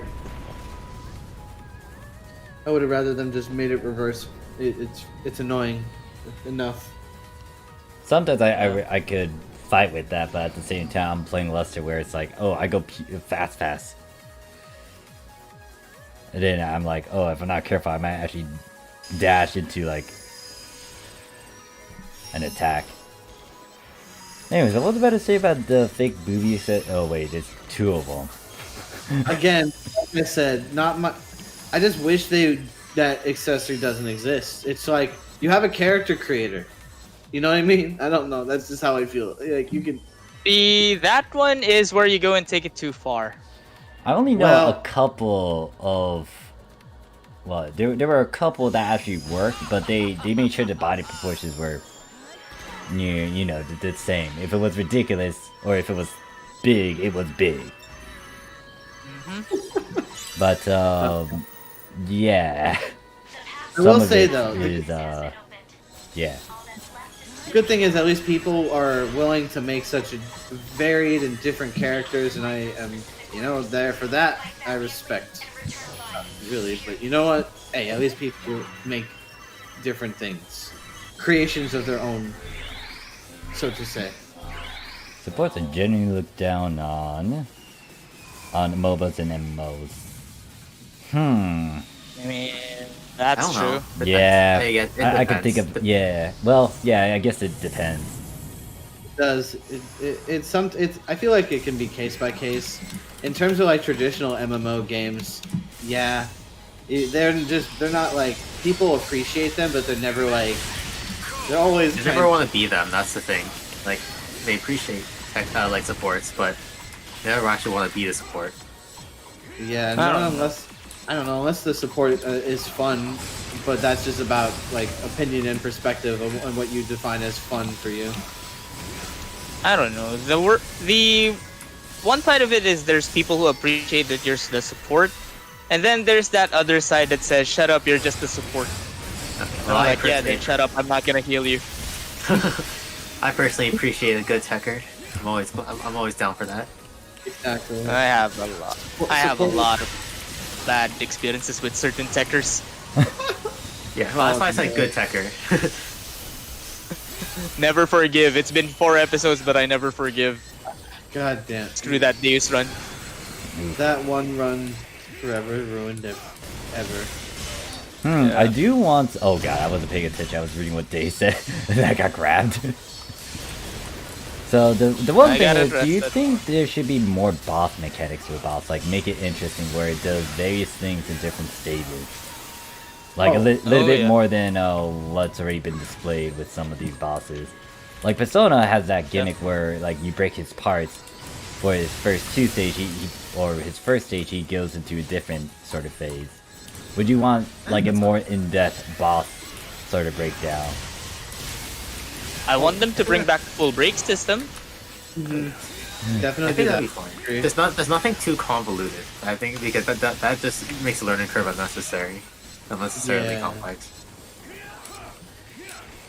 Yeah, convoluted mechanics that are kind of. It's like it should be straightforward. Like it doesn't have to be easy, but it should be like easy to understand and what's going on. Yeah, it should be intuitive, I think, is really what it is. Like, the problem is, a lot of the time people haven't really been willing to think or revolutionize in terms of like combat. I mean, hell, most people like. No, my chain is the wrong location.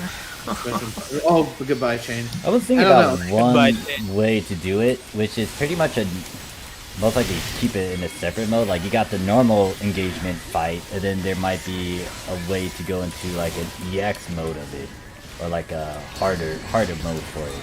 Because I remember some like RPG games I played, it's like, okay, you fought this boss normally in the storyline, there's this EX version of it where you could get like a bit more goodies if you go through it. Well, rip chainmail. Yes. How do you even land that? How's that even like targetable when its head's like in front of me? I don't understand. It's not. Well, That's a but good question. a good EX version would be nice. So Wes asks, how big do you guys think NGS will be? well, I think one can only hope with their content updates that we eventually go to a different planet, right? Like we're on one.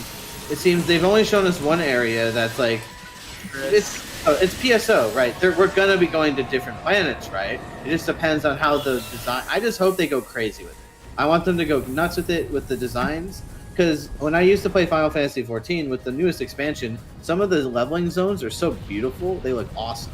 Like I just want more, there's some really cool zones in PSO2 already, like the secret, if you get the secret room with that beautiful like backdrop that you can get for it, in PSO2, it's very nice. But I don't know. I think they should just go. I mean, go with their own style, but make it super unique. But hopefully not like to the point of hurting your eyes. I mean, obviously, there's such thing as too much, right? But hopefully, it feels natural and fits with the universe, so to say. For me, with what they showed on the map plus what's everything on it, I would say it would take you a good 30 to 40 minutes to run around it. Not fully go into every crevice, but maybe a runabout on it would probably take around 40 minutes. Without teleporters, of course. Yeah, in terms of how big the maps are, I think they're going to be massive. Like based off of what people, I don't know.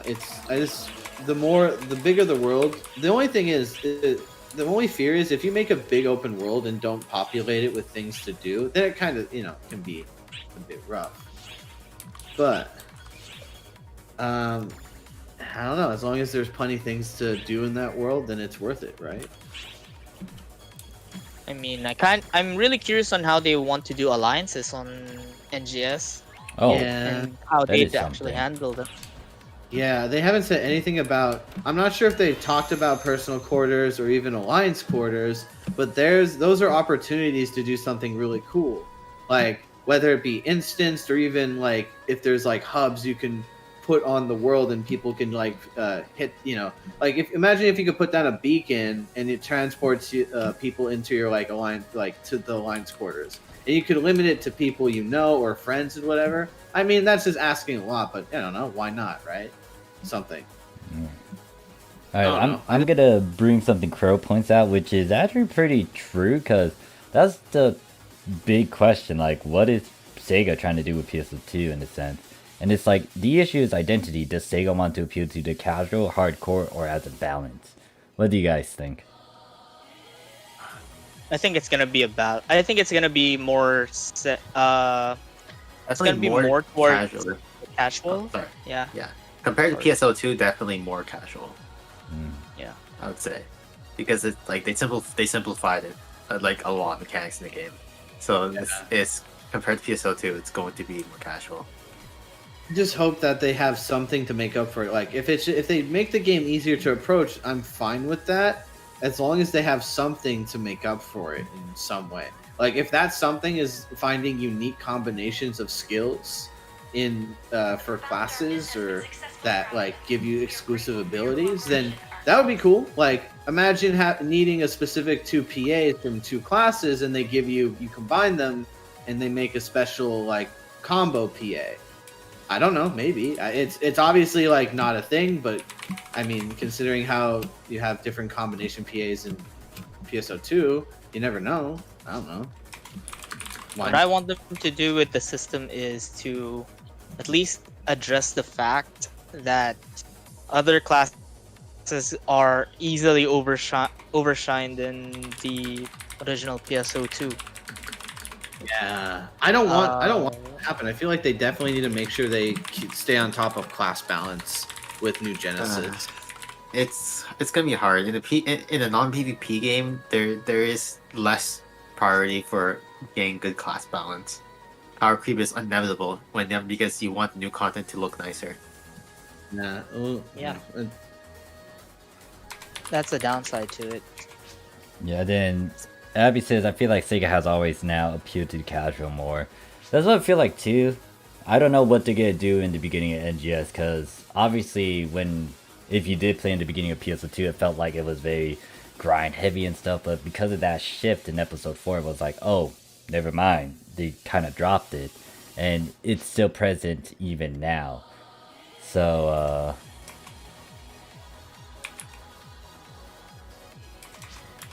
I mean, there's nothing wrong with appealing to casuals. yeah, there's nothing wrong with that. It's just that I feel like this game be like, they're gonna use that same method from what they're doing over there to NGS. Unless they put a twist and be like, oh no, we're gonna, kind of reenact some of the stuff that happened in PSO2, but with a bit of a twist here and there, maybe. That's just me guessing out my butt. But I don't know, we'll see. Because most likely most likely lean to that, and then they will have that option for that hardcore mode for those players who want to try to challenge themselves or push themselves. Because once again, if they do something like the normal boss fight, and then they have like a separate quest type or like area where you go fight against like a very hard, difficult boss, that'd be something.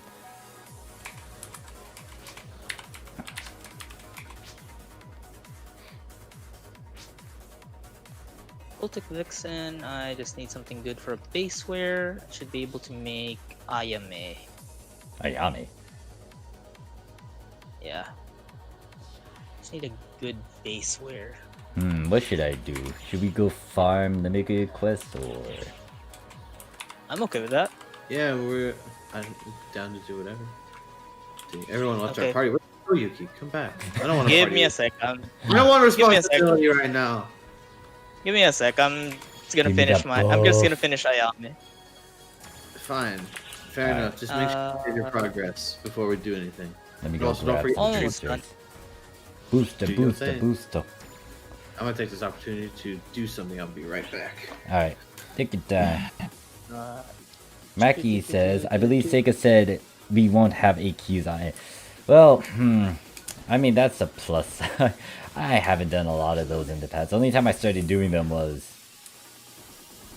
when I got dragged into them, or when someone suggests, like, you should do this. Okay, there we go. Wow, come on in. Welcome. What the heck? Just need the These voices. hairstyle and the horns. Thanks for your visit. Yeah, the voices are weird. Need something? The NPC voices over here for the metal stuff. I keep on getting creeped out by it. It's like, oh, hello there. What? Why do you have an alluring voice while I'm just trying to buy something? You're welcome. Please come again. Or Yeah, I I know don't that know. feeling. Dead tone. It's questionable in terms of describing the voice. That did. Ultic horn, Kitka butterfly. Just need something. Oh yeah, I forgot to show that one guy from the challenge miles in his voice. Oh yeah. Fancy meeting you here. Alright, let's go into him now. Let's go to him now. He's pretty funny. I like it. It's like over exaggerated and it's obviously like a bit forced, but shit, it's funny. Just trying his best because no one wants to do his mode. Adios. Fancy seeing you here. Okay, I get what I need to put. Adios.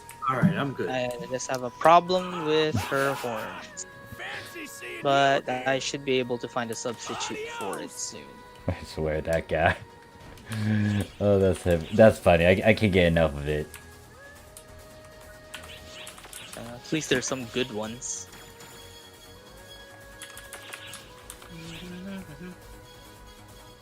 Oh wait, I can use the Atlas weapons out. Give me the Atlas, not this thing that I'm wearing. They removed just attacks and made a fixing system so easy, so I'm pretty sure the game will be more casual than ever. Never saw a casual MMORPG. I feel like I'm so confused of why people say, "Oh yeah, this is like a hard game to do stuff." It's like, I can't really say that, especially once you learn the ropes. Most likely people didn't learn it, and that's why they say that. But it's like this game isn't that bad. I think I agree. I think you can always find hard content in a game. There's always going to be something challenging. It's just a matter of how you would approach it. Exactly, pretty much. Like either it's given to you directly, or you can find it yourself. But I think there's almost always some kind of hard content available. Okay. I just need a wood. I just need a ribbon on her waist, that tie on her back. Oh wait, that's already there. So I just need the ribbon. Look Need at a back waist now. ribbon, and just need a salon pass and a collar pass, and I should be able to finish it. Can you make different colored horns though? Yeah, that's the thing. That's why it's my only problem, the horns. That's Yeah. why I have to find an accessory that fits the horns instead. Hurry up. Okay, that's a certain topic we could also talk about. But before I do that, what is it? Abby says, he is hoping that Sega shift themselves away from having players to be forced in soloing stuff just for a challenge, like how most do in present PSO2. Now, Mel, well, there's two questions. The one that actually caught my attention is the one that Dave brought up. But first, has anyone played Twin Daggers? Yes. What's your There's thoughts? one among us who does. Thoughts and opinions? I might not be the expert. I did play it back in episode 1 through 3 because I used to, besides Bouncer, my other class I'd play a lot was Hunter, and then I also had Fighter because I used Bouncer Fighter a lot because, you know, damage. Mhm. It hurts. I love it because it's so, you feel like a ninja flying around with the some of his PAs, but it just feels so weak, and it like. There's only like 2 that you can do that does enough damage to make it worth it. But a friend of mine, Shingu, who was in here earlier, uses the 15-star Pride of Byakko, and it just makes the weapon. It makes like Twin Daggers like a completely different like type of weapon. It's like it becomes a ranged weapon, and it's like oddly not pretty good. But that's my only perspective on it. I'm no fighter main though. All right. Well, to give my perspective and my 2 cents about Fighter, I had fun with it in the past. I was trying to get into it, but then I was also trying to get into the fist weapons as well, so I kind of skipped over it. And then I did move away from the Fighter class, sadly. And then Mel says, oh, okay, I just been looking for a good class to main, but isn't super popular. I mean, at 12, but I want to be unique. I gotcha. Yeah, Fighter is... It takes a bit of learning. Well, Gun is another one as well, because I don't think I see a lot of gunners in MPAs, question mark? There are some, but it's yeah, they're kind of becoming a rarer breed now. I mean, There's summoner be there. Alright, and then the next question... Well... Oh, Sorry. Oh, Sorry. I was about to say the next question was from Day, and he brought up the... Now, this is more of like a broader sense. It just depends on how you feel about it. But Day says, casual is okay, but there's really no content for people wanting to challenge, which is bad for an MMO. What do you guys take from that? Do you think... That's true. I was gonna agree. I having no end, like, it's literally... Okay, sometimes the journey is better than the destination, but like what you want something to be at the end, right? Like, and whatever is at the end is the hard content. Like, it's besides like, I think for it, in terms of allowing people to do hard content, it should be accessible in terms of you should have the right gear and be prepared, in my opinion. But it's like you have, it's tough to draw the line. Because like if New Genesis is a unique experience, right, and Sega's trying to put their own spin on it, right, then they are going to be the ones determining what is hard content and what I don't know for like, and that's fine. I don't have an issue with that. It's just for me, it's a little bit iffy as a person who doesn't know their history as well as like you, for example. It's just I don't know. I want end game content should be rewarding. Like, one of the things I loved with other MMOs is like farming a boss to get a mount, you know, or to get something that's tangible, that's like I could show off, that shows I grinded a little bit. I don't know. That's one thing that would be nice, I guess. Like if pretty sure they'll have, like I'm pretty sure they will have something. It's like some final challenge, or at least something until the next update. But because it is just a question of like how good will it be? Like, will it be worth actually doing? Because I think I said this earlier, but like you can always find hard content in a game. But yeah, something I should add to that is, is it worth doing? Because if it's not, then it doesn't really matter. Right. Yeah. Right. So yeah, there's like balances that need to be in place. And then Dave points something out, which is the feeling of you having a very strong weapon but not strong enough enemies is kind of pointless at that point to have those gears. Is how I feel on PSO2 at the moment. Right. That's true. One thing I think games kind of need nowadays, and you know what, I hate to say it, but like WoW added a roguelike mode to WoW, yet you could do with party. You could do it with solo, you could do it with a party. and they have different modifiers. The floors are randomized. In my humble opinion, I don't see why doesn't Sega make like their own version of that isn't boring, right? Because you could make a randomly generated dungeon thing awful. You can make it off. You could. It could just be like how it is in PSO2 already, which would be, it's like, all right, I thought we moved on from this. So it's just depends on how they do it, right? I just hope that it's transformative instead of safe, or like playing it safe rather. With what we know, with what people know rather. Alright, so answering Miku's question, have you ever mained Force Talus? I had in the past. I used to. Oh, sorry. Go. Oh, no. You go first. Sorry, I was just... No, sorry, I was mumbling. I was trying to find something. Oh, okay. Yeah, have I played Force Talus? I did in the past. They could pretty much tell you about the stories, because Dave was my teacher for Force stuff, and he taught me how to use the Dark Mastery, or things that I should do. But I wasn't a big fan of it, because I just don't know. I don't like tossing out a little ball and then doing it. There are perks to it, obviously, because it's a skill tree. But it was like, nah, I'd rather stick with a rod. I like holding a stick.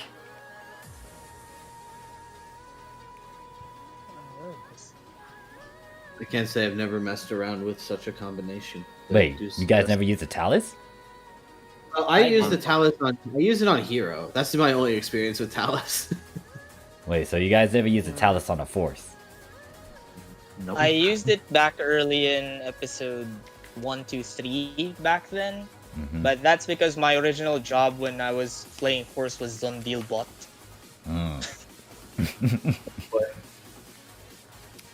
Where you just toss a random Talus, Zondil an enemy, toss it at another group, Zondil it again.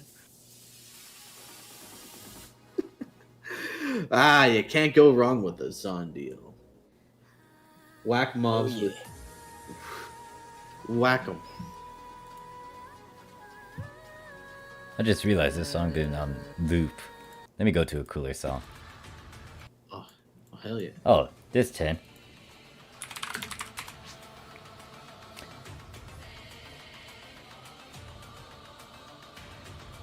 The time shot of me doing XQ blow up Catagen's Broken Tail with name grid back in episode 2. Ah, yeah. We did bully that stupid caterpillar. Well, I did what I can for now. I guess I'm gonna go and play around. Takuni says 3,800 hours of Force, never used talent. Really? I'm surprised. Like, huh. I feel old since I'm like bringing up Talus with Force. Yeah, Talus is kind of a forgotten weapon. Rip. I mean, like Talus on Hero, I can see people using it and taking advantage of it, but like Force Talus is like rare? Question mark. Is that the Iron? Oh, okay. I did what I could.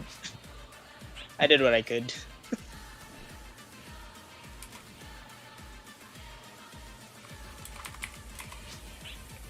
I will not be held responsible for the party. Dang it. I'm sorry. Oh, let's go drag left then. Let's get it over here. HHA says why no boost week? I don't know. This is another thing. We thought there'd be a boost week. It's very weird how they actually hit us with a non-boost week. So I don't know what's gonna happen. To see what happens. I at this point hope they announce an Arcs Hour or something so we can get an update about, I don't know, something. Besides, I mean. Oh wait. Oh. XH. For doing XH, give me a sec, boss. Gotcha. For doing. I was about to say. Sorry. Oh yeah. I feel like they might release a boost week when Guardian Soul comes out. Hopefully. Maybe. I don't know. Hopefully. It's a shame to see. It's a shame to see good weapons not be used because they're just not popular. That's how I felt about jet boots. But I know jet boots had their own phase, and people like jet boots. Me personally, I also like my jet boots. I mean, I'm not going to be mad if they don't end up in New Genesis, to be honest, because then it gives me an excuse to try something new. But You know what? No. Just reading all this is like, I think I know what I want to do for my fourth character, which is to go on force and use a Talus. Maybe. I mean, Maybe. yeah, I don't see why not. You have the power and you have the technology, just like how you have the technology to become a VTuber. More, you can do it. Oh god. You just gotta find the right software. We'll figure it out. We'll get there. So HHH, you're going for that whopping 8 star on your claws unit. Your craft. I'll call it craft. Where is that character? Dang it. Okay, I don't think I'm confident enough to do solo ultra hard PD yet.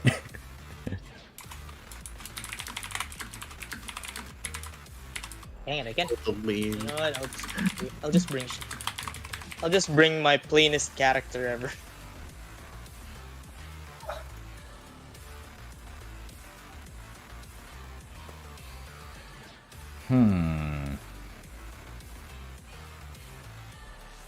Yeah, that's the thing that I have with Diagonal. that hoodie, just staring at it. Wait, is that the same hoodie from the MFD, or is that a different one? This is the MFDB hoodie. Yes. I don't remember there being a... Was there a... I didn't even recognize it was a... What is it? The music shaped one. Oh, it depends no, on your that's- sticker. That depends on your sticker, and this is the Hasumi Miku note sticker from way back when. I stuck with this ever since I got it back in episode 1 from the Hasumi Miku concert. Because I'm not gonna, you know what? I'm gonna be honest. At this point, I kind of wish they would have brought it back for global. Since there's a lot of new players in general, I don't see why they don't. But it'd be kind of nice. Oh, and look at that, the arrival emote, boy. I wish I forgot where to get the diagonal lean emote. That one's hilarious. It's so good. If only you guys got the tub one. Oh, The tub one is pretty much like we a had that pan at just coming out from out of nowhere, hitting your head, or you evade it. oh, that would be awesome. That'd be nice, to be honest. Make Hey, a short come on, of- Sega.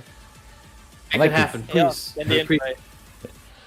And then they Oh, says shit, that's force right. with Talus dark only. That was like the build that I had for one of my characters back then. But anyways, I am ready. Don't know if you locked already. We're good. And Yeah. I would say we'll just open up limited quest in this block. So if anyone want to join, we'll be in B9. Yep. Okay, wait, Yes. for some reason. They'll have the lead off. I know, I was trying to... You know when you try and, like, hover over an option, you keep missing it? I just did that a bunch. I've been drinking a little bit too. Fuck, man. Sadly, Hey, I'm not you're that not alone. buzzed, sadly. I only drink like 1 cup of sake and I want more drinks, but that's for tomorrow. Tomorrow is when I play Dark Souls. So anyone wants to join? So- Limited quests. What is it? Limited quests. Block 9 on ship 2. And I feel like I Yep, should. Time come to on show down. more how I die on Braver. Wait, what? Oh, God. You can't die on Braver. What are you talking about? Better not die on Braver. Do not dishonor family. I'm not playing Braver. I'm not playing Braver at all. I will die. What? And I have no HP units. So? Psh, you don't need HP units. I I mean- barely use HP units. Yeah. Why do you say these things? Why you do I mean, this? as long as you don't get a one shot, it doesn't matter. True. Mihiro, what camera are you using for right now? That's a cool one. Oh, that's just Wait, which one? that's just a natural 13-star bow. Wait, why is Oh. it a 13-star bow though? I don't know. I'm bored. Why aren't you using a 13 star? I'll just use my 1-star weapon. I mean, How I about still that? have You it on gonna hand. look it up? Why don't you guys Still test it got my right now? That's Oh right. God, I have it use on right me. now. Hello there, Mindy. Yeah, like, actually, what was it? I was on ship 1, but then I decided to go to ship 2 because, like, these guys are playing. I was like, why not make this a blend of me going through most of the ships except 4. 4 will be in its own separate stream. I mean, why do people gotta be so weird about ship 2? I mean, people on ship 2 don't really have these opinions. I mean, everybody get along. What do you mean right? people to have what? Wait, what? That's the Nani? first time I heard that. Wait, why are you bringing this up? No one said anything bad. I'm just never mind. Forgive me. I feel like you had too much. Are you okay? Do you need water? I'm fine. Okay. I'm just trying to drink some. I'm just exhausted. Alright, one more spot and then we be full. But yeah, it's like, not to throw like all the other ships under the bus, but like ship 2's been an interesting one because the team that I'm visiting is quite talkative and interactive. I mean, the guys I'm talking to right now are on ship 2. And then not only that, it's just like, I see random stuff, which makes me say, huh, okay. Reminds me of some of the old days when random stuff, like you walk around and you bump into something random, some random conversation, just listening on it. Technically, you shouldn't eavesdrop, but yeah, no. It's interesting to do that. Oh no, feel free. Feel free. We have a lot of stupid crap you'll hear. Oh god, it's just sometimes it's a mix of like sleep deprivation and just like long grind hours because you know how it is. Like I think a lot of people could relate. When you play a game for just do one thing over and over again, you just get kind of just I don't know. No, it gets a little bit. I know what you're talking about because time attacks weekly. I really hate them. Thank God they didn't bring it to global. I went to the wrong way. Because if they brought time attack weeklies to global, that is... Everyone's gonna be suffering and then there's gonna be a lot of complaints. Yeah, people would complain, definitely. Which is sad to say. I mean, it's annoying. It sounds like an annoying weekly anyways, but... Maybe it's not a weekly, it's a daily. It's a daily? Oh, geez. No, there's like two forms of it. There's the daily one, that's way back then, and then the weekly one. Either way, it was suffering. Oh, I see. Oh wait, they changed... Oh god. They changed it 3 times, so... Like, I did do a history video on it. The first time was episode 1 through most of episode 2, where you could do it every day. Now, there was a perk to it, which is why I'm not that... Yes, it was torture, but at the same time, it kind of pays off because the price weren't that bad, and you can get a lot. And you can play fashion, do your technical things, and then maybe save a bit and still have, like, and be happy about that. But yes, it was a pain in the butt to do, like, a lot of those runs, and some people had 20 characters, and they did daily time attacks, which took hours sometimes. And the thing is, we didn't have good run speed. So the normal run speed we're all running at right now, that didn't exist in the past. And having a lot of dashes and crafted stuff as well, that was non-existent. There were only a couple moves that can help you dash across the place. And if I'm not mistaken, like the twin daggers were one of them, right? Back in the day, or is that if I'm not mistaken, right? Popular one to move around with. Oh wait, I was just like one of the old things that I remember from back then for movement PAs, quote unquote movement options during early episode 1 was dash jump, dash jump, dash jump. Oh right, that's yeah, that does step attack dashes. There's like the 12-step one too. And before I continue off, I'll see you around Jess, and then Cammy's like, so that's your favorite ship, I see. Well, if I had to say, if anyone tossed me the question, it's like, which ship am I enjoying the most right now? It's ship 2. But I'm still visiting all you guys, and I'll still go on these other ships as well. And that's the thing. And every ship is unique, and I hope everybody is has fun. That's all here's the thing. We can all joke around, but we all play the same game for the most part. So might as well enjoy it for what it is, right? Now I gotta whisper because they're going to sleep.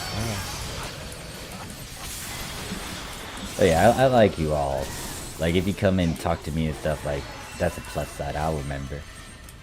I mean, it's fun to discuss, like, have proper conversations about, like, some things in the game. Because, the history of this game is, I mean, there are other games that have history, but this game's history is kind of unique, and there's a lot of weird turns in it. And it's just we got to see what happens next since that's where we are. We're just looking at the content. Some of it's looking back, and then some of it's just like current, because to some people this is all new, right? To some people this is all new stuff. Ooh. Notice, sorry that I'm bringing it up again. Should I try Gunner? I cannot vouch for that, because I suck at that class. We do I mean, I have suck at that class too, but I'll say go for it. yeah. If you can I'm trying to learn it now. I would say A that would, specialist on it for sleeping. Sadly. like, you gotta really put in a lot of work to do well with Gunner, but I'll approve of it, and if you're willing to do it. The highest, it has high highs, but also it's very hard to reach that. I think that's the best way to put it. Missing triggers is a rough experience, it seems. Let's see. From my experience with Gunner, it has a very high skill ceiling, and you'll most likely kiss the floor. But everybody has their moments, so don't let that dissuade you, alright?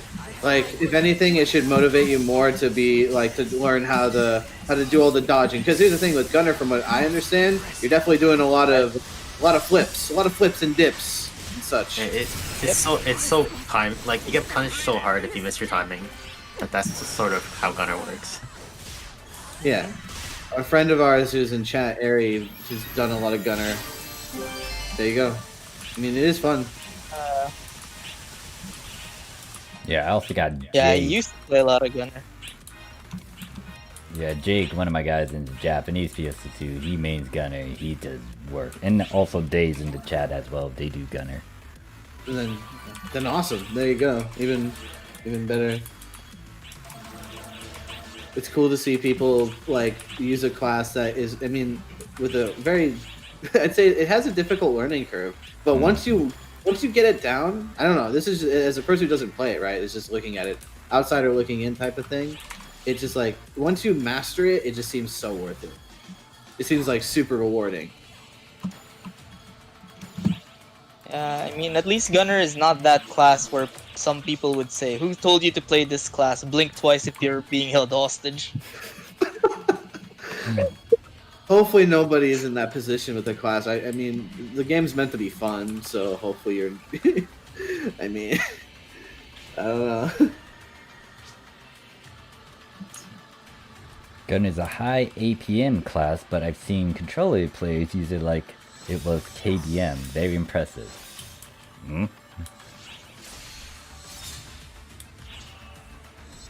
Go. And I really have to figure out that timing on the Mitra patty. Managed to block 2 and then I got hit by the last 2.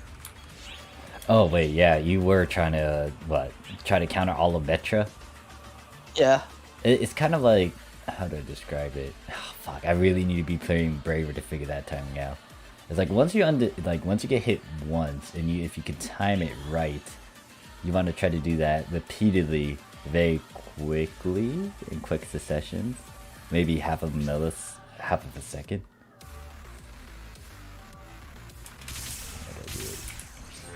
Yeah, I'm not playing Braver right now, so I can't describe it. Hi Mov, did you ever get to test... Oh wait, shoot, I was supposed to do that, did I? Before I end the stream, I'll go to Japan and test that out game. I forgot to do that. I was like, I was supposed to do something. But thanks for bringing it up. I will most likely use that to conclude the stream.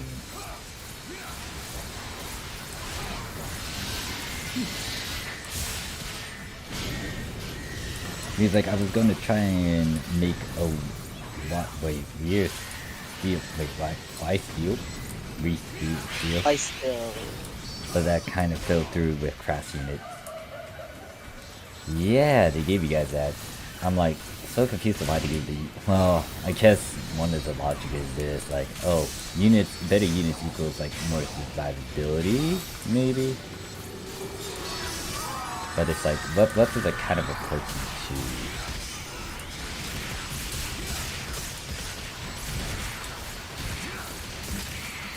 Yeah, you need...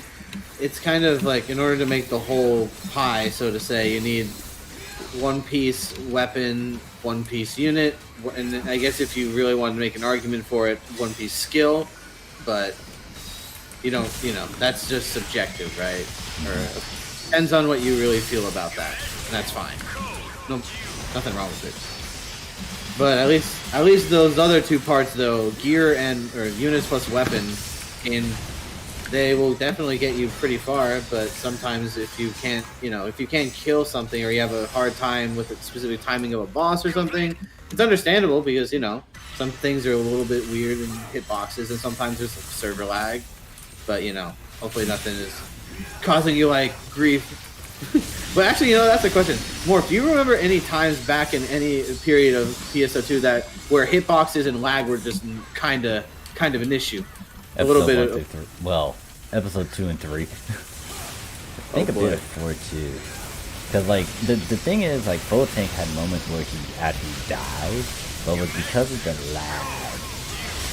And that tends to pop up every now and then, especially after the incident with DDoS.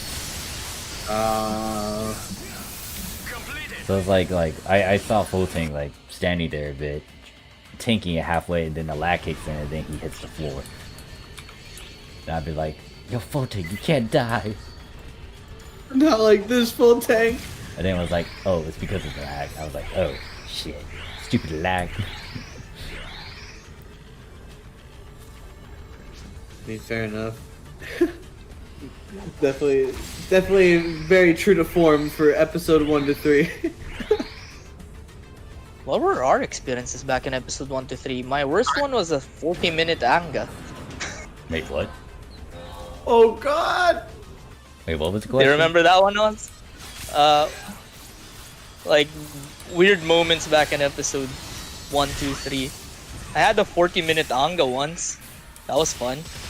40-minute anga. You were soloing it? No. I wish. That's the thing, I wasn't. Wait. You mean I had like an entire NPA run with a 14-minute anga? Oh, There was a time when people were extremely undergeared. And believe it or not, way more than they are now. Shocker, right? Shocker. People are ungeared for content at the time, which is, it happens, it's fine, but whatever. It is what it is. The horror story for its own. I've come to the stage of acceptance. I accept my fate at this point. Oh wait, am I soloing this?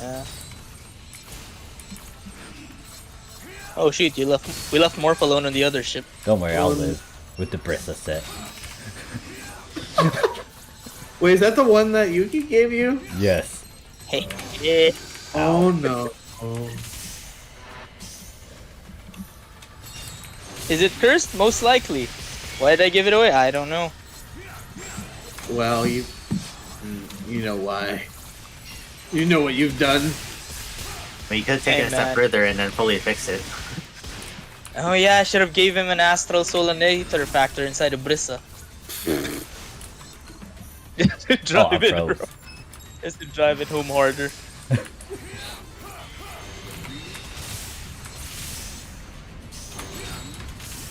But yeah, it was episode 3 was a weird time where there were actual people who want to try hard on the game. Like that's where I saw most of the elitist calling back then. Yeah, back then it was easy. I'm not gonna lie. For me, I don't know. My experience, it was easy to get to end game and be at that point where all those people bragged about it. Because all it was getting a nemesis weapon. Like the sooner you got a nemesis weapon, the more like, it's just basically it. You were set. That's all you needed for a while until episode 5, I think. Episode 5 is where we actually swapped out of our nemesis.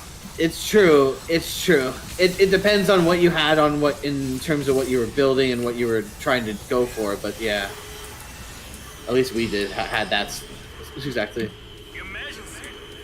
It was a funny time. Like people would go to Anga with like 6-star, 5-star units, and they would bring stuff. They would bring stuff like Sigalgas into Ultimate Quest, and people would be mad about it. Because they're taking too long to kill Anga. One such party I landed on. Boy, Impressive. Completed. that was fun.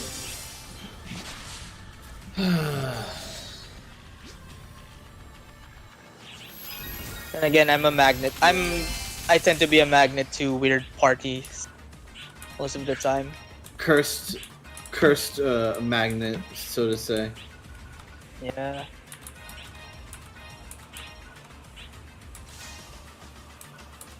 I mean, I keep talking about it, but seriously, that one run from for 4-man Deus is forever engraved in my memory. I mean, I told Morph about Chrono Man. Oh yeah. Oh, you told him the legend of Chrono Man? Holy crap. That's the Chrono Man. I am The- on ship yes. 2 right now. Wait, which story from Chrono Man though? Just the Deus one.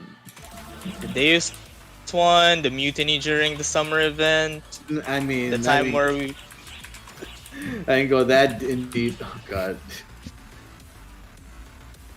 yeah. The Legend of Chrono Man has a lot of stories in it. I mean, I guess to be fair, you had more experiences with that man. Hey man, we had a mutiny during the summer event where it's like it doesn't matter if we farm Griffin souls, they're useless. And then 2 weeks later, hey guys, any of you guys got Griffin souls? I need to affix my units. Guys, Griffin souls are you don't need them. Guys, I need Griffin souls. I need them. Hey, even sometimes it'd be that way. It's fine. It's fine. We helped them out though. It's no big deal. Yeah. Can you check how much and then Sorcerer there- Circle Purple is on ship 2?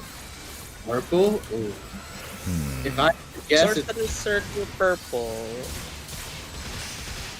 it should Last be time around I like. checked it, it was. Oh, go us. Go. No, I might be wrong. How much was it? I haven't checked recently. No, what was it?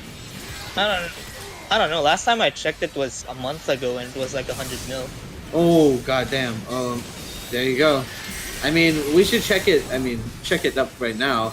Yeah, Because we'll do it sometimes after. people post some for 40 mil. Usually that item like sits around for 40. I don't know. I might be off base there, but I got my Sorcerer Circle back in the day when the scratch was out. So I think I Got bought mine from you. What the heck is shooting me?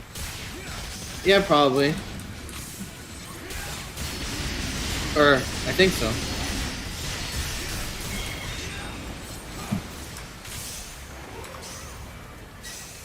And I got grabbed. Ah, don't worry, I shot at it. I was like, I'm charging up my shot. Oh, grab someone. Don't worry. Boom, charge shot. Now, can I go and kill flying stuff? Man, now I remember how hard it is to keep up height on a Braver. Oh boy. Stay high. Playing a normal class again. Playing a normal class again feels weird when you're used to playing Scions. Yeah, that's why it's like, oh great. Oh shoot. Yeah, there is a noticeable difference in playstyle nowadays.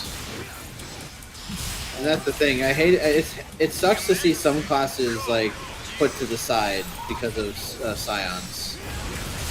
Sometimes. My muscle memory is still stuck on Summoner, so still suck at dodging. I did not ban ship 3, Rem. You can blame Steam. I was trying to go over there. Blame Gaben. It's all his fault. It was like, Damn. oh, what was it? You need to make sure you're not a bot. So if you purchase ACs for the first time, you gotta check you. I don't think it's Gaben we should blame. We should blame the bots in PSO2. Yeah, to be fair, they've always been always an issue. I'm not sure how bad bots were. I imagine they were in JP or maybe not. I mean, Not as much.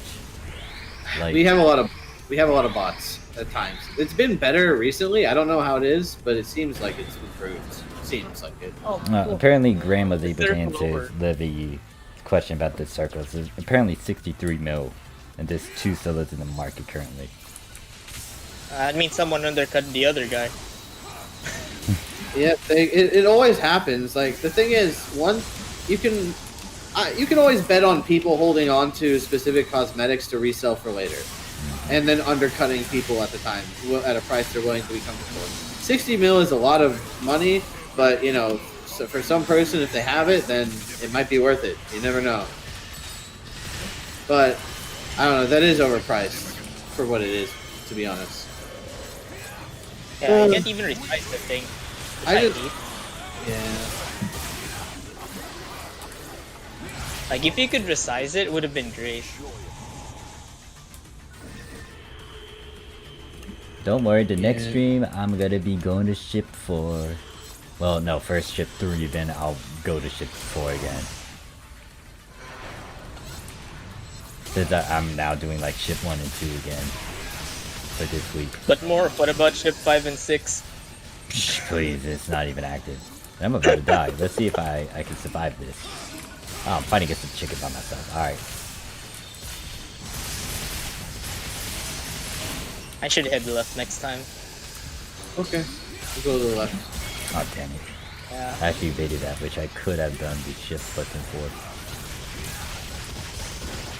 4. Yeah, Oz, why are you evading your bottom left tendencies? What do you mean?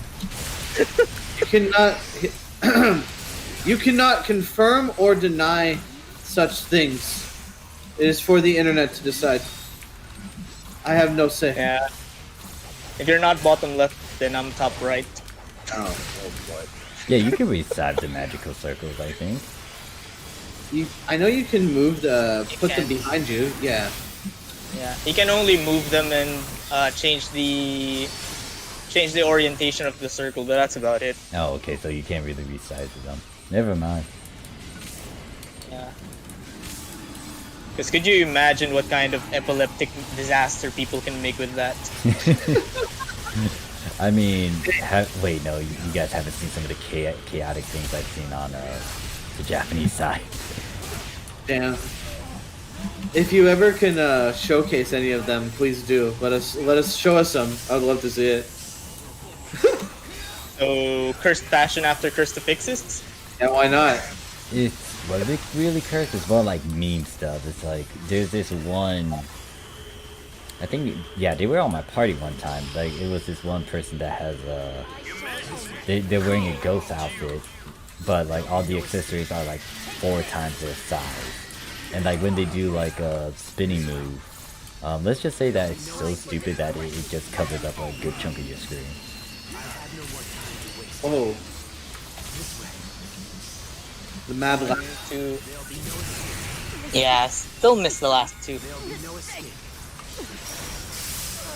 Most impressive. Completed.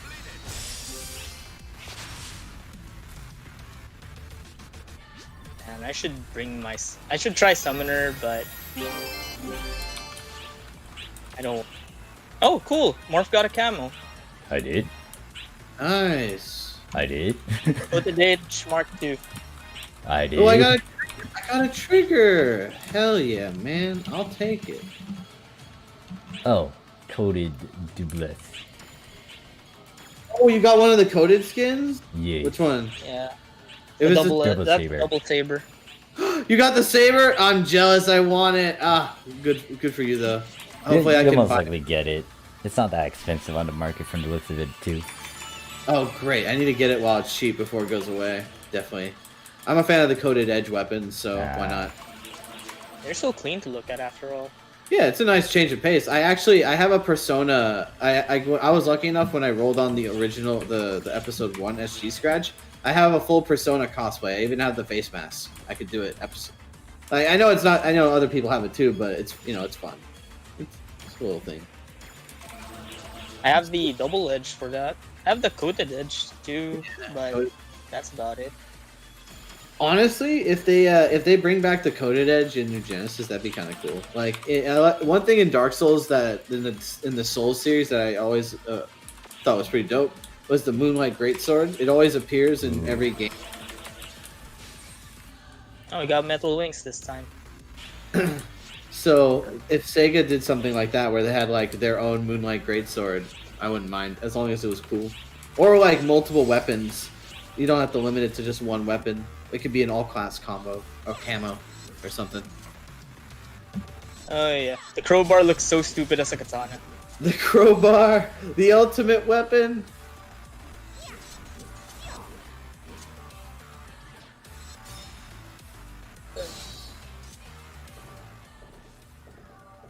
Oh, Miel, you got the Kotoshiro one from the SG scratch. Wait, what? Did you get the yeah, but I'm katana? not, yeah, but I'm not using it now. I did get that, but I'm not using that at the moment.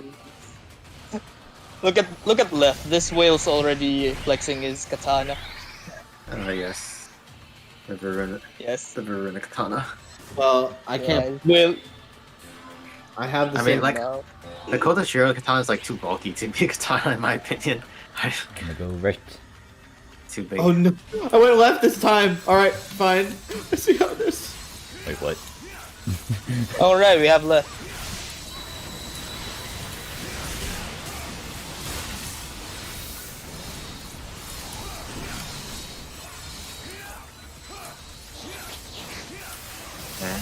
Braver is just katana Braver is just literally 2 PAs, and then that's it.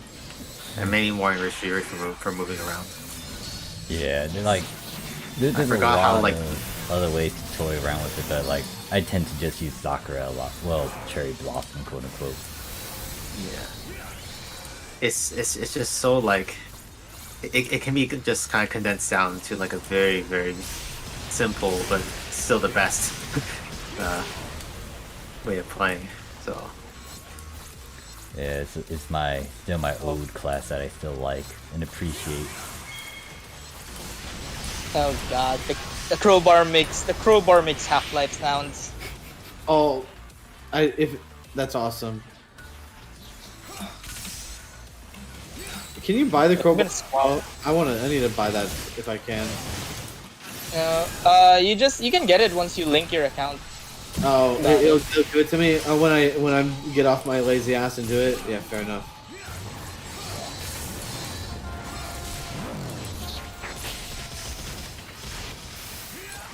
Oh, yeah. Oh, I'm gonna have to make a reminder video to just talk about the fashion thingy that's still going on my end, and then I'm gonna try to make it as a live stream. Oh hell yeah! Yeah, I gotta pass that. Shoot, keep forgetting. Still Yeah. got a good week. That's right. It's next week. I need to. I've gotten since there's the new AC scratch has given me some new stuff. Maybe I can try and do something with the VKS sweater. But I feel like I know everybody right now is using it, but we'll see. I don't remember seeing it in the screenshot stuff. So if you want to use it, you can. Hey, all I know is it's a quality item, and the beauty of it is you can at least get it for both male and female. Oh Yeah, Luther and the VKS. The VKF Luther. Mm-hmm. I have never seen something blessed and cursed at the same time. Yes, you have. There's a lot of blurst imagery out there. Okay, there we go. Us.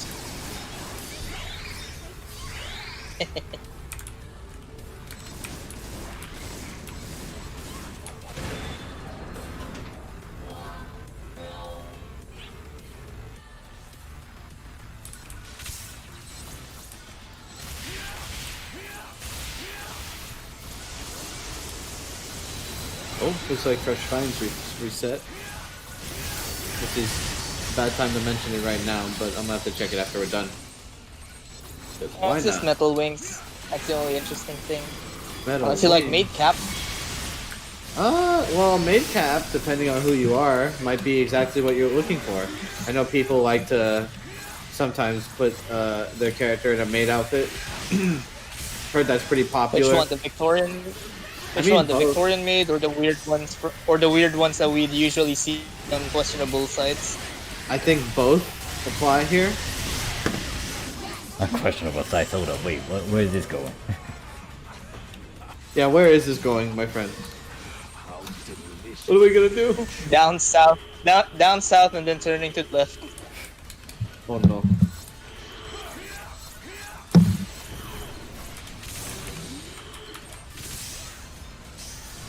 At least I still got that.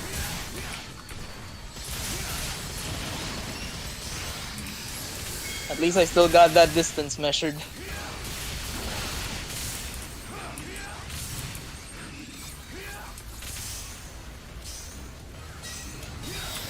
Stupid bird. Oh, wait, everything's dead. Ow, that hurt. Oh no. Hey, this is not realistic. Those barrels can't really roll uphill in space. Where's the gravity? Hello? You see, this is photons. It's photons? Oh, damn it. Oh, It's it photons. Must have been the photons. Damn it, Shiva. That's the answer. Nah, to you blame anything. Luther for that. You blame Luther for that. Oh, okay. Gotcha. Yeah. Like, not gonna lie, PSO2 can be explained in 2 sentences. Blame Luther, photons. Pretty much. Like, how did the whole of episode 2 happen? Because Luther. How did episode 3 happen? Because this is what Luther did last time. Okay, I can't see this thing. I hate these flying orange guys. They're the ones I hate the most. Yeah. Gotta love the fact that they do that AoE that brings you towards them. We're good. I come in the name of my Hey, Varuna. What's up? There'll be no escape. This way. There'll be no escape. I have no more time to waste here. This way. Did you read that? I like Shiva's English. No escape. What? Really? Okay. Oh no. I still keep missing that.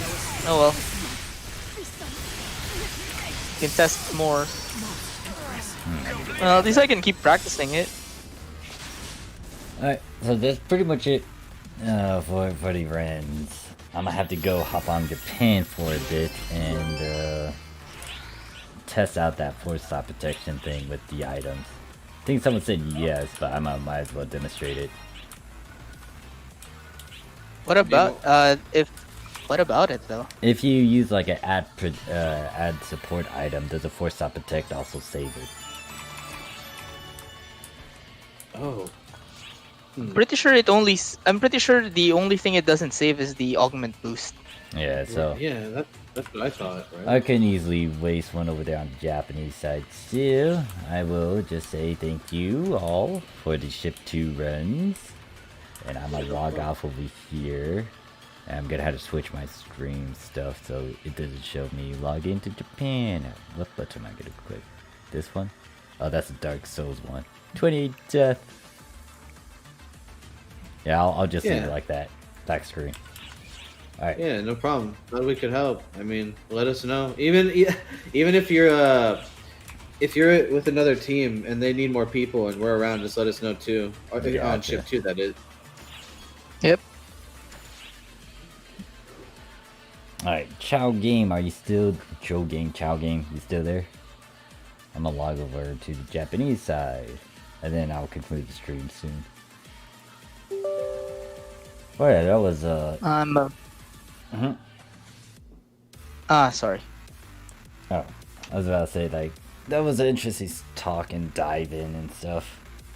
Especially with the stuff that Glint was pointing out. Very true. Oh yeah, I agree. I'm gonna probably watch his video when I get the chance more. But based off of, I stand by what we said, and I think we all came to an agreement, because I think, yeah, it's a good video. Seems like a cool guy.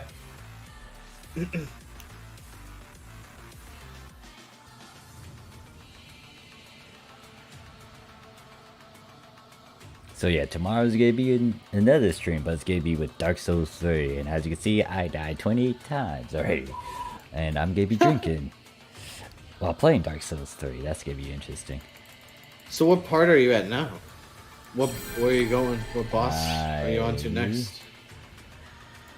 What boss am I on? I don't remember. I fought against a mage in the swamp, so whichever boss is after that one. Oh, the witch, right? I think so. It was like the crystal or witch, sage, whatever he was. Ah, yeah. I think you're on to either a new area or a couple of new. You have options technically, but. Oh, you're about to. Okay, yeah, I'm not gonna. You're going into an interesting part of the game, which is depends. It should be fun. It'll be good. It'll be good for stream, definitely. I don't know. Gaming, are you there? Whoever was asking for the force stop attack thingy, are you there? Give us a sign. Give us a sign. Give us a sign. Ah, you were on Japan earlier. Yeah, I should be doing some of those emergency. That is mining defense 4. Jesus, that is They're having a random emergency quest. You gotta love triggers. No, it's not a trigger. It's like an actual emergency quest. Oh damn! Well then. Like the TV showing it right now. Okay, that's different. Hopefully the guy that was asking for it is here, so I'm gonna demonstrate that soon.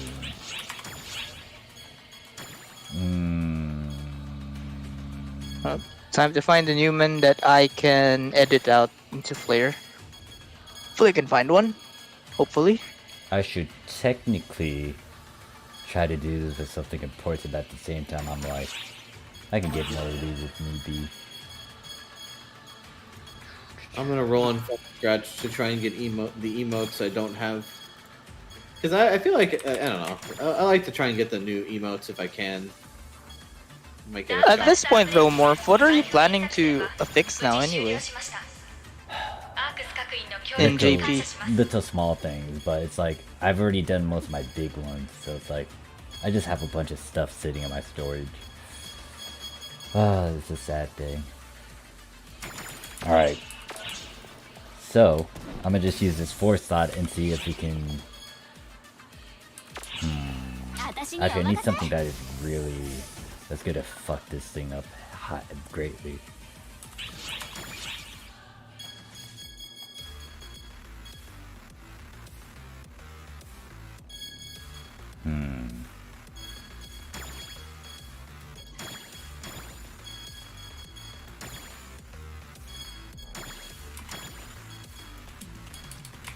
Trying to figure out what to use. It has to be something that is high and stupid for me to try to...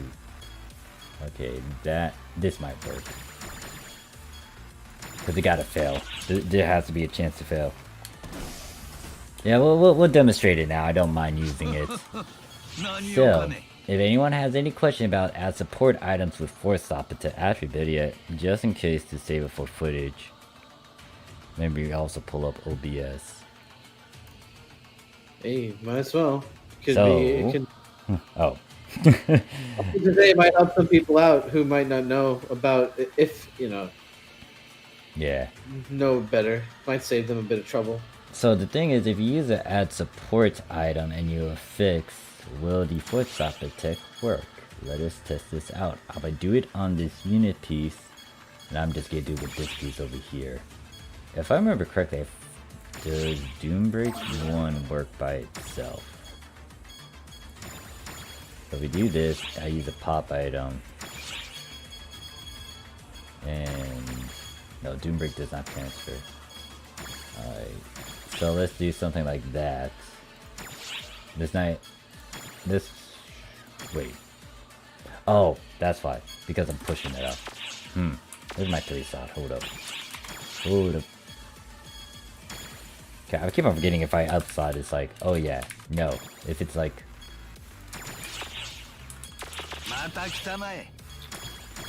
Let me get rid of all this.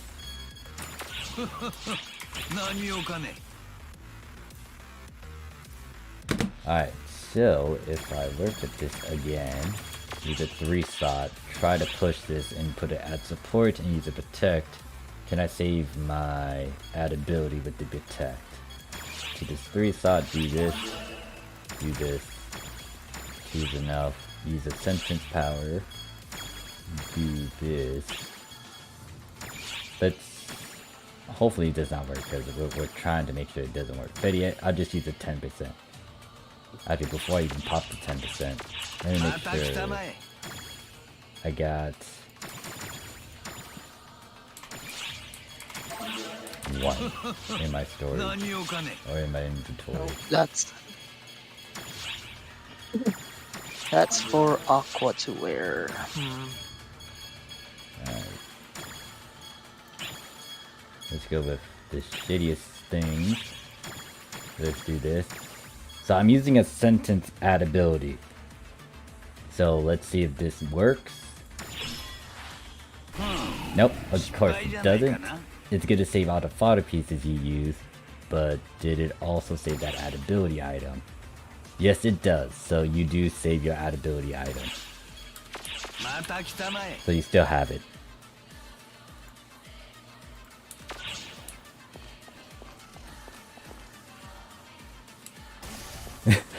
Too late. I already used it, Gabe. But anyways, that's for future reference anyways. But yeah, that pretty much concludes it for this stream. So, I'm gonna read you guys off and then I'm gonna end the stream there.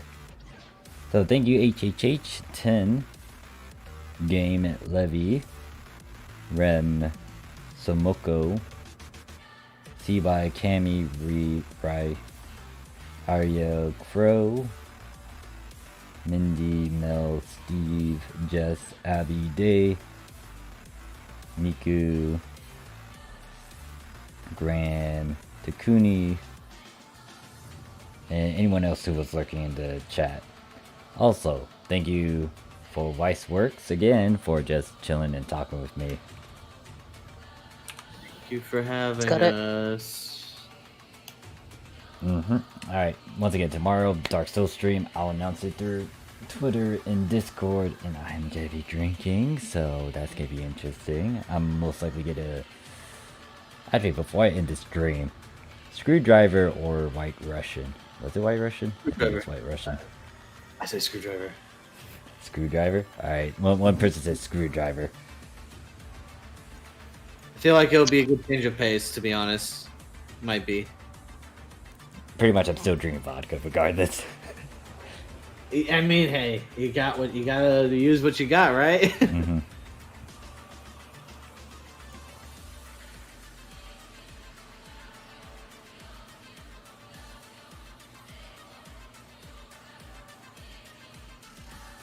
You're having a problem with Epic. I am not the go-to guy when it comes to trying to put or trying to, what is it? Fix any technical issues. Yeah, I would check the official, website and all that, and also maybe Epic. Hopefully they have something for you, but since it's a brand new client, the thing is when PSO2 came to global on the Microsoft Store, it had a lot of problems on launch. So you never know.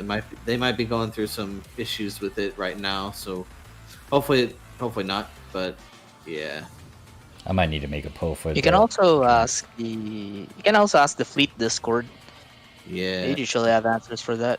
It's true. Alright, I'm not getting a lot of the chat responses about it, so most likely I'll make a poll about the drinks. Anyways, that is it for the stream. See you guys later. Peace.